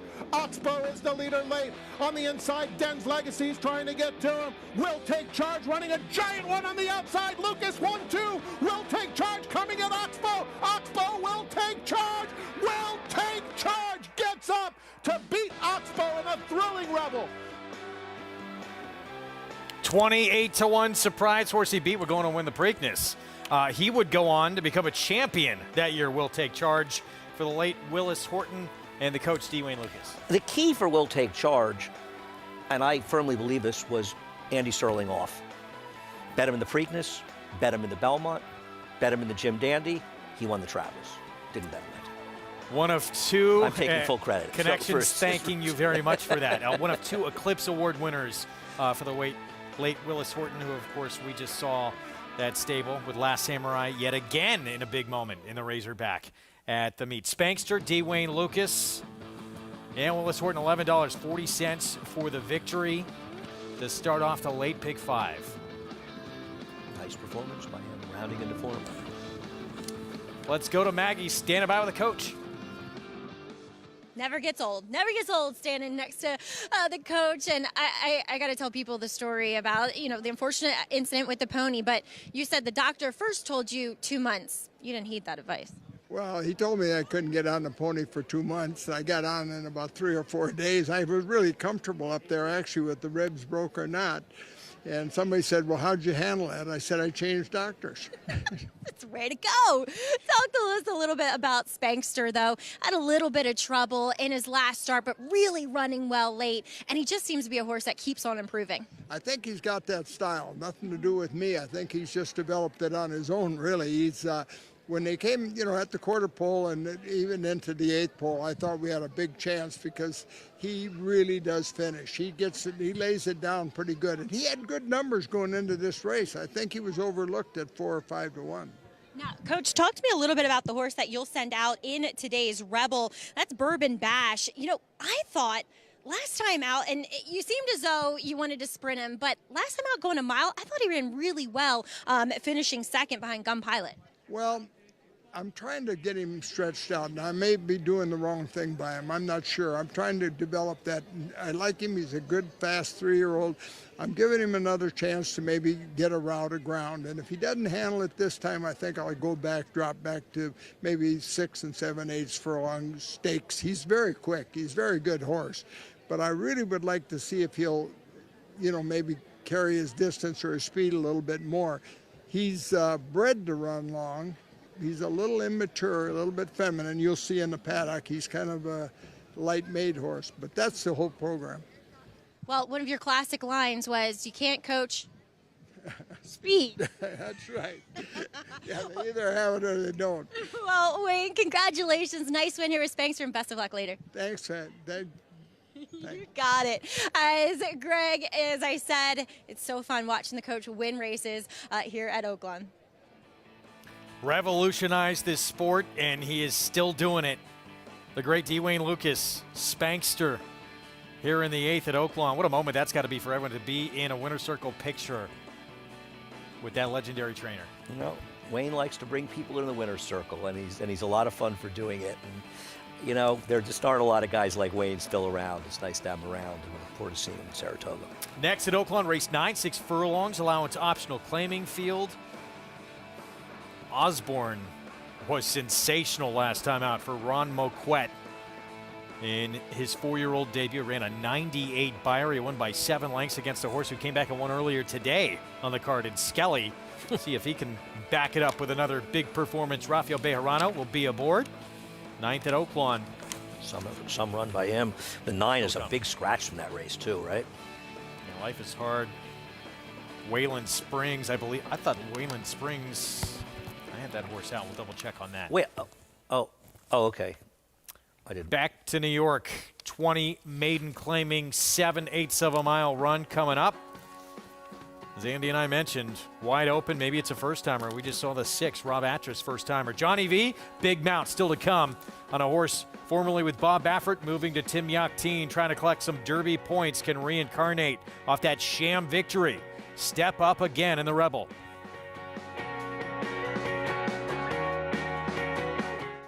Caraconte has potential to be a leading turf stallion in America. Caraconte proved with Spenderella that he can produce an international caliber horse that can run all over the world. Spenderella hanging tough with the advantage to win the Appalachian. I've been fortunate enough to train some top fillies and mares. Spenderella is right up there with the best of them. Spenderella turns it into a procession. I think Caraconte is a horse who has tremendous potential. Caraconte standing at Gainesway.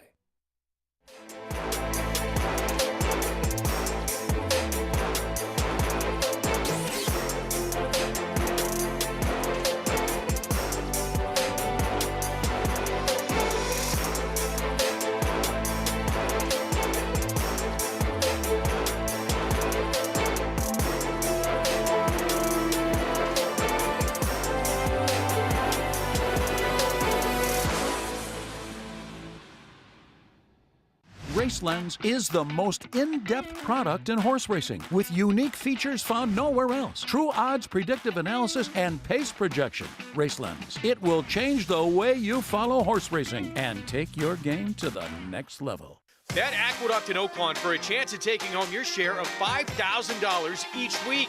Hit the Lake Pick 5 on Sunday at both or either track and split $5,000. Opt in at NyraBets.com. Racetrack Television Network brings you every race, from every track, on every screen, every day. With monthly packages starting as low as $5, RTN gives you great value and access to more live HD streaming and race replays than anyone. Visit RTN.tv today to sign up and watch on almost any device, including Roku and Amazon Fire.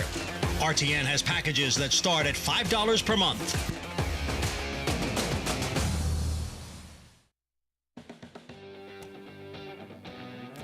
We're back on America's Day at the Races. Our program brought to you in part by Hill & Dale at Lapa. Good to have you with us on this Saturday afternoon with live racing from Aqueduct and out in Hot Springs, Arkansas at Oaklawn Park, with the road to the Kentucky Derby continuing in the Rebel Stakes. Nightcap to come here in New York, and here's our post parade. 7 furlongs, 20 maiden claiming races. This is Run, Smitty, Run. This horse may look ridiculous on paper, but go back to this horse's dirt races and take a good look who ran against this horse. This horse lost to some pretty good horses. Highly motivated, one of them. Here's the 2-3-33, missed by a neck at this level last start. 2 horses have come out of that race. Both of them won, improving their buyer figures 22 points and 20 respectively. The second one at 26-1. That race is live. Dad's Good Runner, the favorite, went by. He's very live here. Grand again, tough to make a case for. Here's the 5 Old Point. I don't like this horse. Rob Atras claim or not, he's been terrible for Todd Pletcher. First timer for Rob Atras. Lezcano not staying kind of bothers me, but Atras is dangerous with firsters.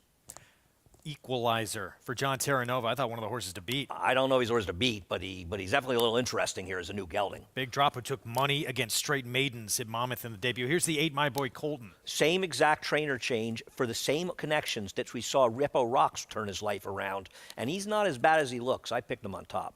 Tom Morley, Manny Franco, Downtown Connector. Second off a long layoff. Another horse could absolutely win. Golden Purchase at 17-1. He's a little tough to make. And that's your field. I know there were 12 too. I turned the page looking for 11 and 12 too, Greg. And we're just getting started. Here's My Boy Colton. The hit's still to come. 0 for 11 to this point. But, as we said, these connections starting to win now in New York. Well, right. I mean, these were connections that were won for a lot before last year. They won a few races last year. I'm talking about the trainer, Jamie Ness. And now we've seen Rippo Rocks being turned from a claimer into arguably one of the fastest horses in the country right now. Ignoring all of that, you can't ignore it when you're betting. And I don't think it'll be surprising when we see this horse improve dramatically. And it's not as though he doesn't have races that are easily within hailing distance of winning this race. And he's also only 0 for 7 on the dirt, so he's not exactly a massive, massive failure on the dirt. Began most of his career early on the grass. Let's go to Acacia for more. And I'm with Andy here, and we'll see if the train keeps rolling with My Boy Colton. And the reason that I liked him is that I have never seen him look this good. For a horse that had his last workout at Parks and was at Belmont prior to that, his coat is shiny, hydrated. He looks like he's carrying more weight than he ever has. He's a horse that sometimes could get really kind of revved up, distracted, and just maybe not really carry his condition from race to race. None of that's been the case. He does have that big scar in his right stifle, from what I understand, something that he did back at the farm when he was a baby, and obviously doesn't impact him at all. But the number 3, Dad's Good Runner, I thought he absolutely had license to improve. He broke well, got run down late last time, and typically with this barn, these horses need a race off the layoff, and I didn't see him last time, but he looks incredibly fit in here today and looks like he really benefited from having that last start. The number 5, Old Point, is first off the claim for Rob Atras, and it is tough to claim off of Todd Pletcher, but I thought that the new gelding angle was interesting. I noticed in his last race that he was running pretty much throughout the entire race with his tail stuck straight out, and that's not something you see from a horse that's very settled and relaxed and moving freely. And sometimes we'll see horses be gelded for a demeanor, but sometimes it's also just to make them move a little freer behind. And I think that could be the case with Old Point, and the ultimate equipment change really could serve him well as far as his movement and how free he could be going out on the track for his new connections, Greg. All right, Acacia, thank you. Favoritism remains with the 3 here. Dad's Good Runner Second off a lengthy layoff. Hadn't run since June. Came back January 8th. Ran a good second at this level, for the level. And we'll see if he can improve upon that here in start number 8. Want to remind everyone, registration open for the March 4th Gotham Stakes Challenge. Play to take down the cash prize pool online with NYRA Bets. Go to NYRA.com/contests to register to play today. Registration closes, next Friday at 5 Eastern time, so still plenty of time to register and get involved. That's our first contest, actually, of the year. I know there's a BCBC seat involved. Just quickly talking about some of these horses. You know, I mentioned the 2, how that race that he comes out of, I know he only got a 56 buyer, but based on those performances, it might be one of those where I call a key race, a race where it's just a better race than it looks. Horses are coming out of it and running much better. I agree that Dad's Good Runner ran well last time out. You like the 7 more than I do, but I can understand. He's kind of a wise guy horse. Gelding, drop down. We talked about My Boy Colton. Downtown Connector, a horse who'd run figures fast enough to win it at Fairgrounds. Probably needed his last race. Gets a switch to Manny Franco. This is a wide open race and a lot of fun stuff going on here. There's the 9 stepping in for Morley with Manny Franco. 1 left to load. Nightcap, Aqueduct. We are set. Let's go to Chris Griffin for the call.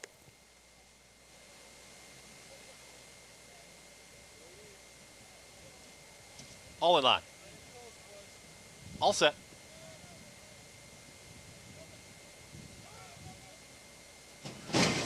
And they're off. Speed towards the outside from My Boy Colton. Then Equalizer is in that early mix with Grand Again from in between horses. Grand Again has now taken the lead, and up on the outside here comes Bold Honor, is going to apply pressure from second. At the rail comes Dad's Good Runner, then Equalizer, who's content to sit there in fourth. Out wider, My Boy Colton as the leaders start to get away. In the 6th position there is 333. Tightly at the rail will be Run Smitty Run, is in that tail end group here with Downtown Connector. It's a wide rally for Golden Purchase, and at the back, that's Old Point. On the front end, it's Grand Again who's got the lead. Grand Again, but Bold Honor is right to the outside, is stalking from second. Dad's Good Runner is still there in third. Equalizer starts to progress there with My Boy Colton. They're 4th and 5th, and they start to inch closer now. Downtown Connector is following that move. Run Smitty Run, Golden Purchase, 333. Old Point still at the back, 46.58 for a half-mile time. Grand Again is still in front, but Bold Honor has been there the entire journey, and here comes Bold Honor. Bold Honor has now taken command. It's Bold Honor who now kicks for home. Down to the inside there, Grand Again is battling on. Dad's Good Runner out in the center of the racetrack is in pursuit as well. And here comes Dad's Good Runner. Run Smitty Run has got some run, is trying to weave through rivals. Here comes Run Smitty Run at the rail, and Run Smitty Run has taken the lead. It's Run Smitty Run in front, is up by 2, 3 widening lengths now and sprinting away. Run Smitty Run wins the finale. Run Smitty Run over Old Point, who comes out of nowhere to get second. Then a photo there. 333 was in there with Dad's Good Runner, Equalizer, and My Boy Colton in 1 minute 25.38 seconds. Run Smitty Run getting back to dirt. You'd pointed out he'd run some good figures on the dirt before he essentially became a turf horse. Well, no. He became a horse running on the turf. That's what I mean. He was all that time, apparently. He was a dirt horse. And, you know, we talk about this a lot. You make a tough game even harder when you run horses at the wrong surface and the wrong distance. And I'm not saying he's going on any big wins, but it wasn't a terrible field coming in, and he just beat him by, what is this, about 5 lengths here? Ridiculous overlay, too. Well, there was just so much going on. You know what I mean? There were so many horses you could bet in here. 18-1 to close it out here in New York. Run Smitty Run closes out the card at Aqueduct as we get back to Oaklawn. Wow. To be fair, Anthony didn't pick this horse, but he pointed out on the show who he had run against, and I had kind of missed it. And Anthony was dead right pointing it out. Post parade for the 9th, Wayakin just went by. Robertino Diodoro. He's for Diodoro fans, but there are a lot of them, and he's not impossible because of it. Speed with Golden Hornet. He ran a big race last time. I feel a little like last time was the time, but he could be the controlling speed. Asmussen horse who looks exceptional as usual for this barn. He's second off a layoff. Maybe the wet track will help him. Huge run from Osborne last start. Another horse coming off a huge effort. Will he repeat it? Here's Mowens for Mike Lauer. I think he would blow up any multi-racers that he's involved in. Yes, 42-1. Wayland Springs, who got very, very good last year at this meet. He hasn't got back to it. How is he 6-1 in this field? He could be 26-1. His form has just completely left him. It has. He was good last year, though. Whiskey Double 12-1 with Ricardo Santana Jr. It's too tough a field for him based on his recent form. Vulcan wants to show speed. He figures to be on the chase. I agree. As we mentioned, big scratch. Life is hard, and here's the 10-4 left. Chris Hartman second off the claim. Another horse who moved up off the claim for Chris Hartman. Before that, his best race has been on the turf. 3 minutes to post. Short Leaf Stable. That is John Ed Anthony, formerly Loblolly Stables. They won 172 races as Loblolly, and March last year became the all-time winningest owner in the history of Oaklawn Park with win number 270. There he is, and it's his son Ed there in the background who has really helped the resurgence of Short Leaf Stable in recent years. He's a pedigree expert, his son Ed, and racing manager John Gasper. They have helped turn things around. Some huge wins and champions. Dave Campaign, like Temperance Hill, Van Landingham, Cox's Ridge, Prairie Bayou, Pine Bluff. I loved Pine Bluff. Cox's Ridge was, he was one of the really good horses when I first got in the game. And, of course, Joe Canny trained for so long. You didn't know as much about Joe Canny. You knew more about his wife, Charleston, who was really a pioneering woman in horse racing coverage. Really great. Temperance Hill, Rebel, an Arkansas Derby winner. Pine Bluff, a Rebel, an Arkansas Derby winner, and each won a leg of the Triple Crown. And Van Landingham is arguably the horse that put Shug McGaughey on the map. And you wonder a little bit if he had something to do, I don't know the story, if there is one, with the Phippses ending up hiring him. Because Van Landingham, who was a tremendous racehorse, who also won the Washington TC International, I believe in his turf debut, in an absolute bog. It's a tremendous horse. There's those famous silks, Short Leaf Stable, yellow and brown. We'll see if Wayland Springs can return to what was very sharp form back as a 3-year-old. Let's go to Paul and Maggie for more. Well, Paul, I don't know about you, but my favorite short leaf / loblolly horse was Temperance Hill. Who was yours? Ooh, it's up there. Temperance Hill was a good racehorse, but there were some good ones on there as well that I've lost some money with, had some bad beats too as well. But yeah, Short Leaf Stable does it right. Now let's talk about your favorite, though, in here, Osborne for Ron Moquett, looking for another win on the card. As you were saying, he's a horse that he might break okay, but he finds it hard to get into stride. Yeah, I talked to Ron last time this horse ran, and listen, he blew the doors off Skelly. Now, Skelly won earlier today very, very easily, and Ron told me, listen, I had to lay this horse up. He has tremendous gait issues. He cannot get out of the gate. If you look earlier in his career, he showed a lot of early speed, and then they started to go a little bit long. That didn't work. He said, okay, let's back this horse up. If this horse minds his gate manners, he's going to be really tough to beat because he's in sharp form, and I know Ron loves him, says he's got a ton of talent. If the gate does not get in his way, he's going to be tough to beat. He is taking a step up, maybe here in class, having won that non-2 allowance. But, boy, that figure last time out and his dominant 7-length score make him the favorite here. Let's talk about a horse that he might have to catch. That's number 2, Golden Hornet, ironically. A New York bred running here at Oaklawn, but he's fast. In his last race, he showed it, and it was actually a decent race. Vulcan came back to win.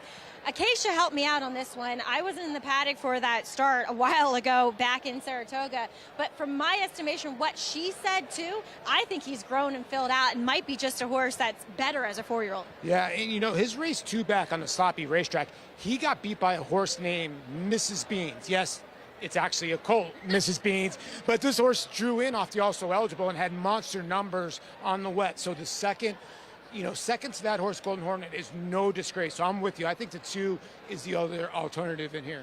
Now, chasing time, as Andy mentioned, I thought the same exact thing, that he might appreciate the wet going. Now, he is tight coming second off of the layoff, and last time I just thought he ran like a horse that needed a race. Yeah, he did, and it seems like, Steve's horses had been a little bit cold, but then there's a guy with a 4-letter name shows up on the horse named Joel, and you start thinking, okay, I'm going to use this horse, and maybe this horse can lay back. Joel is the master of a horse with a little bit of speed to ration out a little bit and finish. We'll see what happens today. And last time they teamed up, Joel won on him by 7+ lengths. I got a weird horse in here, number 7, Whiskey Double. Comes first off the claim from Martin Villafranco. He's such a good-looking horse, and he's run well over wet tracks. He's 2 for 3 over wet tracks. You make a good point, and not the worst 30th one shot, considering this horse got almost $287,000 in the bank. And, these races are getting a little bit tricky now. The rain has stopped, but now the track has gotten a little bit harder, it seems like. Yeah, it's tough to judge who's going to like it. As some guy we like, Jonathan Kinchin. Oh, that was nice of you, Maggie. When Paul was talking about people with names that are 4 letters, I thought he was talking about himself for a second. Then he went to Joel. I like the 4 Osborne. We talked about it. We just saw it with Repo Rocks. I'm a speed figure person. If someone runs a fast number that I can kind of justify, I'm willing to lean on that horse. I wish Osborne had a little bit more proof that number was real. But in a field where I just don't necessarily trust anyone, I have no problem kind of leaning in that direction. I will say this, though, about the 2 Golden Hornet. This horse runs well fresh. He won the debut. You can't run any more fresh than that, back at Colonial in July. Then comes back to Hawthorne off a 49-day break, 49 days between his previous starts, runs a big race and wins. He comes in today off a 50-day break.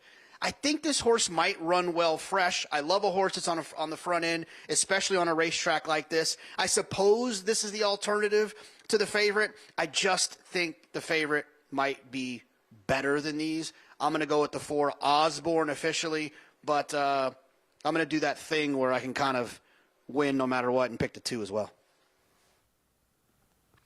So it wasn't just having the favorite was enough for me. You had the second choice as well. Jonathan, you've got to get off that limb. Just got to get off that limb. 7-2. That's Andy, listen, I'm just. Go ahead, JK. Look, I'll take a chance later. Okay, I'll take a chance later. Can be later today or later this year. Well, Golden Hornet, the 2, this is the one who is going to try and control up front. Off that, both the 2 and the 4, they're coming off allowance victories. So okay. And taking that step up to the next level here. None of us are going to argue the 2 and 4 are the horse to beat. Nobody would agree with that. I think the 1, well, he's the 3rd choice, is probably the other one, being that it's Diodoro. I'll be honest, I can't see anybody else winning this race. I suppose maybe. The 10 did run okay last time. The 10's probably too big a price at 22-1, right? 4 left. He did run a big race last time off the claim. I don't like him, but. Chris Hartman, yeah. Wouldn't shock you. I'm not. I don't have a position against the favorites in this race. That is too big a price on him. Definitely, some chalk. Of course, maybe to get a piece of this as well, even if you like one of the top 2 choices. Osborne, though, that was a lights-out performance last out. Can he back it up? We'll find out. Post 4 for Ron Moquette with Rafael Bejarano back aboard. It's the 9th start of the pick 4. Let's go to Vic Stauffer. They're at the post. They're off. Whiskey Double and Chasing Time shows speed. Golden Hornet is close up. 4 left in the center is on the roll. And there goes 4 left to cross over. Golden Hornet going to try to deny him the rail, and he does as Tyler Bays gets up in there. But 4 left dictates Golden Hornet is second. These 2 are now 3 clear of Wayakin and Vulcan. Chasing Time and Osborne have 5 lengths to make up. 4 back to Mo Wins and Wheelan Springs. And the trailer is Whiskey Double as they round the far turn, match racing away up the backside and around that far turn. Golden Hornet inside, 4 left outside. They're matching strides, 4 left, half ahead in front. 2 lengths further back to Wayakin. Osborne is beginning to unwind at the rail. Osborne may need a way through. He's only 2.5 from the front, and 4 left has the lead. Wayakin center. Golden Hornet backs out. Osborne is off the rail and on the move, and here comes Osborne. Osborne and Golden Hornet. Now Wheelan Springs from the back of the pack. Golden Hornet is running a monster race to the outside in Osborne. Between horses, Chasing Time. Golden Hornet, Osborne, Chasing Time levels out, and Chasing Time gets the money. Chasing Time won by a length and a half. Very close for second between Golden Hornet and Osborne. Wheelan Springs finished 4th. Chasing Time, Joel Rosario, Steve Asmussen. Huge performance here. Second off a layoff, 9 I to guess. 1. He got back to every bit of those best races he had run before. I would agree that Golden Hornet ran very well. He ran too well almost to lose the race, but it's not always good enough to necessarily be the best horse. This horse got a very, very good ride by Joel Rosario. Vintage Joel. He's on the Triple Crown Trail last year. He'd faced horses like Cyberknife, Jack Christopher, but he never run like this before. He got a good trip second off. That Asmussen guy's pretty good, though. He's on his way to 11,000. Next yeah, year. 10,000 on our air for that winningest trainer in North American history just the other week. We've been good luck for him. Yes, we have. I have. I don't know you. 18-1 on this horse here getting back to dirt. There were just so many ways to go in this race, and his form had been pretty bad. But at the beginning of his career, he ran in the dirt, and I think that Eddie Barker, his trainer, will agree. No more turf for this one. Nice performance. What happened to pick 6? 10,788. Pick 5, meanwhile, with an odds-on favorite to begin it. So that's 80. Repo rocks it even money. 9,900. Say 1,000, about 14,000. The parlay's around. Wow, the parlay was almost 30. It was around 28,000. So it went about 7,000. Paid short the parlay. A couple of short price favorites heard it. Yeah, short. No, it paid short the parlay. It's unusual. You rarely see it. Chasing time at Oaklawn. My Racehorse Stable, Asmussen, Rosario. Well, the story of a rider on the rise. When we come back, Christian Torres, he is leading the way. He's got Red Route Run still to come in the Rebel on the Derby Trail. We'll have his story next.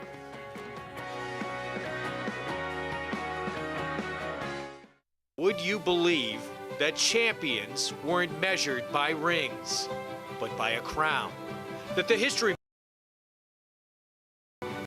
greatest of all time was a horse. He is moving like a tremendous machine. Experience the magic at this year's Belmont Stakes as we honor the 50th anniversary of Secretariat's legendary Triple Crown triumph. Join the celebration at Belmont Park on Saturday, June 10th. Tickets on sale now at BelmontStakes.com.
Back with you on America's Day at the Races, program brought to you in part by America's Best Racing. For the love of the race, visit americasbestracing.net. Today, 9th at Oaklawn. Steve Asmussen, Joel Rosario, My Racehorse Stable, $20 for the victory. Let's go to Paul. Rosario, you could tell there's a lot of kickback on the racetrack. Joel, take us through your trip. Yeah, perfect trip. We worked really well, and looked like he was very comfortable there, and then just trying to take a little time with him, and then he did. It just looked like he was like that, and then trying to go with that. What's the racetrack like right now? Is the middle of the racetrack the rail? Because I know you're very cognizant of that. Yeah, I mean, it looked like the last couple horses have been coming in as high and earlier and high, and then it looked like it's pretty much you can do whatever you want to look like. It's kind of fair lanes high as high. I was like in between for a little bit, but it looked like he liked it to be there, and he was just running. Well, congratulations. You got to get saddled up for the Honeybee, and you came here to ride Grand Love. You've been on here before. Are you excited? Yeah, very excited. Thanks to Steve and everybody. the opportunity. What are the plans? Are you going to just play out of the gate, or are you going to try to get to the front end? Well, we'll see. Get a good break and go from there. Good luck, Joel. Thank you. Grant Love's speed has been her game to this point, getting set to make her 3-year-old debut. He'll ride for Steve Asmussen again, coming up here on the road to the Kentucky Oaks. Mile and a 16th in this grade 3. And 7-5 favorite, though, Wet Paint. Brad Cox, who won on a wet track at Oak Lawn when she was last seen in a stakes race. Richard Migliori coming up to the desk. Good to see you. Andy Sterling still here as well as we hunker in for these big ones to come on the road to the Oaks and the Derby. Yeah, it's really cool. I mean, I love the series of races that they have, such a comprehensive series at Oaklawn, to kind of decide and sort out getting to their ultimate goal, which is the Arkansas Derby, and obviously the ultimate goal, the Kentucky Derby. And the fantasy as well, and we saw Yugari win that last year, and she's been one of the stars in the show so far today. And I'm just shocked looking at the board that there's a 7-5 shot in here, Wet Paint.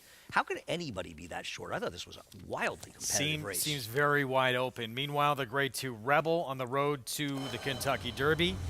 It's our ABR race of the week. Brad Cox, of course, sending out 2 in here with Verifying and Giant Mischief. And Red Route Run, Steve Asmussen, Winchell Thoroughbreds, and Christian Torres getting the big opportunity for the winningest barn in North American history. Praise for the current leading rider at the Oaklawn meet. It's nearly universal, and how could it not be? Christian Torres making people notice, not just in Hot Springs, but nationally after a 5-win day just last week, and that was on the heels of his first ever graded stakes win in the Razorback. Maggie Wolfendale has more.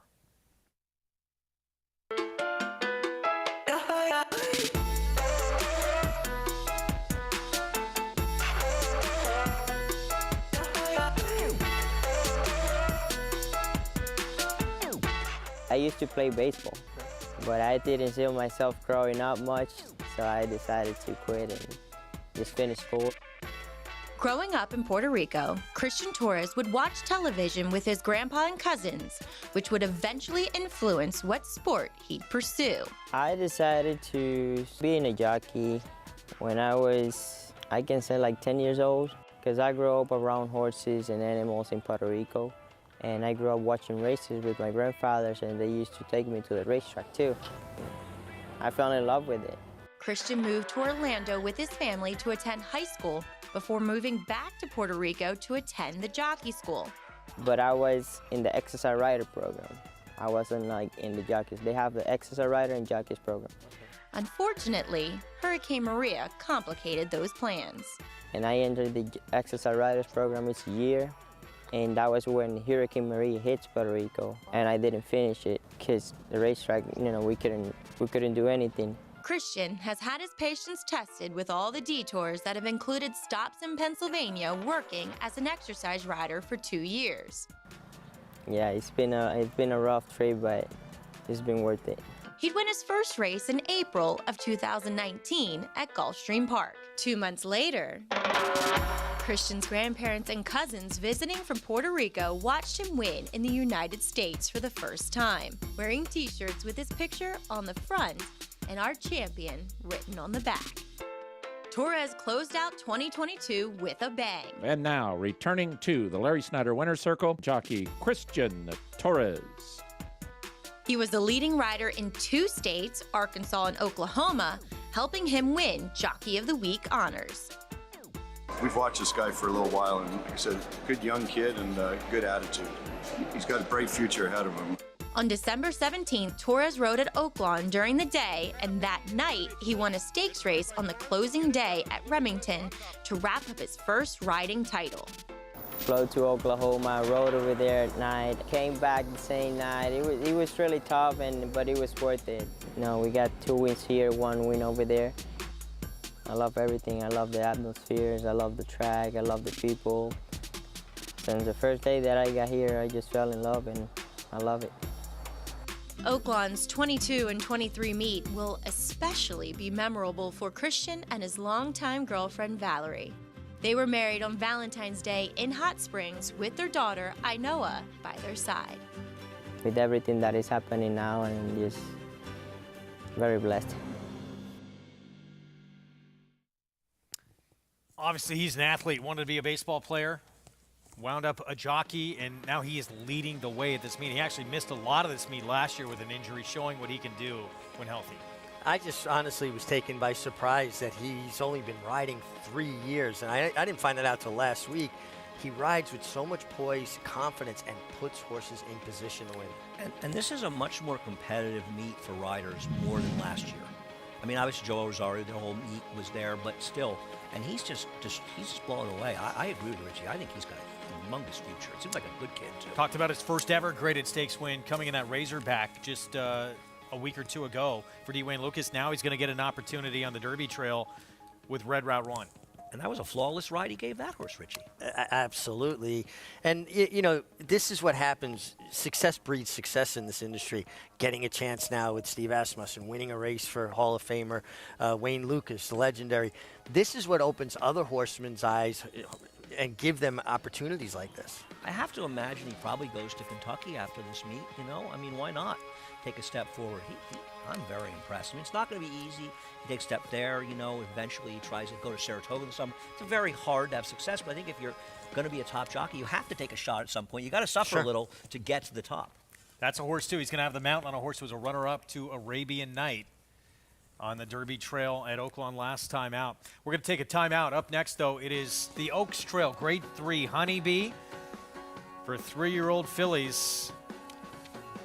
And Wet Paint, current favorite for trainer Brad Cox, daughter of Blame, coming off a win in the Martha Washington on a wet track. Grand Love, Joe Rosario and Asmussen looking to go back-to-back on a speedster. Stay with us.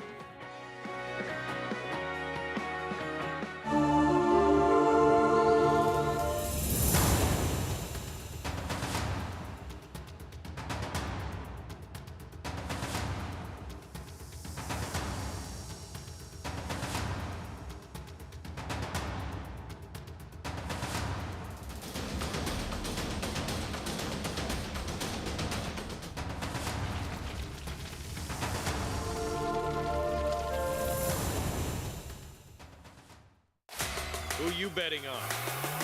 How about an app created specifically for horse racing? Naira Bets. We specialize in thundering hooves, fist pumping, and boosting your bankroll with robust weekly promotions. And offer betting tips from actual horse racing experts. Bet all day and night, nationwide. Get the action and thrill of horse racing with Naira Bets.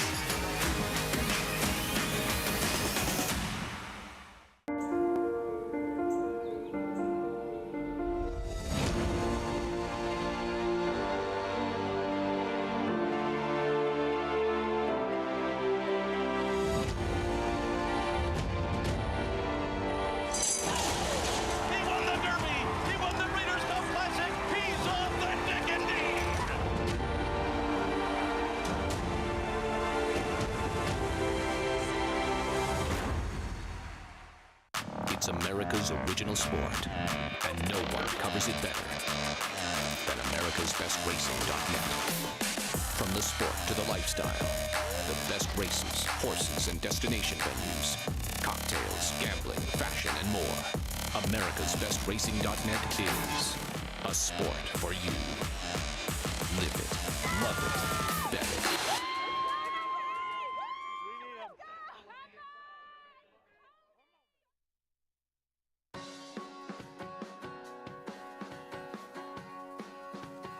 We're back at America's Day at the Races on our FS2 coverage. Road to the Kentucky Oaks for 3-year-old fillies. Picks up here with a Grade 3 Honeybee. And a look at the series. Current favorite in this race is the filly who kicked off the series in that Martha Washington. Wet Paint for Brad Cox. Won that race by 2 lengths with a 77 Bayard. I was thinking, well, last year's fantasy winner didn't do well in the Kentucky Oaks, but of course that's because Kentucky Oaks winner tried the boys in the Arkansas Derby. I mean, I'm not knocking Wet Paint. I thought she ran fine last time, but she also got an absolutely ideal trip with a good setup with an honest pace. And I'd rather take a horse like Defining Purpose, who was on top of that pace at a much better price, Richie. Yeah, I think she was the beneficiary of a race within the race kind of taking place between the runner-up and the third-place finisher. And she just rolled down the middle of the track and got it done. Right. I mean, you look at the 11, Olivia Twist, and she was the other speed with Defining Purpose, and she was only 2-1 that day. And, well, Defining Purpose beat her by 9 lengths or 8.5 lengths. So I thought she really ran well. Should wet paint, should anybody be this kind of favorite in here? I thought it was far more wide open. I really did. Well, that, of course, is the attention this barn takes. Brad Cox, 7-5 favorite with this filly. Let's hear from him on his Martha Washington winner. She obviously likes a wet track, 2 for 2 on the wet surface. So, we'll see more horses, hopefully more pace. I think that'll only benefit her. She had a really good work this past week. I think it was on Sunday. A very, very good move over this strip. She's had 2 works here. She shipped in late, just arrived just a couple days before the Martha Washington, so she's had time to settle in for this one. Hopefully it works out and she moves forward. The Godolphin pedigree, I think it's definitely 1 1/8, maybe even more. So, the further she goes, the better she should be.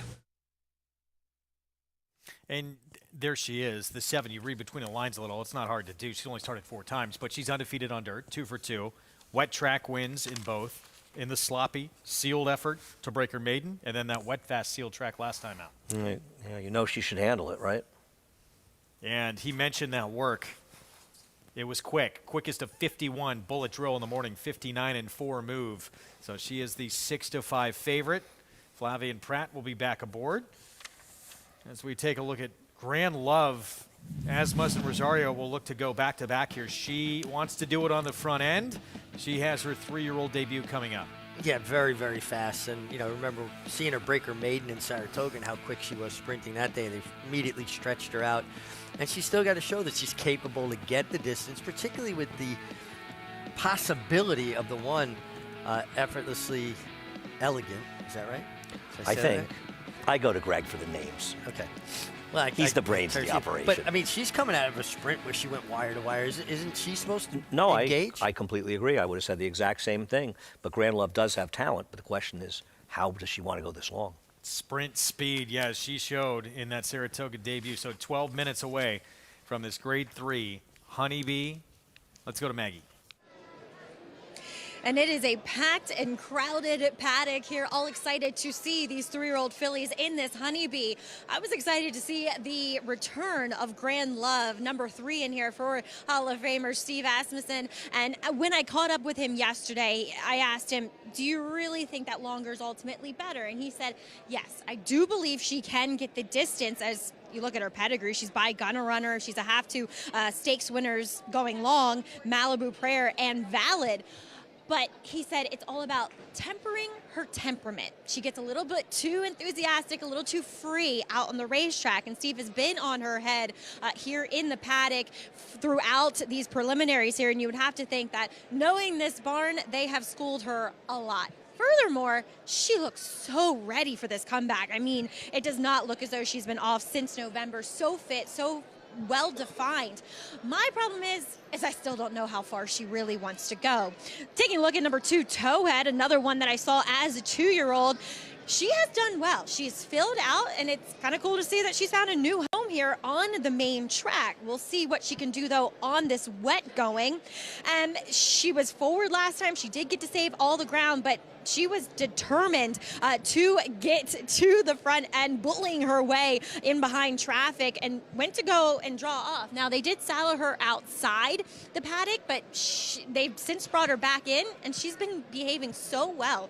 She's really matured a lot, physically and mentally, since when I saw her as a 2-year-old. Let's check in with the runner-up in the Martha Washington. That's number 12, Taxed. And I thought this was a filly who ran really well. She kind of won the battle but lost the war, just being run down by wet paint. And I'm delightfully surprised by what I see from her here in the paddock. Big, imposing filly by Collected. She's just very focused. She's definitely not one that you would think was claimed 3 starts back by 50. I'm really interested in her, Greg, and you're going to get a huge price on her here in this Honeybee. Maggie, thanks. I mean, there's a lot of ways you can go in here where you get potentially huge prices. That is one of them. Want to remind everyone as well, as we're just 10 minutes away from this Grade 3 Honeybee. You can play all the action we bring you on the program. No better time to get signed up and started than right now. and play these races on the road to the Oaks and Derby than with Naira Bets. New members, promo code MATCH200 at NairaBets.com. Late pick 3 begins in this grade 3. Honeybee, how do we tackle this sequence? Let's go to Paula Duca.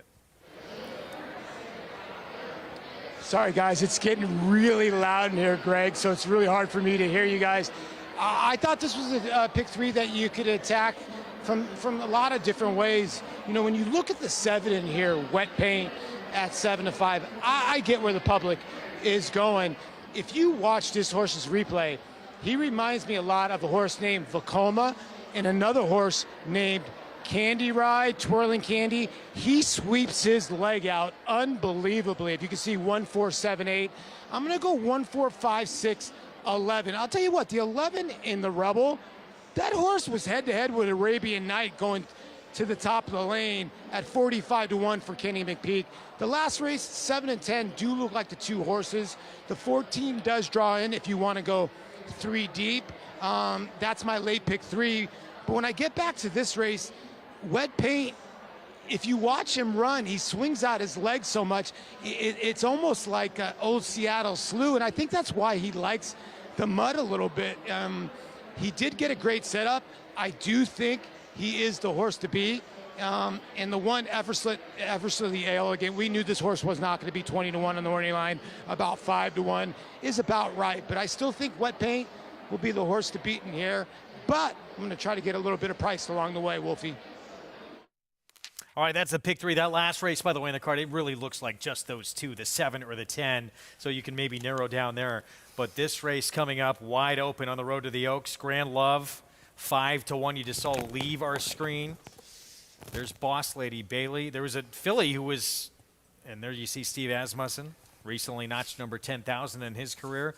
Olivia Twist, a lot had been made about her until that Martha Washington, when she turned out to be a flop in that performance. Well, she's another horse that we've seen come to Oaklawn from Remington Park with good credentials at Remington Park that has simply come nowhere close to duplicating those efforts. And it makes me very reticent to take horses that ran well there.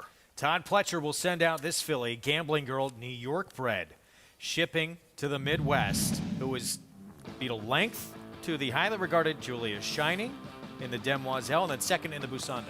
Well, she probably won't be last because she has the kind of running style that, you know, picking up pieces towards the end, but I'm at a loss to know how she possibly is competitive in this spot, Reggie. Yeah, she needs to improve. She does have a lot of foundation, and, you know, horses do change and they make strides, but from January 14th to now, she's going to have to take a big step forward. Yeah, I'll be honest with you, this New York bred, I'm surprised she's there, but they obviously want to take a shot. Maybe she's improved as a 4-year-old, 3-year-old. She's there, and maybe even more surprising, she's taking money in here. But it's Todd Pletcher. Oh my gosh, she's 5-1? Yeah. Connections, though, right? You get Irad Ortiz Jr., Yeah. Todd Pletcher. It's going to attract attention. Yeah, no, I guess you're right. She feels like a 25-1 shot to me, but listen, Todd Pletcher's won a lot of big races, but Gambling Girl, I mean, she was second to a colt last time. That was just not a very good race.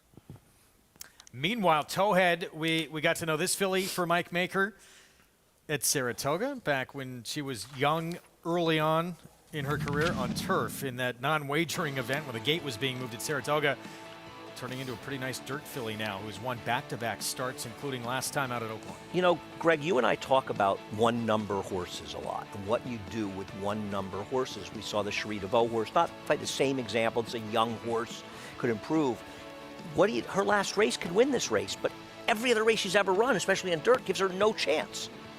Don't you get the impression, though, that like she started out her career sprinting on dirt, and then they stretched her out on turf, and her last 3 races, I think she's finally putting it together, going longer on dirt. But her speed figures, no matter what figures you look at in her races 2 and 3 back, were as close to 8 to 10 lengths slower than the one she ran last time. So, you know, yes, she's run, you know, she's won 2 wins in a second, but her last race, the figure was just a huge jump forward. She's a young horse in a good barn. Right. So it's not going to be surprised if she runs it, and I think she's dangerous.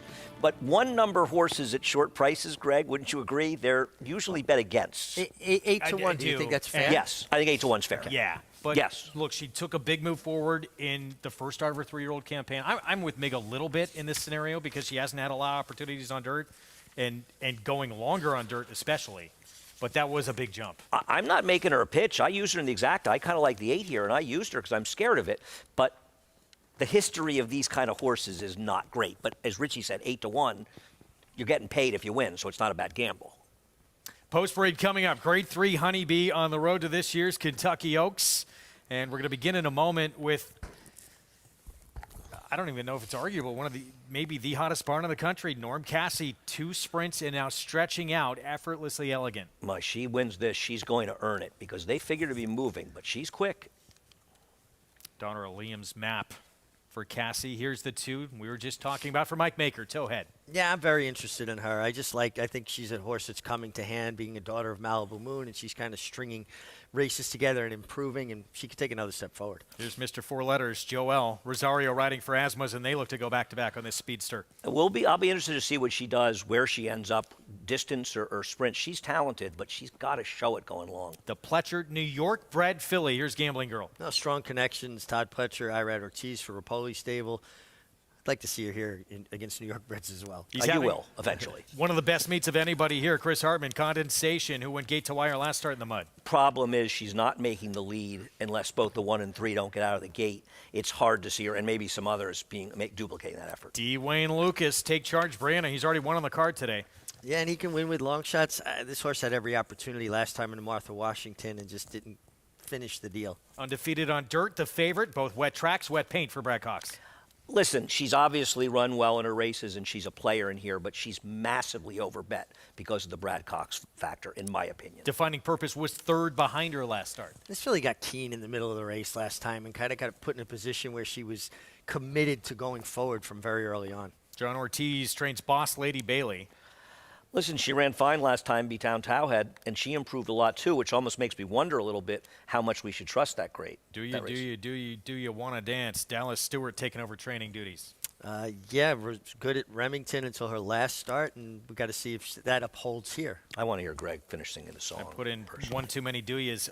The quick Olivia Twist, she struggled going longer last start. And she's got other speed and a bad post, and she didn't show she classed up. Tough to make. And Tax, she was second behind Wet Paint last start. She's 30-1. Tough post, though. Very tough post. And Wet Paint rolled right on by her. Let's go to Maggie for more. Please be here with Kenny McPeak, sending out Defining Purpose. Kenny, as you mentioned, you were getting weight last time. You're giving some away this time around to Wet Paint. Do you think that has a major swing in performances today? Well, it's actually the other way around. We spotted, I think, Wet Paint 4 pounds last race, and today she spots us 3. So we're getting 7-pound weight shift in our advantage. But I really firmly believe that these Oaks and Derby preps need to be equal weighted races because the point system, you get beat a half a length and you had to give 7 pounds to another horse in the race, and that colt or filly gets more points into the next race or into the Derbies or the Oaks. To me, it's kind of a head scratcher. I've kind of always said that they need to be equal weighted races. I understand the motive on trying to fill fields, but we get the break today and hopefully we take advantage of it. What about, she seemed a little bit aggressive last time. Are you hoping that maybe a bigger field, she gets a little bit more pace out in front of her? Well, I wasn't thrilled with her work going into the last race. She worked slow and she should have worked faster, and it had to do with the connecting to the workmate, and she went 103 for her last work going into the race. This race, she worked a really, really solid minute and change, and you can't go into these races and have a horse partially prepared. And I think between the weight break or the weight that we were giving up, and then maybe the fact that she didn't get a whole lot out of her last workout, maybe it contributed. But she was a favorite last time, and today she's 12 or 13-1. So somebody jump on it if she can pull it off. If you're playing her, you're getting paid, and hopefully you're getting paid too. Best of luck with Defining Purpose. All right, thanks. All right, Kenny McPeak sending out this one, 3rd in the Martha Washington, looking to turn the tables on Wet Paint. 3rd to her last time. She was given away. 4 pounds to Wet Paint when they met last start. She'll get 3 pounds this time. JK, your thoughts on the favorite here as we get set for the Honeybee? Well, I think there's a couple of things. Look, I understand Andy's point that she is being bet a little bit because of the Brad Cox factor. But if you take his name and you put your thumb over it and you look at the fact that she was closing into a slow pace last time, she spent some time down on the inside, in behind horses, closing into a pace that wasn't particularly quick in front of her, and she did catch a racetrack with moisture in it, you kind of got to like her in here. Now, look, if you're playing a pick 3, this is the type of horse I think maybe you could lean on and maybe actually pick up some value in a race where other people are going to try to get cute and creative with all of these 3-year-olds. I mean, I think she's a very likely winner of this race if she gets a better scenario than she got last time, and you got to think she's going to have a little bit of pace to close into. I think the main question is, what do you do with the 3 Grand Love, who is a horse that has a great rider in Joelle, the four-letter named rider, which is a new thing, and trained by Steve Asmussen. I know Steve's always been high on this horse. Maybe the real Grand Love shows up, but I have a hard time with that from a speed figure standpoint. Paulie, you're there. Hopefully you're dry. What's going on? Who do you like in this spot? You know what, Jonathan, this is just such a confusing race to me. You know, I was against the 2 Towhead last time out, and she's proved me wrong a couple times. And I thought she, before her last race, she acted up very badly. They actually saddled her away from the paddock and out in front, and she was acting very, very professional. I thought she had a little bit of a look. The 1 is kind of the play I think that everybody's searching for because Norm Cassie's so hot, and this horse should not have been 20-1 on the morning line. So a 6-1 sort of a play that you really want some action on when you have the 3 in here, Grand Love.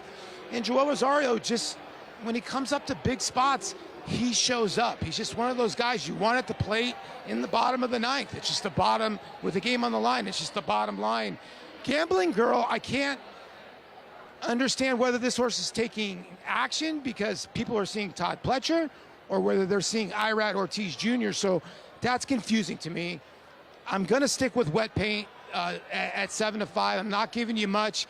Like I said, his action, the way he runs is just tailor-made to a muddy racetrack, and I think he'll get some pace to run into. I hate to give you the favorite, but I think Wet Paint's going to be really tough to hold off. Well, Jonathan, Paulie both agree Wet Paint deserves to be the price she is on the board at 7-5. You know, we go back to Gambling Girl, and I think it's a reflection of both those two things. It's Todd Pletcher and Irad Ortiz Jr. She's taking all that money, but you look back in the Demoiselle in New York, and yeah, it wasn't a quick figure, but third, only beat a length on a sloppy sealed track against Julia Shining, who has the big pedigree. I know hasn't been as impressive as some would think. She ran well in her last start, Julia Shining, but that was a big turnaround for her. The problem is that the horse that was second, Beaten a Photo, was a bad third in the race that Gambling Girl was second in last time out. And where are the good races for Gambling Girl? You know, I mean, I guess arguably she ran her best figure last time, so maybe you want to make her improving here. And listen, they're taking a shot at 300,000. It's a long way to go for it. I wouldn't bet her in a million years. Someone wants to make a case for that's fine, but she's no 5-1 shot on paper. She doesn't have figures that are fast enough to win this race. And compare the horse that I know Richie and I are both interested in, the 8, Defining Purpose. Defining Purpose is 12-1 in this race. She was even money last time. Now she's 12-1. What about her race suggests that the betting is basically saying she can't possibly beat Wet Paint, even though she was the one that was involved in the pace being set by Olivia Twist, who finished 8+ lengths behind her. And now you feel like they're going to go back to more rating. You heard what Kenny said. And by the way, Kenny's 100% right about the weight. Yes. You know, run these as preps for these big races. It should be equal weights. He's 1,000% right. We're all trying to earn points for the goal to get into the Derby, into the Oaks, right? So yeah, that's a great point. 100% right. And I don't even care about weight, but he's right. It's just not fair. What he talked about with the workout, I think, is important because sometimes they try to get horses to work in company, and you're waiting on your workmate, or you're trying to catch up workmate, and things just don't go properly. She went 103. Her good work right before she won the year's end stake, she went 1 minute and 4/5. Now coming into this, she goes 1 minute and 2/5. Very similar work pattern coming into this. I think you see a better effort from her. And I wonder if some people are looking and saying, well, she kind of disappointed last time. Maybe she doesn't like a wet track. I don't think there's anything about her race that suggests she didn't. And if you look at Timeform US, based on their figures, which incorporate pace, she ran the exact same figure that Wet Paint did, and far and away the best figure she ever ran. So they include pace, and their numbers suggest, and I believe in that they ran the same race. And I'm not saying she's going to win this race, but she shouldn't be 12-1. Huge disparity. Right. Yeah. She shouldn't be twice the price of Gambling Girl, more than twice the price, almost 2.5 times the price. There she is, the 8, getting ready to step into the gate of that big price at 12-1. But the public, they're behind Wet Paint for Brad Cox. And Godolphin, this Daughter of Blame, will have Flavien Prat aboard, 7-5 favorite in this prep race for this year's Kentucky Oaks for 3-year-old fillies. Mile and a 16th coming up. Let's go to Vic Stauffer for the call. You are Take Charge Brianna and Do You Want to Dance? The last two to load are Olivia Twist and Taxed.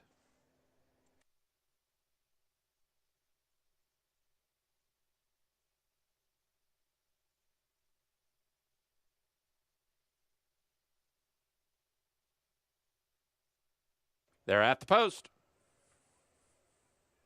They're off. Condensation broke very well. Effortlessly Elegant broke poorly. Grand Love and Condensation with Taxed in the center. Do You Want to Dance and Towhead with Olivia Twist. Effortlessly Elegant after that bad start is now midfield from Defining Purpose. Next it's Boss Lady Bailey and Gambling Girl. Wet Paint is second to last early. The trailer is Take Charge Brianna. They turn into the backstretch in the 36th. Honeybee and Condensation is the leader from Longshot Taxed to the outside. Condensation 3/4 of a length. Taxed is second by 2 lengths to Grand Love and Do You Want to Dance. Towhead is in a good spot. Fifth and about 4.5 from the front. Outside of her, it's Olivia Twist. Defining Purpose and Effortlessly Elegant have 8 lengths to make up. Wet Paint is at the rail now. Alongside her are both Boss Lady Bailey and Gambling Girl. Take Charge Brianna is the trailer. Wet Paint still has 10 lengths to make up to catch Condensation and Taxed. Condensation a half length in front of Taxed in second. No excuses for Grand Love. She's traveling well inside for Rosario and 2 from the front. Boss Lady Bailey has 4 lengths to make up. Towhead is within 5 of the lead. Defining Purpose. Wet Paint has still got a long way to come. Top of the stretch and Condensation is joined by Tax. Grand Love is in with a chance. So is Olivia Twist. At the rail, Towhead. Condensation still in front. Grand Love, Towhead. From the back of the pack, Wet Paint is erupting between horses, and she's come from way out of it, and now she's going to roll by and take the lead. Wet Paint, yes! Wet Paint won by 3. Condensation second. Grand Love third. Maybe Towhead for fourth. Wet Paint 3 for 3 on dirt now, all on wet surfaces for Brad Cox with Flavien Prat. Got to be impressed with her turn of foot, though. I mean, she got gaps and things opened up for her, but you got to have force to be able to take advantage of that, and she was able to accelerate through the spots. Got a tremendous ride from Flavien Prat. Great ride, totally cool ride. There should be an inquiry. The 5 came out and interfered with the 3. I think there's a real possibility the 5 come down from second in here, but Towhead was much the best in here, and I agree. A very good trip. Listen, I mean, everything worked out perfectly, but Flavien Prat was just so cool in the saddle. It's just like he waited and thought, big field, they're going to spread out in the stretch. I'll get my ability to run. It was Flavien, wasn't it? Yeah, and he was patient. He was confident. And she won by 3. I mean, it's not like she won by a half length. The 5 veered out fairly dramatically. I thought she was going to come down for second. Yeah. Wet Paint. And Flavien Prat did had plenty underneath him here. 3 for 3 on 3 wet track surfaces. I thought our horse was very, very live. Defining Purpose. She angled out, had nothing in the stretch. Back to the beginning of the race. Yeah, the one horse missed the break completely, and that basically cost her any chance. And also, kind of maybe changed the pace scenario a little bit. But you could see that Grand Love with Joel Rosario was intent on raiding. They were trying a different tact with this filly. Wet Paint last early. And probably she gets second if she's not interfering with the stretch, and it worked out. And I think that makes the winner's performance that much more impressive, because 2 of the 3 speeds finished second and third in here, and even if they reversed the order of finish. So it's not like this race fell apart. And this filly, as you said, was last early. You make that kind of close, and you can see the 5 coming out there, and nobody else makes a close. I thought it was a very impressive performance. It felt like the 5 was going in and then came out. Well, it's funny for me to watch riders, and from a rider's perspective. Francisco Arrieta went at Condensation left-handed to go out and meet the challenge of the 3 Grand Love, and she overdid it. She veered out. Then he realizes, oh, wait, Wet Paint's coming to the inside. He kind of corrected her and tried to get back down. He needed a net if he was going to hold her back. You can't ride 4 horses in one race, and he was trying to get to everybody. Right? Instead of just taking a straight path, I'm going to be surprised if there's not an inquiry here. I don't know how Joel Rosario wouldn't claim foul against the 5, but we didn't see a head-on. Maybe it was deceptive in the pan. I'm confused. See if that does go up on the board here eventually. Yes, 7, 5, 3, 4, 21 on one shot. Condensation veering seemingly in and out in the stretch, but nothing yet. I will say this. They're pretty consistent at Oaklawn about allowing them a lot of leeway, aren't they? I guess, yeah. 8-5 favorite. Public got it right. Wet Point. Godolphin Filly, Daughter of Blame, with the victory here. In the Grade 3 Honeybee, you would think Fantasy next. And she's making her case to be a legitimate contender in this year's Kentucky Oaks. We'll be back on the road to the Derby with the Rebels. Stay with us.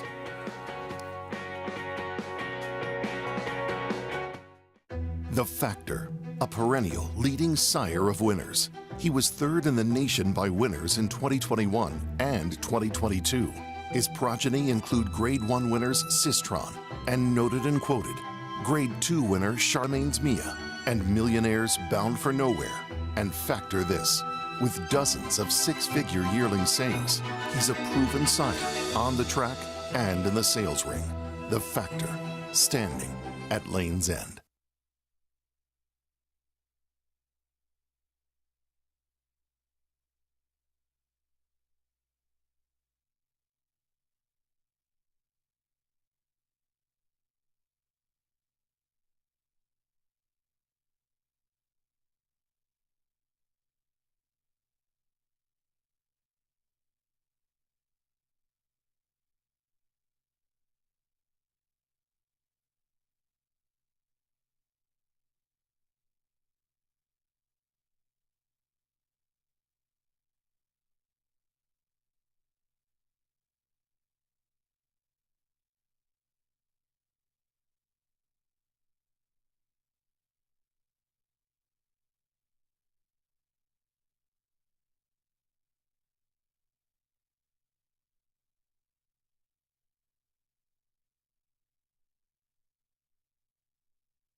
We're back with you on America's Day of the Races on our FS2 coverage. It's brought to you in part by legendary Claiborne Farm. 100 years of doing the usual, unusually well. Grade 3 Honeybee in the books. Our Winner Circle lead-in brought to you by Fasig Tipton Digital, North America's #1 digital auction platform for thoroughbreds. Fasig Tipton Digital, the newest from the oldest. Learn more at digital.fasigtipton.com. Wet Paint. 3 starts on dirt, all on wet tracks, and all victories, and a lot of horse underneath Flavia Pratt. Hey, you just got to love her courage, not afraid to run through traffic, has enough acceleration to find the gaps as they present themselves. And this Daughter of Claiborne Farm stallion, Blame, is very good. Got to turn a foot. It seems like Blame's name keeps showing up in big wins, doesn't it? You just keep hearing more and more about Blame, and Brad Cox going so well. I think Brad Cox, you like to see these big races run on fast tracks, these prep races and such. And I think Brad's probably even wondering at this point, I want to see her run on a dry track. Is she a horse that's just running better on wet sealed tracks? Probably not. She's probably just a good horse. They usually are. But I think at some point you want to find out, right? Sure. Wins it a mile and a 16th. Does it again to back it up here in this Grade 3 Honeybee. Next up, road to the Kentucky Derby. Grade 2 Rebel Stakes, full field of 11 that will line up for these 3-year-olds running for the prep before the prep for the Derby for $1 million. Brad Cox will send out 2, Verifying and Giant Mischief. I like a prep race for $1 million. It's not a bad purse, huh? They have pretty nice purses of some of these races at Oakland. Verifying, obviously, that huge move forward in his 3-year-old debut. Down on the inside now, going to deal with this wet track, but a horse who's shown a lot of talent so far. I mean, what can you say? I think more importantly, the fact that he's shown a lot of talent is that he really improved in his first start as a 3-year-old, too, because he was really uncompetitive when he ran in the Breeders' Cup. A bad 6th, the worst race he ever ran. But he certainly bounced back huge in that race last time. And horses have come out of that race to confirm how fast the figure was. And that's what we talk about with 2-year-olds turning 3. Who's going to mature? Who has already reached their maturity earlier than the others? And who's going to catch up? And it's kind of interesting to me, Florent Geroux, who's pretty much Brad Cox's go-to guy, winds up here, and you would have to think he had some other options from the Brad Cox barn. Well, he could have ridden Giant Mischief, Mischief, obviously, yeah. right. I don't blame him. I would have taken this one, too. Though I think Giant Mischief's going to do some things in shorter races later this year. And Dam was more of a sprinter. Second Dam more of a sprinter for Giant Mischief. We'll see, though, if this horse can go longer. 2000 Rebel Stakes. That was the beginning of the legend of Curlin, who became a 2-time Horse of the Year, who will make their imprint in this year's edition. An obligatory goes by the ball. And wins it. Here comes Malathaat. Here comes Clairiere on the outside. And it's got to be Clairiere.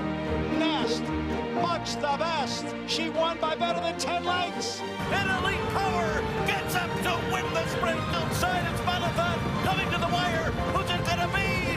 Here's the wire. Oh, the wish has come true. That one's for you, Cody. If you're looking into racing partnerships, you should know they're not all the same. When you partner with Bond Racing Stables, you become a member of a growing family of racing enthusiasts, all guided by 3 generations of experience in thoroughbred breeding, training, and racing. Sharing the excitement at Saratoga and Belmont Park, where we've graced the winner's circle with winners like Giacosa, who was bred, born, and raised here at our Song Hill Farm. Get more than just a partnership. Become a member of the Bond Racing family. 3 generations of thoroughbred excellence. Every hair, every muscle, every contour, every pulse. In the juvenile, Essential Quality has won. in the Belmont, Essential Quality has won the Belmont Stakes.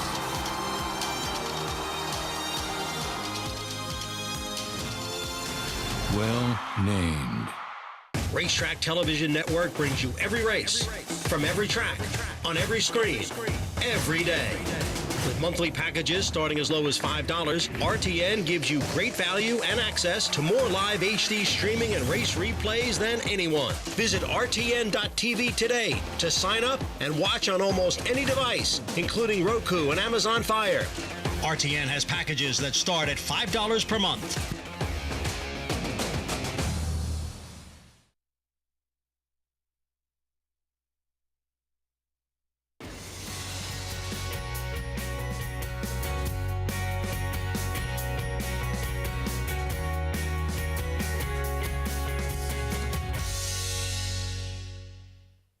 Next on America's Day at the Races, Hot Springs, Arkansas is the site of the next stop on the road to this year's Kentucky Derby. Brad Cox has a seemingly limitless stable of Derby prospects. He'll find out if he has 2 more contenders today. Verifying made a statement in his 3-year-old debut with a big move forward. Son of a Triple Crown winner and a champion mare, he has the pedigree to be special. Stablemate Giant Mischief broke slow in his stakes debut to end his 2-year-old season, but still managed a runner-up finish. Can he break better in his 3-year-old debut? And Reincarnate comes in from the West Coast off a win over 2 more highly regarded stablemates. Can the former Bob Baffert colt continue to impress in his Oak Lawn debut? It's the Grade 2 Rebel next on the road to the Derby. It's brought to you in part by America's Best Racing. For the love of the race, visit americasbestracing.net. Today. These are the races that we live for and get so excited about. Greg Wolf, Richard Migliori, Andy Serling, and the road to the Derby continues here with a full field of 11 lining up, as we talked about in the Open, 2 for Brad Cox in Verifying the Favorite and Giant Mischief. No, I'm excited looking for this race. I'm very surprised looking at doubles. Both the Brad Cox horses are virtually exact same price in the doubles, and Reincarnate, who Tim McTeen trains now, but Bob Baffert has, is a distant 3rd choice. I'm surprised by that. I think Verifying's the horse to beat, but I'm scared of Reincarnate. Well, look at this shocking board right now. Verifying at 9-2 early on in the wagering. This is the 3-year-old debut that has so many people talking. Well, he was always traveling. He broke sharply under Martin Garcia. He was attending the pace, which was a legitimate pace, always in hand, always looked to winner. And he kicks away from Gun Pilot, who came back to win. So that kind of complements, you know, the strength of this race. Well, you can look at it. Gun Pilot's the 4 in this race. He ran an 88 Beyer, losing to Verifying. He came back with an 87 win. The 3rd place finisher improved 8 Beyer points off this race. Feels like a strong race. He's the one to beat, but Reincarnate's last race was good. Well, Brad Cox, 2 chances to win the Rebel. He just won the Oaks Prep with Wet Paint. Maggie Wolfendale caught up with him. Here with winning trainer Brad Cox with Wet Paint. Brad, I think the question on everybody's mind, could she be better on a dry track? Well, I'm sure at some point we'll find out, but she obviously has taken to a wet track, and you know, big race today. I mean, to do what she did down the lane the last quarter of a mile was very impressive. She just seems undeterred by anything that stands in her way, and that closing kick is devastating. Yeah, I was just saying, you know, she wears blinkers. I'm not certain that they do anything. She doesn't have any early speed, and she obviously has a great closing kick. So, you know, listen, we're not going to try to change anything with her. We just keep the blinker on her. She kind of falls into the race, and you know, I didn't think the pace was very fast today. Honestly, 48 for the half. I was very, very concerned 3/8 pole, but she's a good filly. She really is, and obviously she was 70 points. She's kind of leader of the division as of now. You work backwards from the Kentucky Oaks. Is the Fantasy the next logical spot? Do you keep her here? Yeah, for sure. I mean, she'll stay here for the time being. We'll talk it over with the Godolphin team and, you know, see once again how she comes out of it. I think it would either be the Fantasy or the Ashland. We'll, you know, talk it over with the team and, you know, see how she comes out of it. Brad, sending out Verifying Giant Mischief here, Verifying inside post. Any concerns about that today? No, not as long as he breaks well, goes forward, gets a trip into the first turn, and he's not, you know, doesn't, you know, not carried wide, but like he can negotiate the turn. I think we'll be fine. Best of luck here. Horses coming in the paddock. Thanks, Maggie. All right, Brad Cox looking to sweep both of the greatest stakes here at Oaklawn with the Rebel coming up next, guys. Maggie, thank you. Look at Derby Stable Spotlight in here and what has transpired. Angel of Empire, Brad Cox in the Risen Star. Instant Coffee, Brad Cox in the LeCompte Hit Show. Brad Cox in the Withers Victory Formation, who of course was defeated recently but had gone into that Risen Star perfect 3 for 3. He just loaded with 3-year-old talent. And people will write off Hit Show because it was a race here at Aqueduct. Last year's Wither winner won the Preakness. That horse is okay. So here is the horse, and a lot of people might say the wrong favor right now. It's probably going to switch by the time the gates open, but a bad break for Giant Mischief for Brad Cox in that race to end his 2-year-old campaign and would make a huge move, doing it pretty easily, moving pretty easily, would wind up second. This was a brilliant performance. Well, it was a wild middle move. I mean, the way he picked those horses up on the far turn as quick as he did. And he still was finishing. Without being asked. Yeah, but it was too much too soon. You know, you basically, most good horses have a quarter of a mile. He ran a strong quarter of a mile there, flattened out, and then was game to get up for second. Yeah. He at least he didn't completely fall apart after, which he could have done, and he got a 91 Beyer, and he clearly would have won the race if he broke cleanly. Having said that, his Damn Vertical Oak, I believe on her victory ride, she was a very good sprinter Steve Asmussen trained. I don't believe this is a router. I think this is a horse. I understand exactly. If I owned her, I'd be running a race like this too. This is the time, like they did with Jackie's Warrior, to find out how far the horses want to go, because the Derby is the goal. But I think if he turns out to be an effective top-level horse, we'll be seeing him in the Woody Stevens and Alan Jerkins later this summer at Belmont and Saratoga. Dam was a sprinter. Second Dam was a sprinter. We'll see if this horse can overcome that pedigree-wise and go longer and be effective at 1 mile and a 16th. Right now, the public has the other Brad Cox horse, that horse we just showed you, Giant Mischief, as the favorite. That will change by post time. Grade 2 Rebel on the road to this year's Kentucky Derby is next.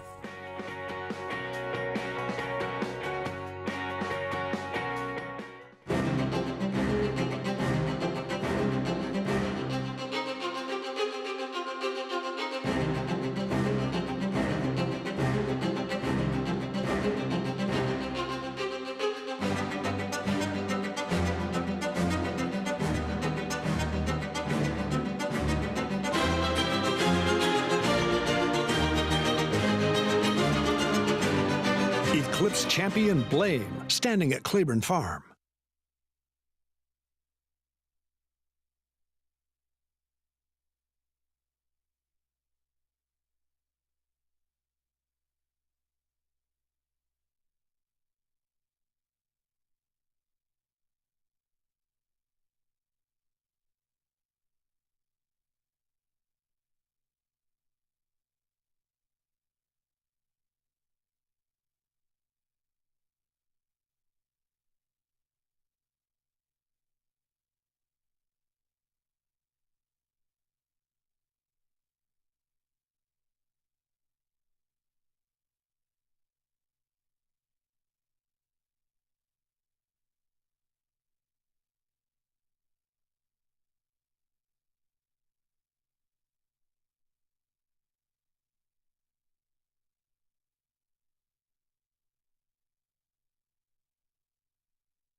They're in the final furlong, and it's all American Pharoah answering this test with flying colors. American Pharoah will romp home in the Rebel. Triple Crown drought buster American Pharoah. Rebel victory, dominant in the wet track, go on to win the Arkansas Derby by 8 lengths and sweep the Triple Crown for Bob Baffert. He was pretty good, right? Look, it was a wet track, too. It's always wet for the big races.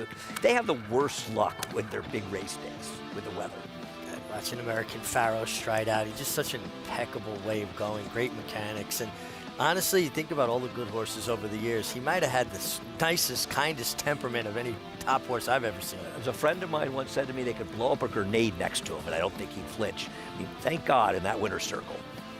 You liked him in the Travers, right? I picked him in the Travers. It's the only time I ever picked him. I picked Keen Ice in the Haskell one of the biggest and the upsets. Belmont Stakes. I'm the worst. Well, former Bob Baffert runner, all his horses, of course, if they want to get to the Derby, had to be transferred. So now with Tim Yakteen, this is him beating 2 of his more highly regarded stablemates, Newgate National Treasure and the Sham.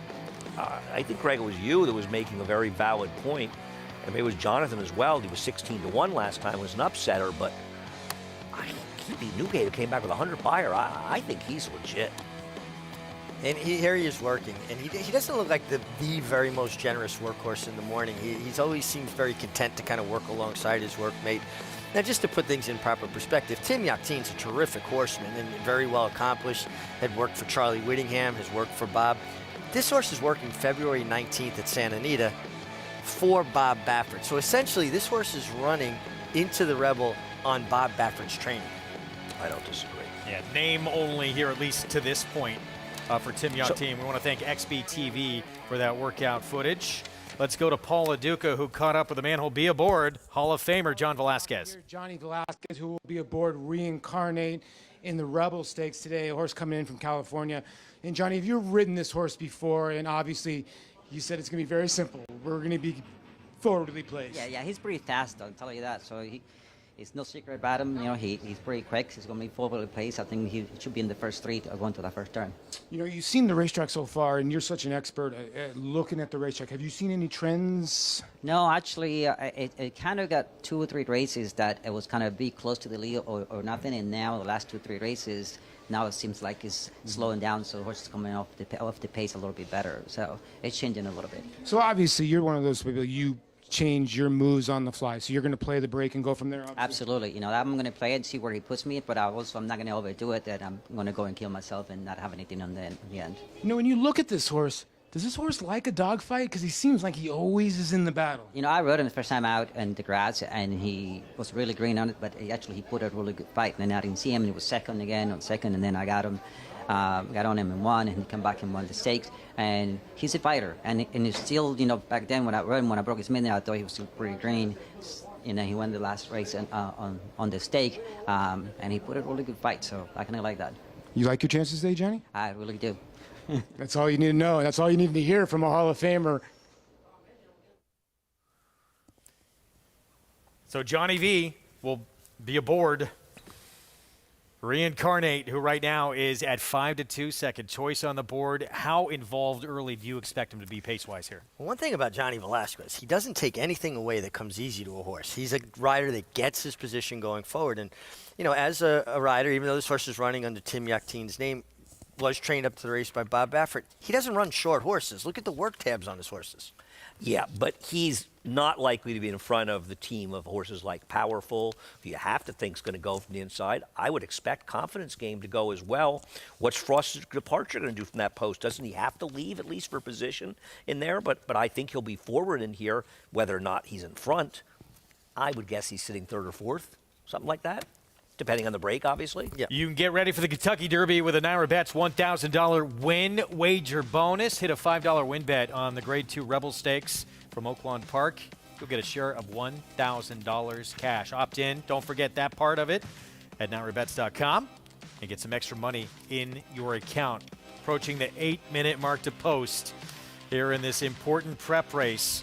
Grade 2 Rebel at 1 1/16. It's still somewhat surprisingly Giant Mischief, who was your favorite, when I think most would have believed, and I think it will be the case by post time, that Verifying is going to be the favorite. Yeah, but it's close. I mean, the doubles, they're 20 cents apart for $2 doubles, so I don't think it's impossible he's favored.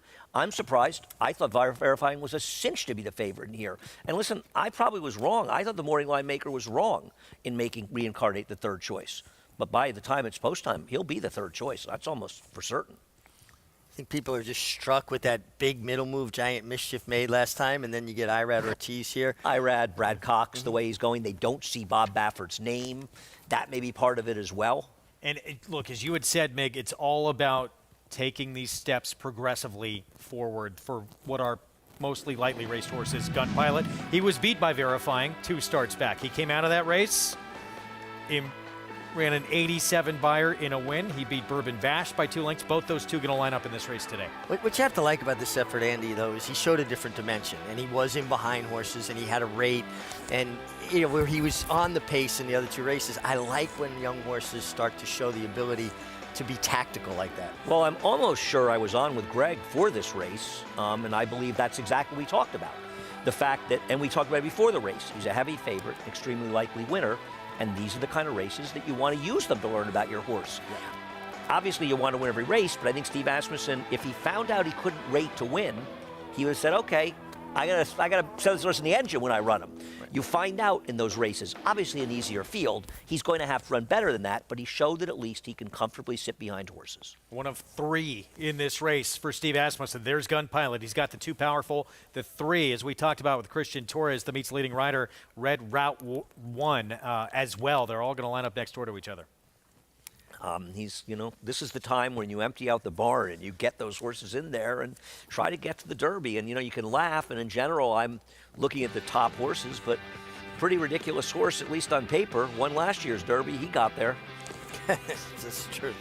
And he beat Steve Asmussen, much to his chagrin. So quickly on the road to the Derby. Victory formation after that, Smarty Jones, 3 for 3.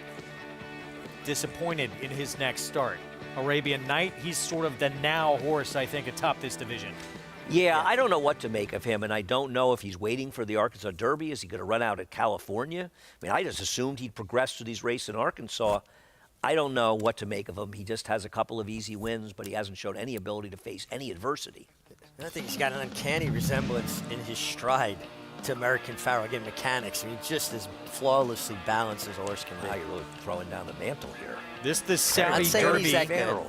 3-year-olds from earlier on our coverage on Fox, and Bob Baffert coming up just short. Which is this? I'm sorry. These the mile. So Saudi Derby. Right a known prep for the Kentucky Derby. It's kind of interesting watching the winner. The rider actually pulled earplugs out of the horse very late in the race. Wow. And, you know, just sometimes just a little extra noise inside a horse to give you that lunge. But it looked like he almost got his hand hung up in the cord to pull it, and it finally popped loose, and then he did actually get that nod. Cool. I won't be betting anybody out of that race in the Derby. Having You can hold me to it, guys. Coming up just short for Baffert there. And look, we've talked about it. Essentially, it is a Baffert horse here, even though these horses had to be moved to different barns to get qualifying points. With Tim Yakteen, you would think most of the preparation to this point has been under the care of, hard to argue, the greatest 3-year-old trainer in history of the sport. Maybe the greatest dirt trainer, certainly in our lifetimes. Certainly in our lifetimes, and you'd have to harken back to, you know, Ben Jones to compare anybody Triple Crown success when he was training for Calumet Farm in the 40s, right? But his last work 6 days ago was from the Bob Baffert barn. So that's the only point we're making here. And, you know, he had to be moved to accumulate those points for the And we're not Kentucky suggesting Derby. any sort of chicanery. He had absolutely right at that point. They didn't have to switch him until apparently this weekend. And it also should be noted that Bob Baffert is able to run horses at Pimlico and in Naira. So after the Derby, those horses are going to go back to Bob's care. Here's verifying 7-2 for Brad Cox with Florent Geroux. You're not getting 7-2. Don't get too excited at home. He's the one to beat. I think we all agree on that. First to 3 for Steve Asmussen, North America's winningest trainer. Powerful Isaac Castillo. Yeah, making his 3-year-old debut. Let's see if he takes that step forward from 2 to 3. He's going to need to. Meets for a 3-year-old debut. Leading rider Christian Torres getting a big opportunity for Asmussen here. Well, this is the one you like if you've convinced yourself you think the race is going to fall apart, because he's going to come from way back. Gun Pilot, the third of the 3 Asmussens with Ricardo Santana Jr. Yeah, showed a new dimension last time. Like that he was able to sit behind horses comfortably and finish. That brilliant runner-up finish we showed you to end his 2-year-old season. Here's Giant Mischief for Brad Cox. I'm a big fan of this horse, but not at a short price and not going long. I think he's a sprinter. So here's one of many Bob Bafferts moving to the new barn. Reincarnate for Tim Yakteen, 16-1 upset winner of the Sham last start. This horse is a relentless kind of horse. He doggedly stays in there, fights. It'll be interesting to see where he's placed early because he is facing some speed in here. Confidence game, Keith DeStormo. He was just third to a Brad Cox runner in the Lecomte. He's way too big a price last time. That Lecomte pace fell apart. They were moving in that race. Look at the second quarter, under 23. Coming off a maiden win on a wet track here at Oaklawn, Talladega. Yeah, every race he's taken a step forward. He's going to have to take another major step forward to be competitive here. 2 synthetic efforts with room to move forward for event detail. Can he do it on dirt? Who knows? You know, his races aren't that bad on synth, but he's got to do it on dirt and improve. 20-1 on the Son of City of Light Bourbon Bash D. Wayne Lucas, he was second behind Gun Pilot last start. Yeah, ran well there. Another one took a step forward that day. He's going to have to take another step forward. And as you're getting out to 10, 11, difficult posts. Kenny McPeak with a 33-1 shot. Frosted Departure was third in the Southwest. Did not run badly chasing Arabian Night around the track. The problem is, how does he work out a trip from that post? 2 minutes to post. Jonathan Kinchin, how do we play the Rebel?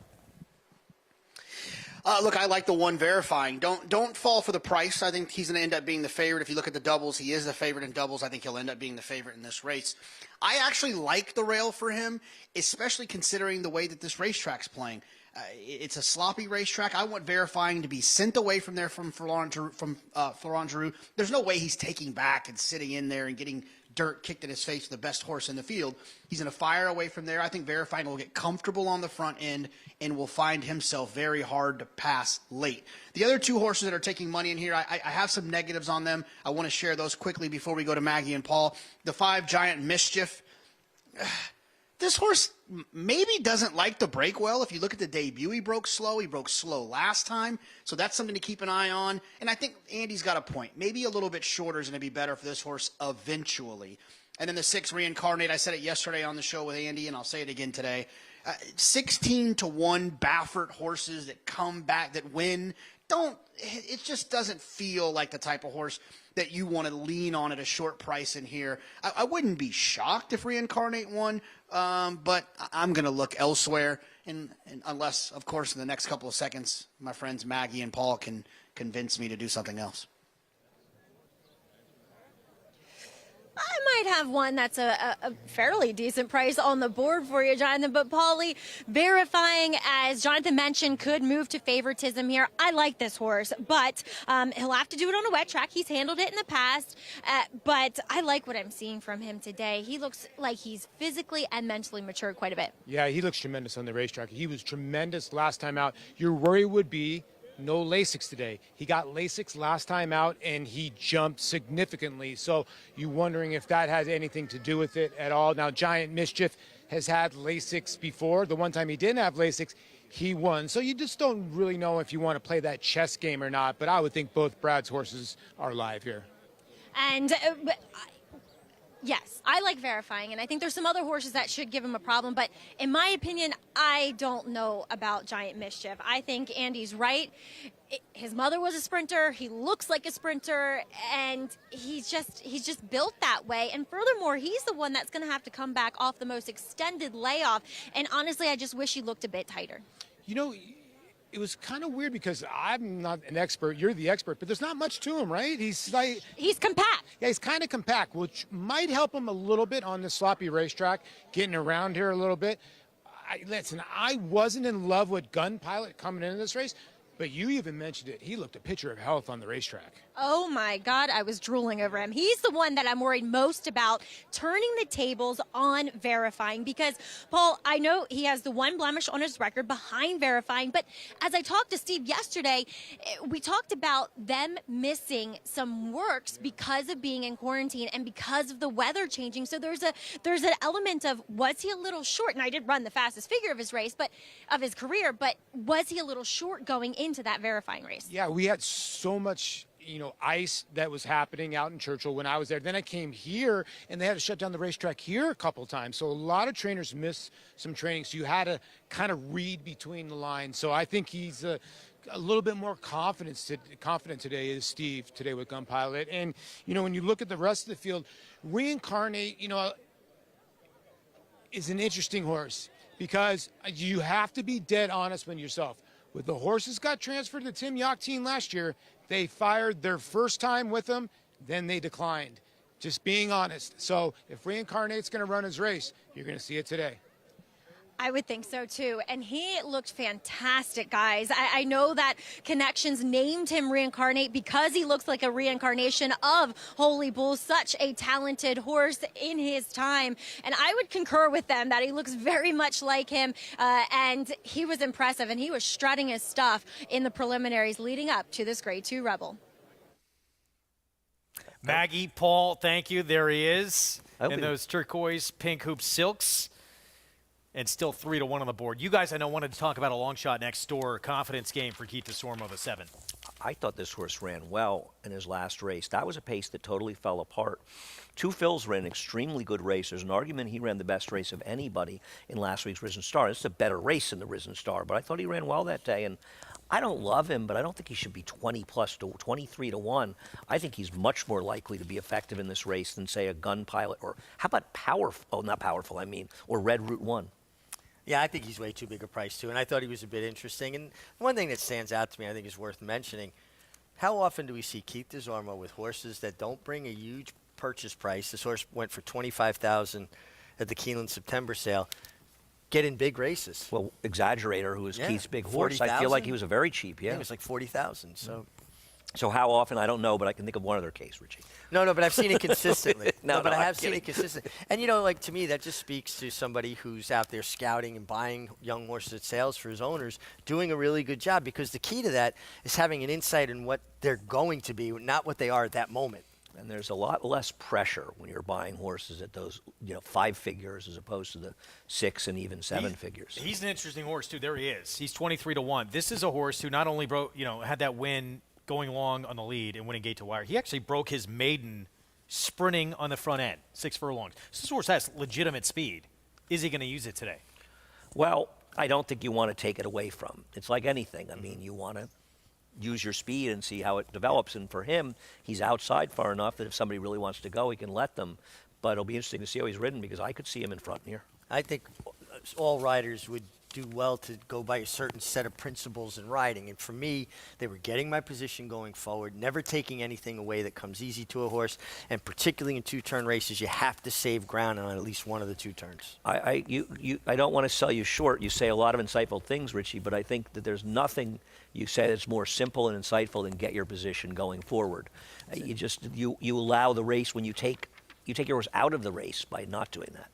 It sounds simple, but a lot of riders would be smart to follow your advice. And not a long run to that first turn, the way this is configured at 1:16. So these horses drawn to the outside, riders have their work cut out for them to try and get some sort of ground-saving trip.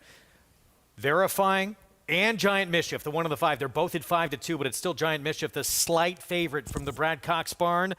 Road to the Derby continues here. It's the Grade 2 Rebel, our ABR race of the week. Let's go to Vic Stauffer. They're at the post.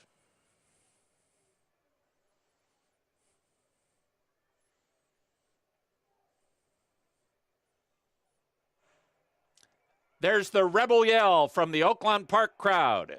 Frosted Departure and Giant Mischief, a hard scent, powerful. These three quickest. Verifying away in fourth. Then comes Confidence Game and Bourbon Bash. Talladega just outside of him. Reincarnate and Event Detail, and the early trailer is Red Route 1, and they turn to the backstretch with lots of speed on. It is powerful, 3/4 of a length in front of Frosted Departure in second. Verifying and Stablemate. Giant Mischief are third and fourth and 2 from the front. It's 2.5 back to Confidence Game. Gun Pilots at the rail, 6th and 4 off the lead. Then 2-2, Talladega and Bourbon Bash. Reincarnate has 10 lengths to make up. He's a length in front of Event Detail. Desperately last is Red Route 1. 1/2 mile to go in the 63rd Rebel. Frosted Departure and Powerful. Verifying and Giant Mischief. Watching those two from the front. Gun Pilot has moved at the rail. He's 5th now from Confidence Game. At the back of the pack still are Reincarnate, Event Detail, and Talladega around the far turn in the Rebel. Frosted Departure just in front of Powerful. Giant Mischief gets first crack at him, and here's Giant Mischief. Confidence Game is 3 deep. 2 back to Gun Pilot. Talladega is next. Reincarnate still has a long way to come, and Giant Mischief off the top of the turn is joined by long shot Confidence Game, and Confidence Game is now a length and a half in front. Reincarnate is trying to split horses to the outside, and Red Route 1 from the back of the pack. It is Confidence Game. Red Route 1 moves into second. Confidence Game, Red Route 1, Confidence Game. The 63rd Rebel goes to Confidence Game over Red Route 1. Reincarnate was third, and Verifying finished fourth. Confidence Game, Keith DeSormo, Jimmy Graham with the win in the Grade 2 Rebel 7-3-6 finish. And this was a horse that was definitely too big a price. He worked out a great trip under Jimmy Graham, got first run on some of his rivals that got jammed up and bottled up, a lot going in behind him. But a nice run from Confidence Game. This game is a lot about confidence. And this race completely fell apart, and he was at least reasonably close to the pace. There's no question that Reincarnate was extremely unlucky in here. He didn't break that sharply. He got shuffled out from where he normally is with a fast pace that helped him. He got completely sawed off in the stretch. There's a very likely chance he would have at least been second had he not gotten sawed off. I don't think the 3 was the one that caused it. We'll see if they'll look at it. Maybe we'll look at the stretch run again. The 3 he put in his big run. There was a wicked fast pace, and you'll see right away with the number 6 horse, he doesn't break that sharply. He doesn't get left, but he gets the 5 comes over a little on him, and he just got taken out of position. Didn't look like he really jumped with it. Like he broke, but then he really couldn't find his footing. And he Unusual never looked for Bob's comfortable horses. early. You a little discombobulated here in the first turn, maybe from the kickback, maybe from the ground, not having experienced a sloppy track before, because he looked like he was getting nothing midway down the backstretch. And the fact that he rallied at all to be involved late speaks volumes for him. Yeah, if we can show the stretch run again to show you what happened with him, if he doesn't get shut off in the stretch, I doubt he wins, but he's almost certainly finishes second in this race. And the way he was really running at the end, it almost makes me wonder a little bit. Now, he's not in the picture yet. Far outside is the winner. You see in the light blue, that's him moving off. Now, he's going to move and try to, right here, he looks like he's going to make that run. But that may be the 3. Now, I don't know. I think the horse Inside in horse front of came him out. came out on him. That's the number 10. And it just closed the door on him, and he lost that momentum, and the 3 got the momentum. What if it doesn't happen? He's closer. I don't think he gets to the winner. I think he wouldn't have had enough time left, but he would have been much closer. The 10 horse is the one that took his Yeah, no, ground I up. agree. I agree with you. Yeah. He's the one who came out, Bourbon Bash. And Verifying got caught. There is an inquiry. Verifying got caught behind horses. I don't blame Johnny for claiming, though it's probably the 10. Okay. You have to. I think he has to because he knows that he kind of got shut off, and he knows the 3 was on his flank. But you don't think the 3 just beat him to the spot? No, I think the 10 came out, and that's why it cost him. That's why he got beaten in the spot, because the 10 came out on him. And if you're Christian Torres on the 3, you're going to use him as a moving block. You don't want to give Johnny Velasquez room, and as long as you're not coming in, if you're holding a line, you're just running him up a tiring horse's backside. I want to talk a little about Verifying and Giant Mischief. Verifying, he was in a little traffic behind horses. He never got to get outside and made that run, and he was close to a fast pace. But did he really just do any running? Taking a look here at this objection between the see what second and third happens. place finishers. No, it's clearly the horse that comes out. The 3 did nothing. Believe me, I wish the 3 came down. I would have the exacta. But yeah, the 3 just held a straight line Right. as the 10 came out. And again, that's what a jockey's job is to do. You can keep an eye on it here. yeah, you're going to see what happens. Right in here, it comes out and takes Johnny's path. And Yeah, he comes out and shuts him off. Right there, he shuts him off. And completely. Reincarnate's not a horse that's going to have like that quick acceleration like we saw Wet Paint right in the Honeybee. He's a kind of a grinder. He stays at it doggedly, so he didn't quite make the spot, but it was the 10 horse that came out and took his ground. Keith DeSormo, we talked about it. Exaggerator had a Preakness win, won on a wet track when he won that second leg of the Triple Crown a few years back. This race, by the way, over a full second faster than what we saw in the Honeybee. Right, but that's not a particularly fast time because from a buyer perspective, it's under 10 points. Let's go to Paul LaDuca for more. I'm with jockey Florent Giroux, who's aboard Verifying. Take us through your trip, Flo. It was a little rough trip. Well, actually, I liked the beginning, but I didn't like the ending. You know, from the Colorpole home, took me a very long time to find some room, and all those horses in front of me, they are just stopping bad, you know, and took me a long time to find some room. Got to it great, but the race was already over. Yeah, and you look like you were in a good spot, but by that time the horses overlapped you. You still got out, and this horse did show that he could rate a little bit today. No, definitely, there's no prime with him, you know. I think the distance won't be a problem either. I just felt like I was on the best horse, but didn't have the trip. Well, better days for Florent Giroux, who just could not get the job done here at 3-2, but did have a lot of trouble. But a lot of credit, and I'm going to say a lot of credit to Keith DeSormo. There was a horse called Exaggerator. All of his horses they seem to win in the mud. I don't know what's going on, but he's got to be one of the best mud trainers I've ever met. Got another one here that appears to like the mud or at least the slop in these conditions here with this performance. And, you know, for a while in that race, as you look at the winner and Jubilant Connections, stablemates of Brad Cox, I mean, they're moving in unison in third and fourth together. And it just, unfortunately, the way it played out, Giant Mischief was putting Verifying in a tough spot. But yeah, they're different owners, and you got to ride them like they're different. You can't pretend that they're involved. But I agree, the one was hampered by the 5 in there. I would be willing to give Verifying another chance. A wet track, he didn't get, he was close to the pace. He got a little bit cut off. So I wouldn't throw him out from there. But you can't help but be disappointed. And you say it's a second faster than the Honeybee. Those horses weren't that fast on paper. This race a little disappointing overall, I think. Confidence game, 18-1, upset winner of the Grade 2 Rebel, crowded winner's circle. And they have a Derby contender here who will be, you would think, moving on to that Arkansas Derby. That's the next stop. They win $1 million prep in this one. We'll be back right after this. Stay tuned. Gunrunner is the sire of 6 Grade 1 winners from his first crop. He leads all stallions standing in North America by percentage of Grade 1 winners, percentage of Grade 1 stakes horses, percentage of stakes horses, and percentage of stakes winners. Owner Breeder Magazine wrote, 3 Chimneys is home to one of the most exciting young stallions in North America, one that is already eliciting comparisons with Danzig and Mr. Prospector. Gunrunner. Would you believe that champions weren't measured by rings, but by a crown? that the history books were written on dirt, that the greatest of all time was a horse. He is moving like a tremendous machine. Experience the magic at this year's Belmont Stakes as we honor the 50th anniversary of Secretariat's legendary Triple Crown Triumph. Join the celebration at Belmont Park on Saturday, June 10th. Tickets on sale now at BelmontStakes.com. History remembers moments of extraordinary strength, skill, and determination. True greatness is forged by those who fulfill their destiny.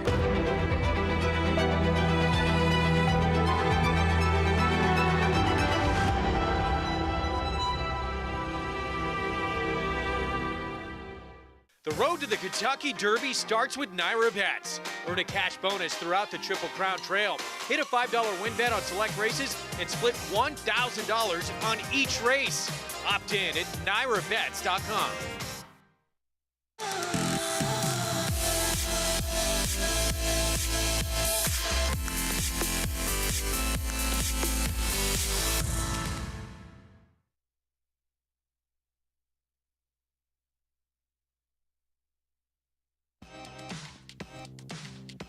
Back with you on America's Day at the Races. Grade 2 Rebel in the books with Confidence Game. Program brought to you in part where you can play all the action in Naira Bets. Go to NairaBets.com and bet any track, anywhere, anytime.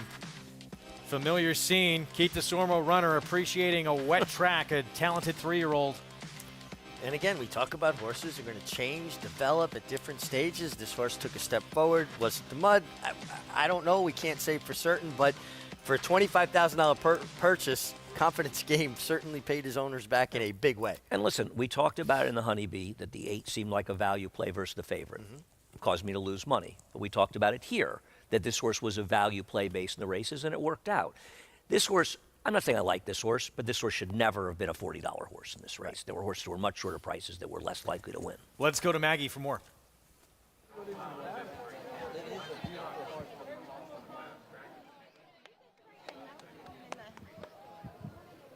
Here, it's an excited winner's circle here in Oak Lawn as we are joined by Kurt Covey and Keith DeSormo with Confidence Game. And I got to ask you, for Don't Tell My Wife Stable, are you telling your wife you're going to the Derby? Oh, yeah, they all know. They all know. But I got to tell you what, man, this is unbelievable. We have 24 people here. And what an experience. It's just awesome. So credit goes to him. He does everything, picks this horse out, makes it happen. So. That's what I was going to say. Keith, you do it time and time again. You get bargain basement prices for these horses. I mean, the Dans half to Zenyatta, for goodness sake. How did that happen? How did you do it? I don't know. I just pick good horses. We don't worry about the price. Well, he is a handsome dude nonetheless. I know you were concerned about the paddock. Talk a little bit about the preliminaries heading into this Rebel. Total mistake on my part. I schooled him on Thursday. We schooled him in the morning, and there were no people above him. And you know, Oak Lawn has a unique paddock, whereas the fans are on top of the horses. And once he walked in and saw 100 people looking down on him, he lost his crackers. So I did what I could to keep him calm, keep him moving. And I really had zero confidence before the race, to tell you the truth. I know the talent is there, but if the mind is not right with the ability, you usually can't win these kind of races. And he overcame. I think he just loved that mud. Now, we were talking about, it seems as though you train horses that love the mud.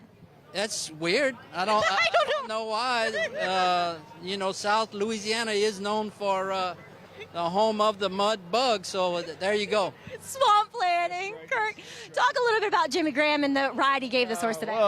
Unbelievable ride. Jimmy knows the horse. He's been on him every race except for one. Works this horse every week or every time before races. So, you know, man, I can't thank him enough. I mean, he had a shot back. Shout out to my partner, Matt Bryant, Big Chief Racing, because Jimmy won on I've Struck a Nerve back at the fairgrounds. 100 and something to 1, punched his ticket to the Derby, and the horse got hurt and didn't make it, and Jimmy was on that horse, so I'm really happy for him. Well, guys, now he's got a Derby horse. Congratulations. A huge performance by Confidence Game. He was that out on the racetrack today, guys. That was 2016, Keith DeSormo won that Preakness with Exaggerator on that wet track, and now he's got a horse that is eyeing the first Saturday in May again off a wet track prep victory here in the Rebel. I'm not sure why he didn't have a little more confidence in the horse. He'd been running reasonably well. It wasn't an easy field, but maybe he was fooled by the odds. He wasn't over. And let's not say necessarily this horse just loves a wet track. This horse ran an 83 Beyer in a dirt win on a fast track at Churchill Downs. I think it's Churchill Downs. I think it's nonsense. I think it's nonsense to say it's the wet track that got this horse home. I think that's ridiculous. I think it's giving him credit that he deserves. I think he ran a terrific race and he'd run well before it. You know, there's more than just what the speed figure is and where the horses finished. It's how did they earn those races? And this horse had run better in those races than his final finish. Yeah, I agree with you. I mean, he's been successful on a fast track as well. Kind of interesting that he never did change leads, and he was able to finish the deal on his left lead. And I've always been a strong opinion when horses get on their proper lead or their right lead in the stretch, they find a bit more. So that's something that maybe there's room for improvement there from that standpoint. Yeah, I mean, I don't think, we'll see where the speed figures come up, and none of us making a declaration going to win the Kentucky Derby, but this was a horse that had some credentials coming into the race. He ran a very good race in winning it, and keep in mind, the horse that finished second and third came from way back in here, and he was sitting fifth, and the horses that were sitting close to the pace finished behind him. I thought he ran fine. I don't think it was a great effort. It was a good one. Confidence game, grade 2 Rebel win, $1 million purse for this pre-Derby prep of the Arkansas Derby, but we would think we're going to see him early April in the Arkansas Derby, and if all goes well onto that first Saturday in May, the nightcap on this Rebel card, 6 furlong sprint. Arkansas bred runners, it's a maiden special weight, really seem like two runners stood out in here in the 7 and the 10. Yes, I'll be very surprised if one of them doesn't win this race, and I prefer the 7, but I agree with you, Greg. Is the 14 getting in a little bit interesting? We'll talk more about it when we come back. Yeah, start number 3, blinkers on. You can make the case with Christian Torres. We'll have more on the remarkable history of African-American riders in this game and the next generation as well. Stay with us.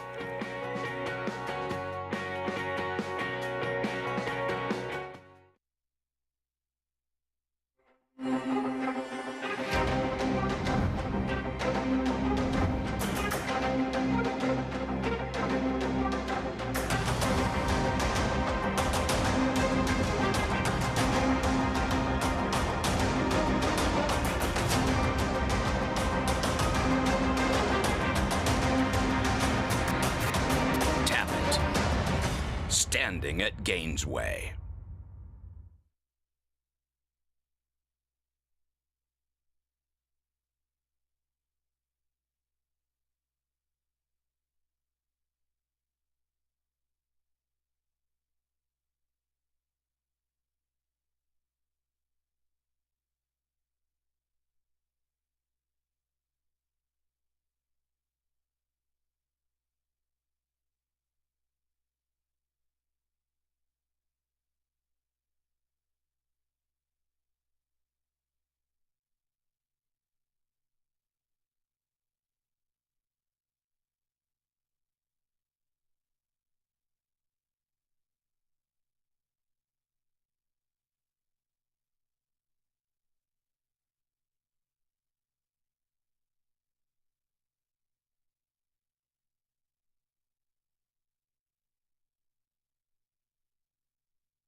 Back with you on America's Day of the Races on our FS2 coverage. And we still have the nightcap to come at Oaklawn. During Black History Month, we continue to spotlight the many great contributions of African Americans in especially the early days of the sport when they dominated this game. From the names like Jimmy Winkfield and Isaac Murphy to the generation of today who are making their own imprint on the sport as well.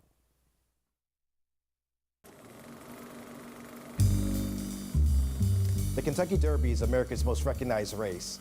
Anybody you speak to in America will know what the Kentucky Derby is and the first Saturday of May and what that means. Everybody in this country is tuned in and across the world to one day where horse racing is the premier sporting event in our country. We started with a great tradition in the Kentucky Derby and in racing in general, and African Americans are really the foundational workers in all aspects of the sport, from training and being jockeys that have achieved success. My legacy means a lot to me just because where I come from, Louisiana, you know, they had a lot of great jockeys there. It made me feel very important walking through that tunnel and realizing that 15 other great African-American jockeys that came through this tunnel and win this race. And to be a part of that and shine light on African-American jockeys, it really do make me want to get back there, just where, you know, some kid can see me do it again and where they can feel like they can do it. You know, it's not just one way in the sport. To see Kendrick be able to compete in such a prestigious race, but he's also to carry that mantle from the early tradition of the African-American jockeys that competed and won the Derby, to see him be able to ride in that race and represent not only New York, not only his family in Louisiana, but as well African-Americans, and be able to carry that honor, it was a quite special moment. It's nice to know that we had a lot of guys that are intricate in this sport. In the jockeys' quarters, at least half of them were African American, and some of them were the best jockeys, like Isaac Murphy, and they had a race that they named here, Jimmy Winkfield Stakes, is named after a famous African-American rider. It's essential that the great African-Americans that have participated in horse racing are still celebrated. Kendrick's success and other African-American riders today all started with the trials and tribulations and the success achieved by early African-American riders. For me in my career, it would be West Virginia, Charlestown, Classic, Jeff Ronco, Researcher. That's when I knew I could arrive. It is Researcher Kendrick Carmouche, and the track record holder has got the lead, and another hometown favorite wins the Charlestown Classic. That's when I started believing. That was sweet. That was a good moment. I looked at my wife and said, I'm ready. I rode with some of the best jocks in the country that night that I never rode with before. It made me believe.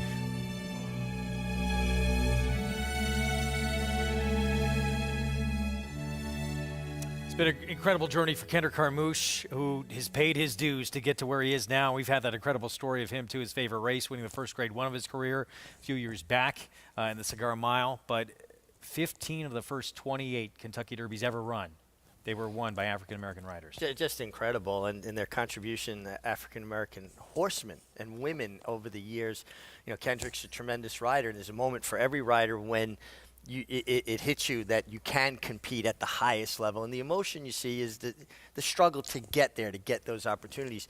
For me as a kid coming around, there was an exercise rider named Michael Clay from Maryland. He was African-American, could stone ride, never really got an opportunity to ride races, but really helped me and taught me and schooled me. And we stayed good friends until he passed, and he always took great pleasure in seeing my success, even though he didn't get the opportunity, and he certainly could have been a success. We're going to take a timeout. We'll be back. Nightcap still to come from Oaklawn. Arkansas-bred maidens trying to get that first win on the resume in a 6-furlong sprint to close out action on Rebel Saturday from Hot Springs. Stay with us. War Dancer. The momentum continues with recent stakes winners on turf and dirt. Dancing Buck going wire to wire in the Grade 3 Belmont Turf. Dancing Buck has opened up on the field. It is Dancing Buck by a half dozen lengths. And 2-year-old filly War Saichi with a wire-to-wire win in the Ladyfinger Stakes. War Saichi asserted her authority immediately out of the starting gate, and she has not relinquished the lead. War Dancer, the #1 third crop turf sire in North America. Proud to stand in New York.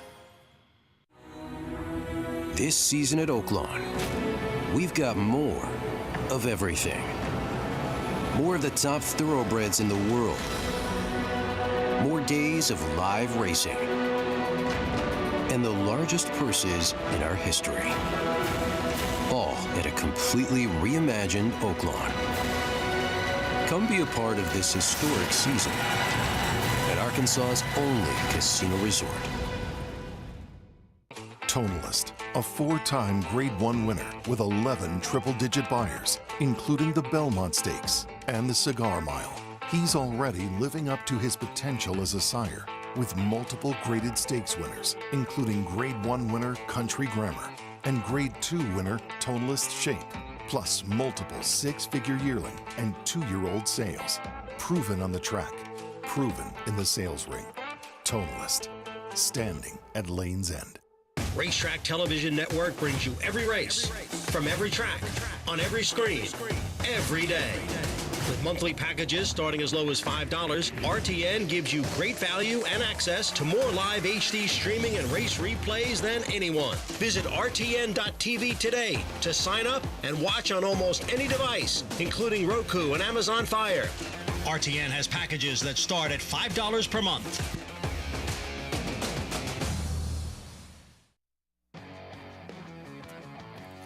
We're back on America's Day at the Races, and a finale coming up from Oaklawn Park. Again, Arkansas-bred maiden special weight company, 6-furlong sprint, where it appears the 7 and 10 are massive standouts in here, but you never know in these Arkansas-bred maiden races. Here's the one shakeup.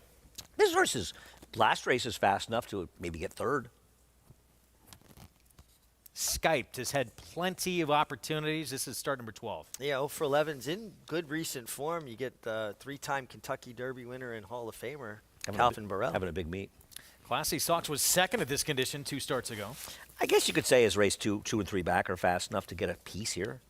Steve Asmussen with a first-time starter, his son aboard. Yeah, first-timer for the Heiligbroats. That was table money. 4 dice, start number 2. No dice. Yeah, stepping up in class. Appears to be tough. Stuck in snow, speed. Yeah, definitely add speed to the party here.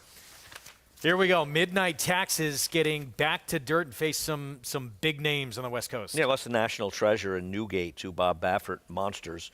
His 2 races in the dirt. He's the one to beat for Twitch and Hardman. Heart-headed Arky is 0 for 10. Well, points for the name, but would have to really improve. Soon to be 0 for 11. First-time starter. Here's paid double. Not taking any money. Doesn't have any pedigree to speak of. 1 horse ran okay from the deal. And clear-cut second choice, deservingly. Time and beyond for Ron Moquette. Yeah, ran really well last time, and Ron Moquette having a strong meet, particularly with Bejarano when he teams up with him. There's Wicked Prince, 64 to 1. Another one's just going to have to vastly improve. Stepping back up in class. Then in from the also eligible list, Piercy Road, blinkers on. Yeah, has broken slow in both starts. Outside post probably aids this horse because at least you won't get squeezed between 2, and you get Christian Torres, who's been riding terrific. Yeah, get a piece. Big upset in the Rebel. Let's go back to Paul and Maggie for their thoughts.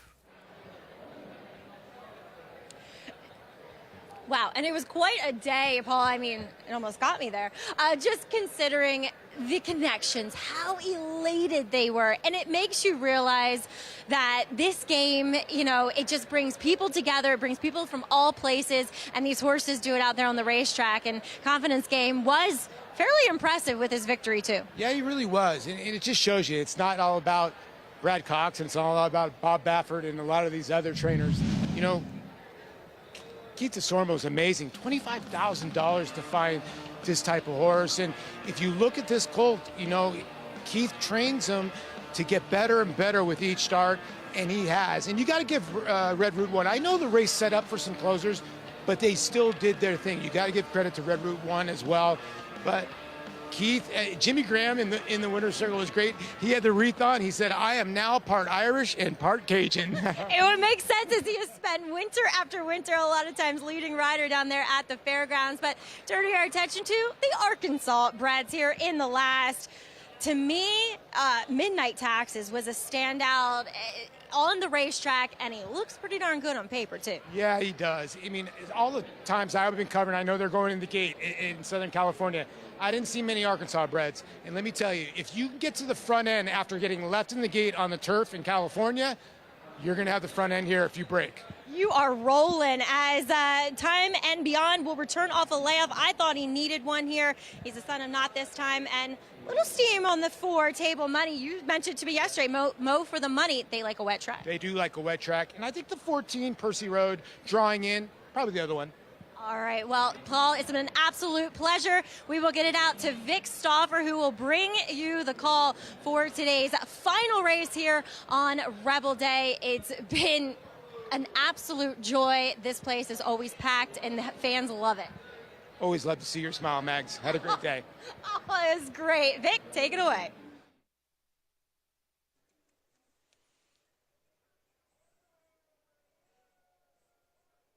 They're at the post.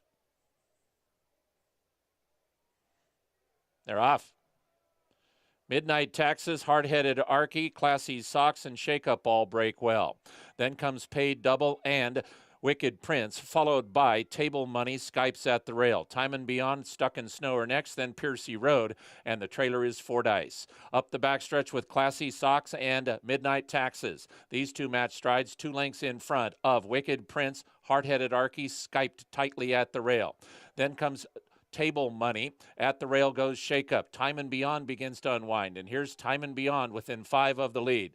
3 back to Piercy Road and Stuck in the Snow. 4 Dice, the distant trailer, and the California Invader Midnight Taxes has taken over a clear lead. He's a 3/4 length lead over Classy Socks. Time and Beyond continues to charge in the center, and first-time starter Table Money's going with him. Meanwhile, Midnight Taxes is in charge at the top of the lane. Midnight Taxes leads by about 3 lengths from Classy Socks in second.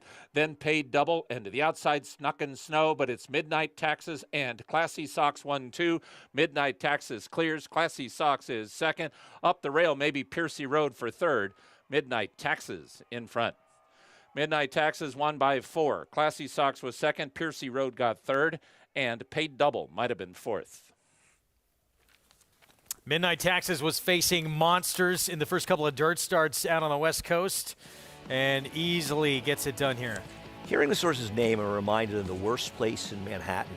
Used to be driving by the post office at 32nd and 8th on the night of the taxes. You couldn't get up the street. People filing their midnight taxes. That's funny. Haven't even started yet. Now most of people, let's do it on the line, don't we, Greg?